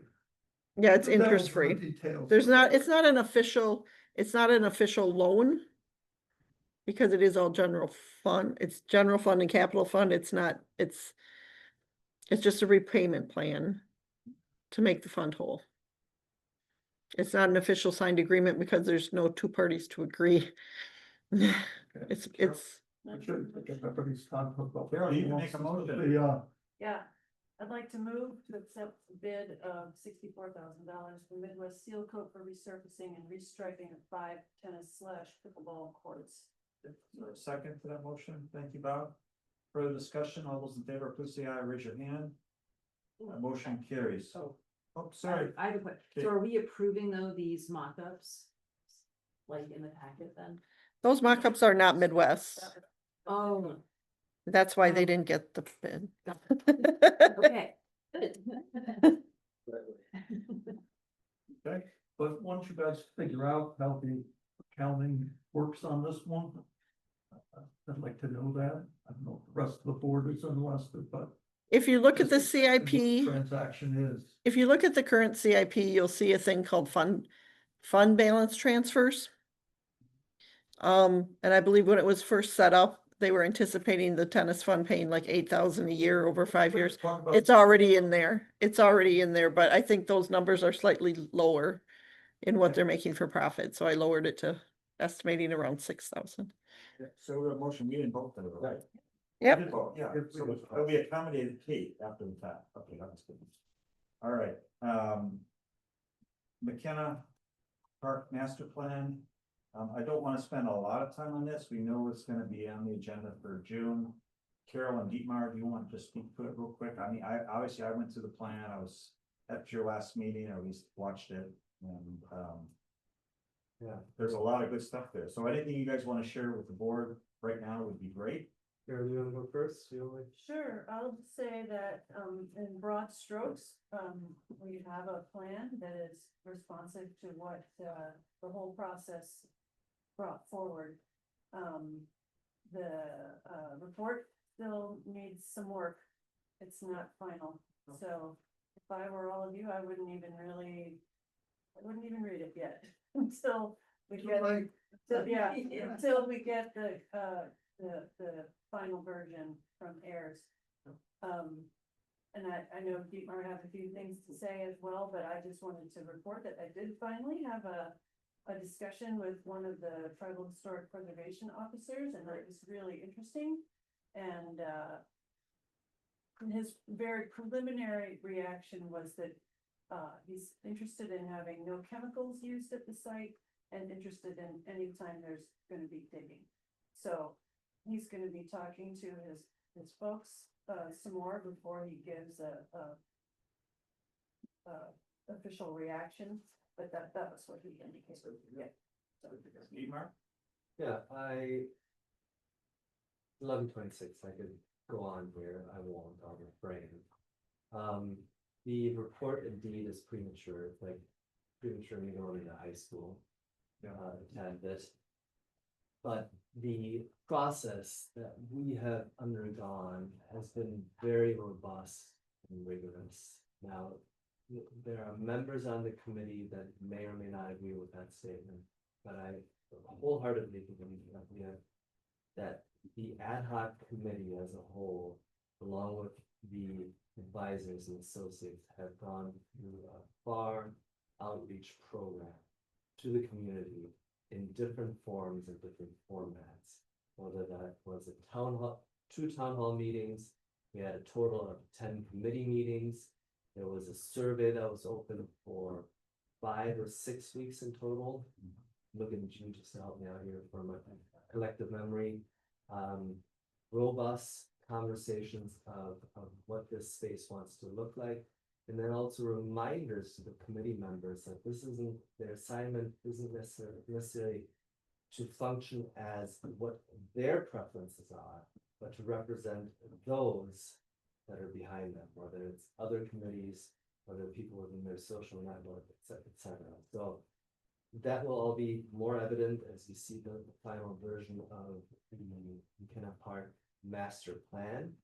Carol and I will bold, italicize, underscore that the whole notion is this is a master plan. It's supposed to provide a framework for what future endeavors will look like. So whether different facets, different phases of these endeavors, but that it provides a holistic view of where the committee landed and the changes that want to be undertaken. To speak specifically and dispel any misnotions that are out there in the general public, the cost estimate that's in the report is really just a measure and function of if all the options were on the table, what this would look like in the current now. That's not even future casting of maybe we can only tackle this part of the project. And remember, the whole purpose of the master plan was to tie this to potential grant funding. And we've done a multi-step tiered approach to get there. When we started with the CORP, with the Comprehensive Outdoor Recreation Plan, which is what we needed in order to qualify. This is the second step to all of this. We need to have a master plan. So now we become even more eligible for different funds and grant opportunities. And Brian, I think you certainly hit a ball and try to figure out where that lands, right? So that is that's all that's in play here. And it's the holistic view of what this park wants to look like and how we can keep it, maintain it, and improve it within the process that we went through as a committee. Anything else to add? Yeah, good plan, really good stakeholders on that committee and plan, I think that'll set us for the next 100 years. Mark? Yeah, so, just to help me understand the process. So we have the master plan done, let's say it's all approved by the board and you decide there's this grant out there and you apply for that grant. But the grant money that you're trying to raise is not for necessarily something that's in the master plan. It's for some modification of the master plan.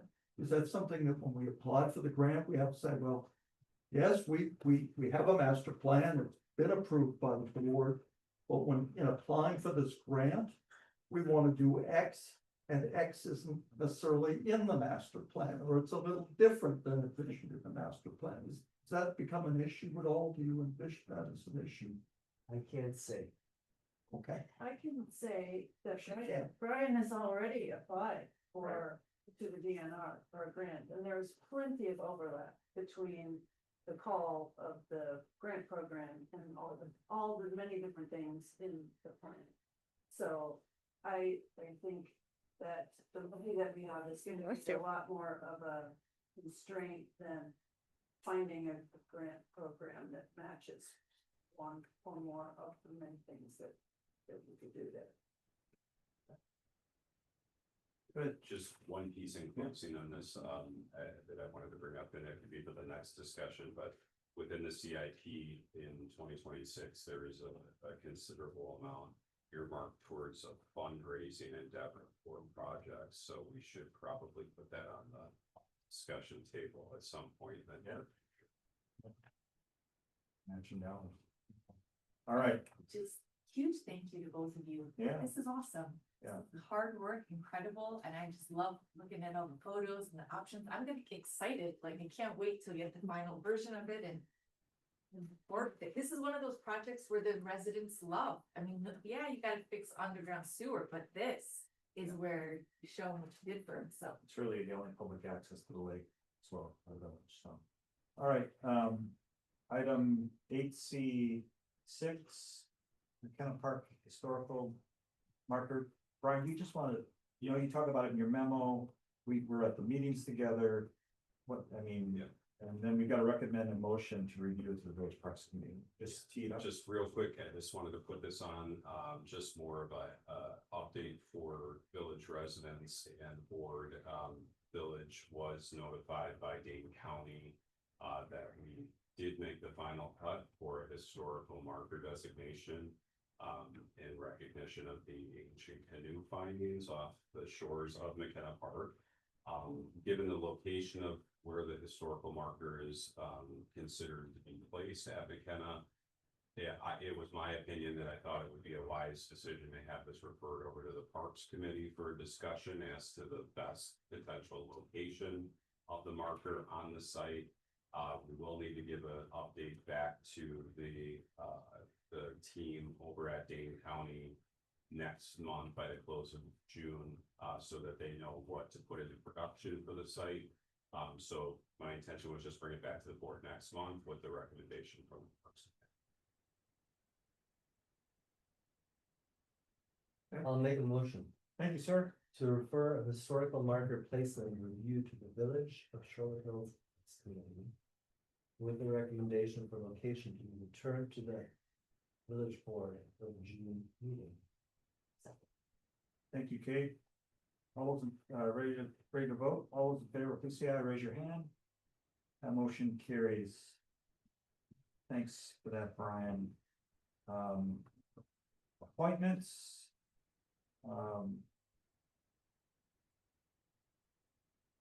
Village I'd clerk. like to make a motion to appoint Axley Attorneys as the village attorney. Thank you. Is there a second to that motion? Thanks, Shabnam. Further discussion? Yes. What's the significance of the appointment? I mean, we have a village engineer who's really not a village engineer, right? He's an employee of Town and Country.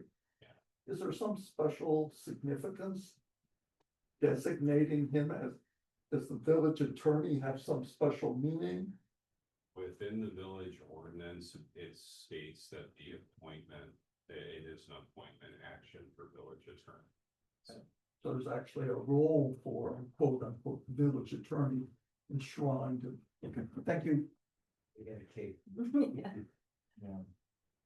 All right, so we've got a motion and we've already voted on that. We're done. We gotta vote. We gotta vote. Okay. Ready to vote? All those in favor? Motion carries. Congratulations, Bill. So glad he was here tonight. Approval of committee appointments, the list included in the packet appoints members, of the new ad hoc communications committee, as well as filling vacancies in Black Hawk liaison, pool and PHS. And there's a recommended motion. Someone want to make that motion? To. Really. I wanna make a motion to approve, but pull out the Black Hawk liaison for discussion. You can have all of it for discussion if we want. Should we discuss first and then make a I'll- motion? To approve the appointments of the new committee members as presented. I'll second that. Okay. And now we can have discussion. Well. Marilyn spoke during public comment. And she talked about having been a trustee for 12 years. And how much she's concerned about everybody, Black Hawk specifically, paying their portion of taxes. But putting that aside, Marilyn shows up all the time. Look, it's 11 o'clock at night, it's almost midnight, and the only person sitting in this room is Marilyn. She is articulate, she is experienced, she can disagree without being disagreeable. And I think she's wanted this appointment for a long time, and she is so deserving of it. If Marilyn, I just think that that's something we should discuss. Karen? I'm also interested in who else is on the Black Hawk liaison committee? I mean, it's not just Jane that we're. I'm the chair, Yeah, and then, Julie, help me out. I bring my list with me. I have to go to the website, I apologize.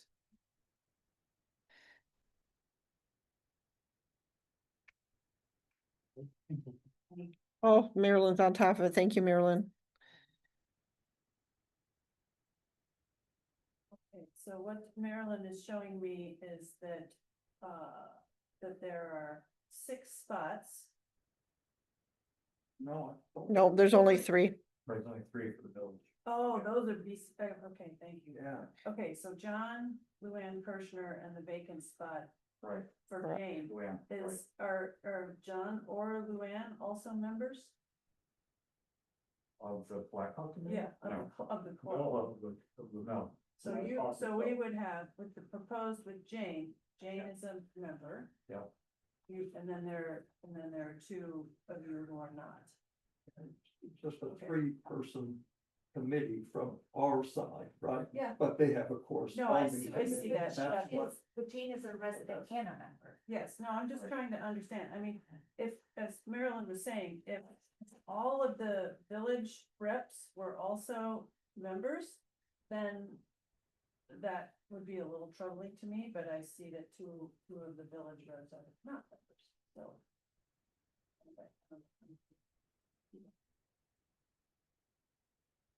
Beamer? I think Mark did your hand up next. Go ahead. I don't know. Did you? Were you up? Were you up? Oh, yeah, I get,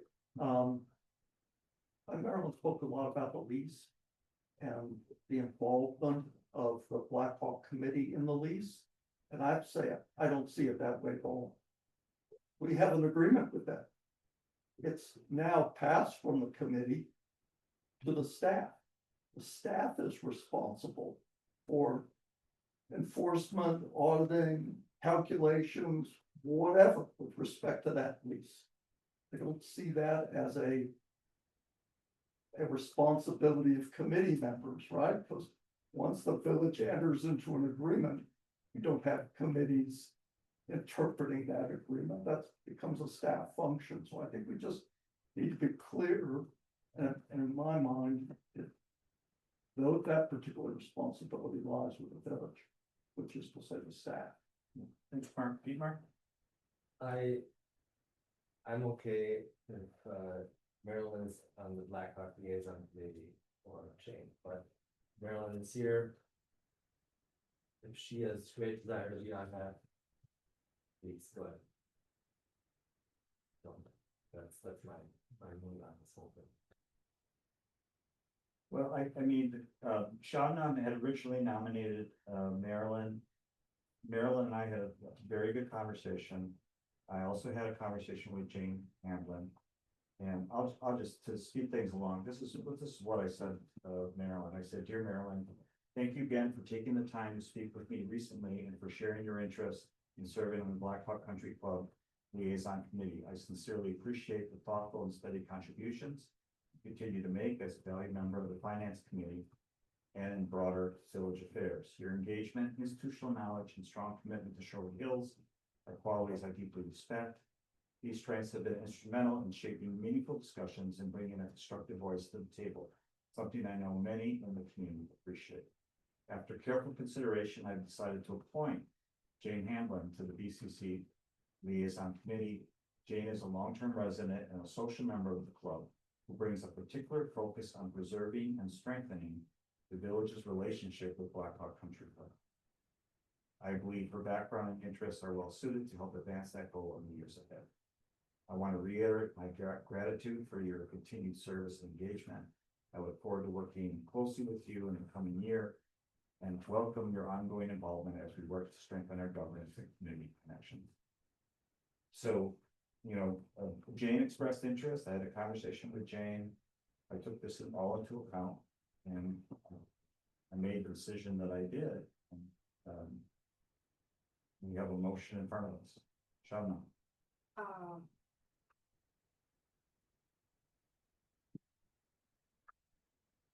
It is so hard. It's so hard. It is such a blow to somebody who's wanted to be on this committee for 6 years since I've been here. And every year to get passed on and passed on and passed on. And people have gone out of their way to keep her off the committee. Like, I'm not saying anything bad about Jane, but I think it is so cruel for somebody so dedicated, so hardworking, so caring to constantly be overlooked. Like, what is she missing that year after year, she never gets to be on this committee? If I was Marilyn and I thought, and I walked away thinking it's personal, you have every right to feel that. It's cruel, because I feel how much you love this place. Like, we all feel it. And it's a slap in the face. But look, there's 7 people here and it's democracy. But it's also ultimately John's decision. The board can veto it, but the board can say we don't approve. If the board can say we don't approve of Jane, you have that right to do it. He will have to find somebody else. He can either nominate Marilyn or he can go find somebody else and come back. Well, that would have to be an action then. By somebody on the board. So we would not approve the motion. Right. We just don't approve the motion. If the motion doesn't get approved, then another motion will come to the table. Well, Or it won't, and the issue will not be resolved. you could amend the motion. We could amend the motion. So why don't All the options are on the. why don't I get that on the table? We can vote on it if the amendment passes, follow that whole process. So I'd like to amend the motion and my amendment is for the committee appointments as presented, but for, in the Blackhawk Liaison Committee to nominate Marilyn Townsend for her term ending in 2020. And I guess for our order of operations, this amendment needs to be seconded. And then it needs to be. Is this a friendly amendment, or, because we still have a motion on the floor that should be either, I thought we were trying to. so we're amending? Processes, so. I'm thinking we should vote on the first motion, and then if we want to do a second motion, it would be different. And Okay, Yes. right, so is this a friendly amendment? Okay, I guess I'd like to go about it more formally. In that I'm amending the motion in order to do that, I need a second, then the majority needs to vote on that. I'll second. Got that, Julie? I'm a little foggy on how to record this, but I will work it out. I'll just have to look up, yeah, Dietmar. Amend motion to that, okay. So now the majority votes on the amendment only. You That repeat it. passes. You repeated it, it's recommending Marilyn. That is accurate. And then if that amendment passes, the new motion is on the floor to vote on. If it doesn't pass, the old motion stays. So we're only voting on the amendment now. Well, we can discuss now, right? Yes. Yes. No time for. Well, we still have to decide whether the amended motion will come back on the floor. We haven't gotten past that, Okay. that piece of it. Okay. So I guess we should at least call a vote on that one, on the amendment. Julie? So it's to amend the motion to approve the appointments of new committee members as presented, but for changing Maryland Town. Oh, not changing. Say the last part for me, Dietmar. How about accept, Appointing. Appointing. accept, But for appointing, Blackhawk Liaison Committee member, Marilyn Townsend. The term ending in 2020. with a term ending in 28. It's late, guys. I'm trying my best here. Okay, There. okay. Please choose the report. So now we gotta vote. On the amendment. Vote on the amendment. Ready to vote on the amendment? All those in favor of the amendment, please say aye or raise your hand. Okay. But that's not actually that's not actually voting on the issue. That is correct. Well, So the amendment carries. amendment carries. Okay. Now, motion- Have a question. Go ahead. Has, in anybody's memory, has the board ever done this before? Taken a candidate whom the chair of the committee selected and substituting someone else because they really, really wanna do it. Because, anytime you rock the boat like this, there could be waves. Yeah, and keep in mind, my thought process on this too was Maryland's also on one of the most important committees in the village.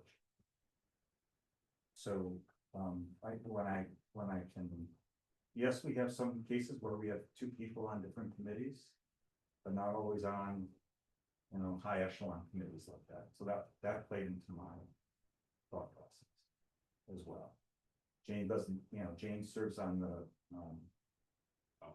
foundation. She's after there, but the foundation also, they made some really fun. That's what. Anyway, so you can tell. I mean, I read what I read, and you can understand my thought process, but we've got a motion, further discussion.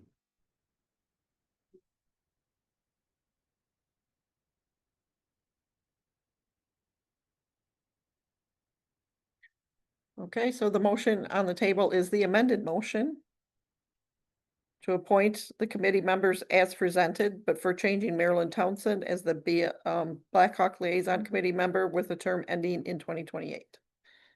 One note, I think Tim's last name may be spelled wrong. I can confirm, but I just want to Oh. make sure we have the right spelling for the comms committee. Okay, I'm not sure. Yes. Officer John, don't kick us out. And I would just point out that the two committee members are non-residents, which is what is required under the ordinance, the way that committee is constituted. It's different than most committees. I think Waterfront also has that, but these are for non-resident seats, the two. Clarify that. Yeah, Tim's name is missing a D, so I can send it to you. Thank you. I appreciate that. I guess I wanna say that I really felt Marilyn's passion. I think she'd be very good for this committee, but at the same time, I respect John's position. So this is really hard one for me because I think I respect both sides of it. But I wouldn't bring myself to abstain because I think that's it. Appreciate that, Bob. Carol? Yeah, I feel the same as Bob. I'm sure that Marilyn would add tremendous value to that committee. But I also feel like the balance of that choice should be with the committee chair. And the board should not go tinkering with each committee except for cause, I guess, some kind of real extenuating circumstance or efficiency, I guess. And since I don't know any deficiency in Jane's candidacy, I would Jane. Any other discussion? Ready to vote? So the amended motion is on the floor. I'm just gonna make one comment. We don't normally do this. We haven't done it in 6 years. If we're doing this, there's a reason for it. There's good reason for it. I can't think of anybody else who has asked to be appointed to a committee and year after year after year overlooked despite passion. And Jane does have a conflict right now. So if we're doing this now, it's not we're always gonna be doing this. It's an exception because of unusual circumstances. I'm happy to talk to you guys. I'm happy to talk to you guys about that. The history.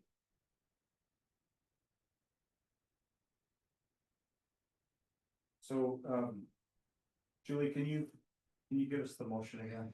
So the motion is the amended motion, which is to approve the appointments of new committee members as presented, but for changing Marilyn Townsend as the Black Hawk Liaison Committee member with a term ending in 2028. Ready to vote? All those in favor of the motion, please say aye or raise your hand. Opposed? Motion fails. That motion fails. Do we need a? We're gonna need to appoint the rest of the people. I don't know how you wanna, if you wanna go back to the original, we need another motion? Is there any way, if any of you please, to give Marilyn a chance? Is there more information that could be brought? Because the president nominates and the board approves. It's not that we're rubber stampers. I mean, that's what I'm understanding. If John gets to pick anybody every time he wants, what's the point? Why don't we just be rubber stampers? I don't see my vote as rubber stamp. I'm sorry. You're characterizing it that way, but that's not the way I look at it, and I don't think you should interpret it. Have you ever said no? Are you gonna talk over me? Just gonna push back the truth? Carol? Well, is there a substantial reason why Jane should not be put on this committee? She's conflicted. There's a conflict of interest there. I subscribe to Mark's interpretation of that. Did I have a motion and a second for that amended motion? We all voted on it. Yes. Okay, so who is the motion and second? Who, who is Dietmar? Thank you. I'm sorry, I didn't type that one in. Thank you. In my mind, I mean, it's a liaison committee. They're liaising, right? I agree with Mark that it's not the job of the people on the liaison committee to monitor payments. Now, Marilyn was providing extra value there as a trustee, mind you, not necessarily, I mean, not only as a member of the Blackhawks, she was a trustee back then. Right. So, just because Jane is a member of the club, I don't think should disqualify her from being on the liaison. Unless there was something else that I don't know about, but that hasn't been presented. I guess I would say to follow up on that. And to Mark's point, that maybe this should be more of a staff issue, if we feel like the contract is not being abided by. Can look into that, perhaps Marilyn can aid that process if she's got information or insight that would help the staff in whether or not to proceed. So I don't think that Marilyn's contribution is negated at all, but I don't think it's negated. In fact, it may be more effective if she works with staff rather than. I'll give one other example. So in Waterfront, they could get more boats and slips if the Blackhawk Country Club would just put an elbow in on where their pipe goes out into the lake. So somebody has to advocate for that. We've tried to advocate for it, and the only thing they tell us is like, it's just too expensive. It would be hard for somebody who's a member to get their membership to do something that's in the interest of the residents. Whereas Maryland, not being a club, can advocate for our residents who want to get their boats out there, just put in the elbow. She can zealously advocate for that. It's hard to go against your own interests. Sean, no, I don't disagree with that, but you also have the village president chairing this committee. And anything this board wants Blackhawk to do, I think we're in a much better position to advocate from a village president standpoint with that committee. And also while we're doing that, strengthen the relationship so we can, continue to do the things that we need to do going forward. We may have a delicate negotiation when it comes to that cold storage area and where parking's gonna go. I'm just looking ahead, and that's a real possibility. I think you want the village president in that position, advocating for greater direction. So having someone, that's a member, to me, and Jane, with all the experience that she has, and putting in the foundation, that seemed like to be the better direction, which is the reason I appointed. But we're coming up on midnight.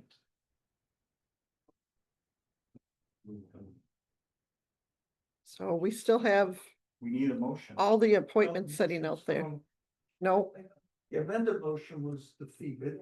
And so if they need a new motion- so now we need the original motion again. Somebody needs to make that again. Okay. Approve the ad hoc communication, full and public health and safety committee appointments. Is there a second to that motion?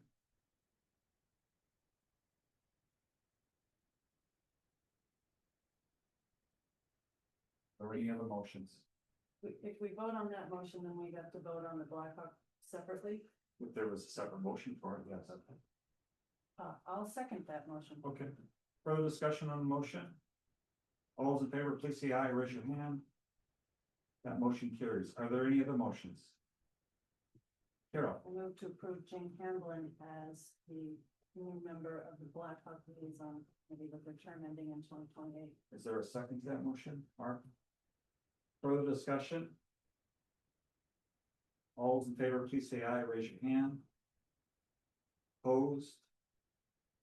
All right, that motion carries. There was no abstentions there, correct? Everyone raise their hands? Everyone raise. Okay, thank you. And then, Can I have, I apologize because I was typing up the last one. You guys do this on the fly. It kills me. So Carol made the motion. Who seconded the motion? Thank you. And that was for Jane. Yep. All right, and then, Let me just say, I do appreciate everybody's input and I don't take things personally. It's just fine, but I'm returning these. thanks, Marilyn. Appreciate it. Yeah. Thanks for your Yeah, night. being here. United Express. Well, we're gonna try to beat it. So, reports of efficiency committees. The village president, the only thing I wanted to say is we had a really nice Arbor Day event with fifth graders at Sherwood Elementary. And Patrick, our forester, did a great job. We planted trees. The event was postponed twice. It went well into May, but it was a great event. And that's all I have today. Brian, your monthly report is in the packet. Anything you wanted to add?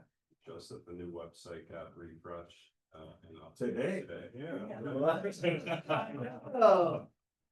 Give it a look. No, I already did. I found my way to Anyone the has city. any negative feedback, feel free to share it another time. I will not want to take up space, but I see an out of office from David Seitzman as well, that he's notifying that he's not working 40 hours a week. What's the cadence of his schedule-ish? He's trying to work a intermittent Tuesday and Thursday mostly schedule. Okay. Mark? I'm just on that same topic. The search function still looks like it's keyword searching, which I have to say is extremely frustrating. If you try to find anything on it's nicely packaged now. Doesn't run very fast, I have to say that.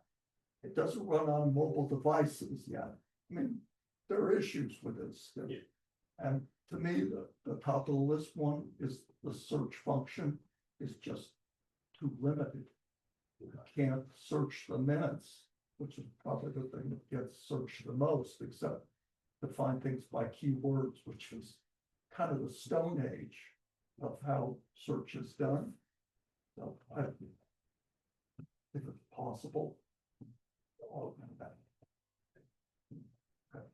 Police chief's monthly report is in your packet. Committee reports also in the packet. Anyone want to add anything about committees? By the opportunity. Thank you, Dee. That's awesome. Future agenda items. This is an opportunity for trustees to request an item be added to the future agenda. Any additional items? Bob? Yes, I brought this up, before. When we were looking at one of the lot splits, and I think maybe even the split that was so controversial tonight, I brought this up that. And I don't know if this is a board action, but I think it's something we ought to discuss about developing a policy of how we subdivide or develop our properties. And, with all that we've heard tonight, it's not only about the ordinances, but it's about developing a policy of notification.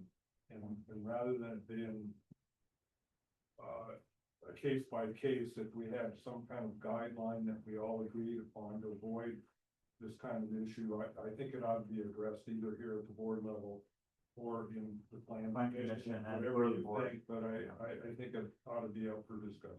Good, let's add it to the list. So developing a policy about subdividing properties and notifications? Is that- Development policy for subdividing / developing property.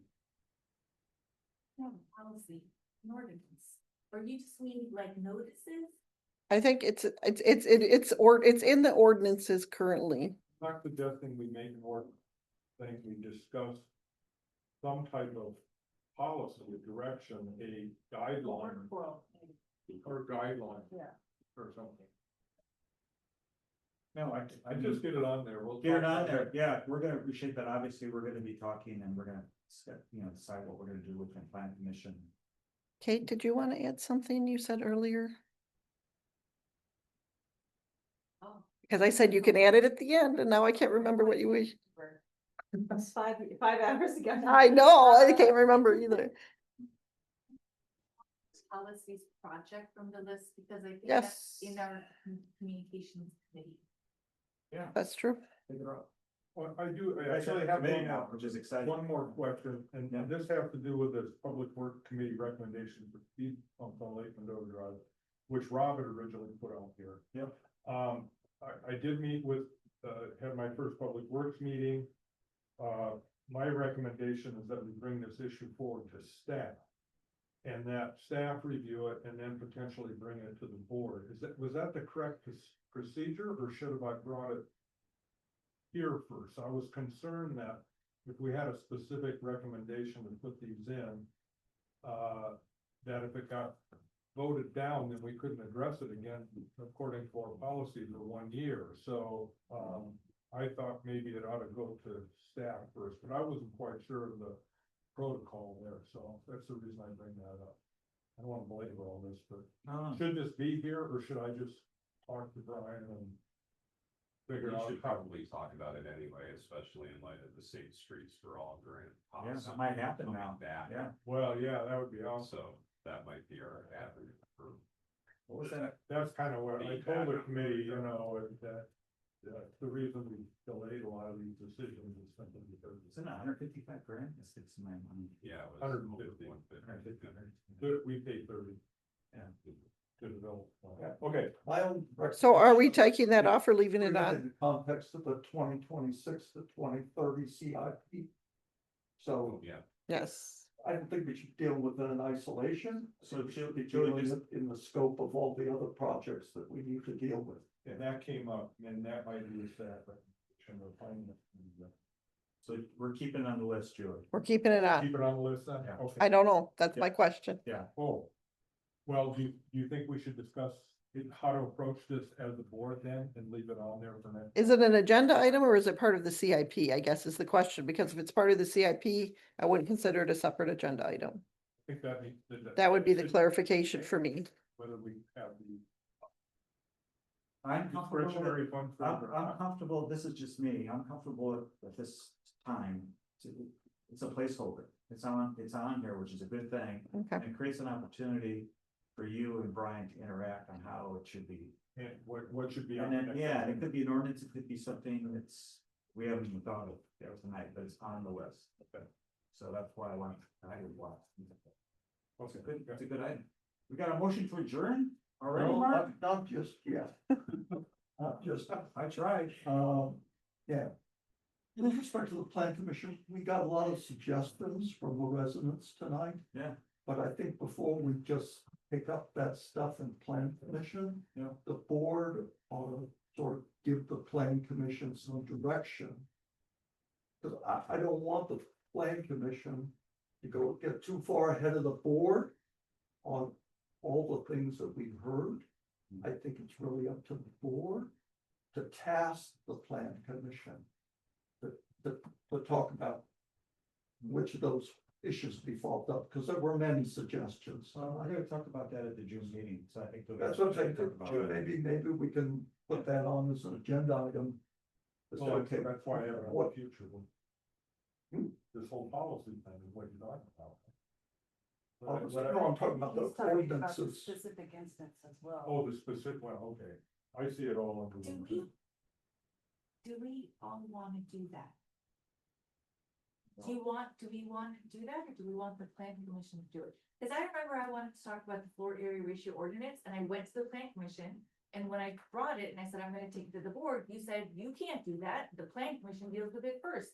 You take it to the board, I'm gonna veto it. So it's like, I thought they start with it. I thought I couldn't start with it here, but now we can start with it here. And my suggestion only is that the board settle that question before it goes to the, maybe the board will decide, give the planning commission free rein, do whatever you want to do on this. I don't know, but that's a question for the board to answer. That's all. We'll take it under advisement, under consideration. Just Yeah. suggest.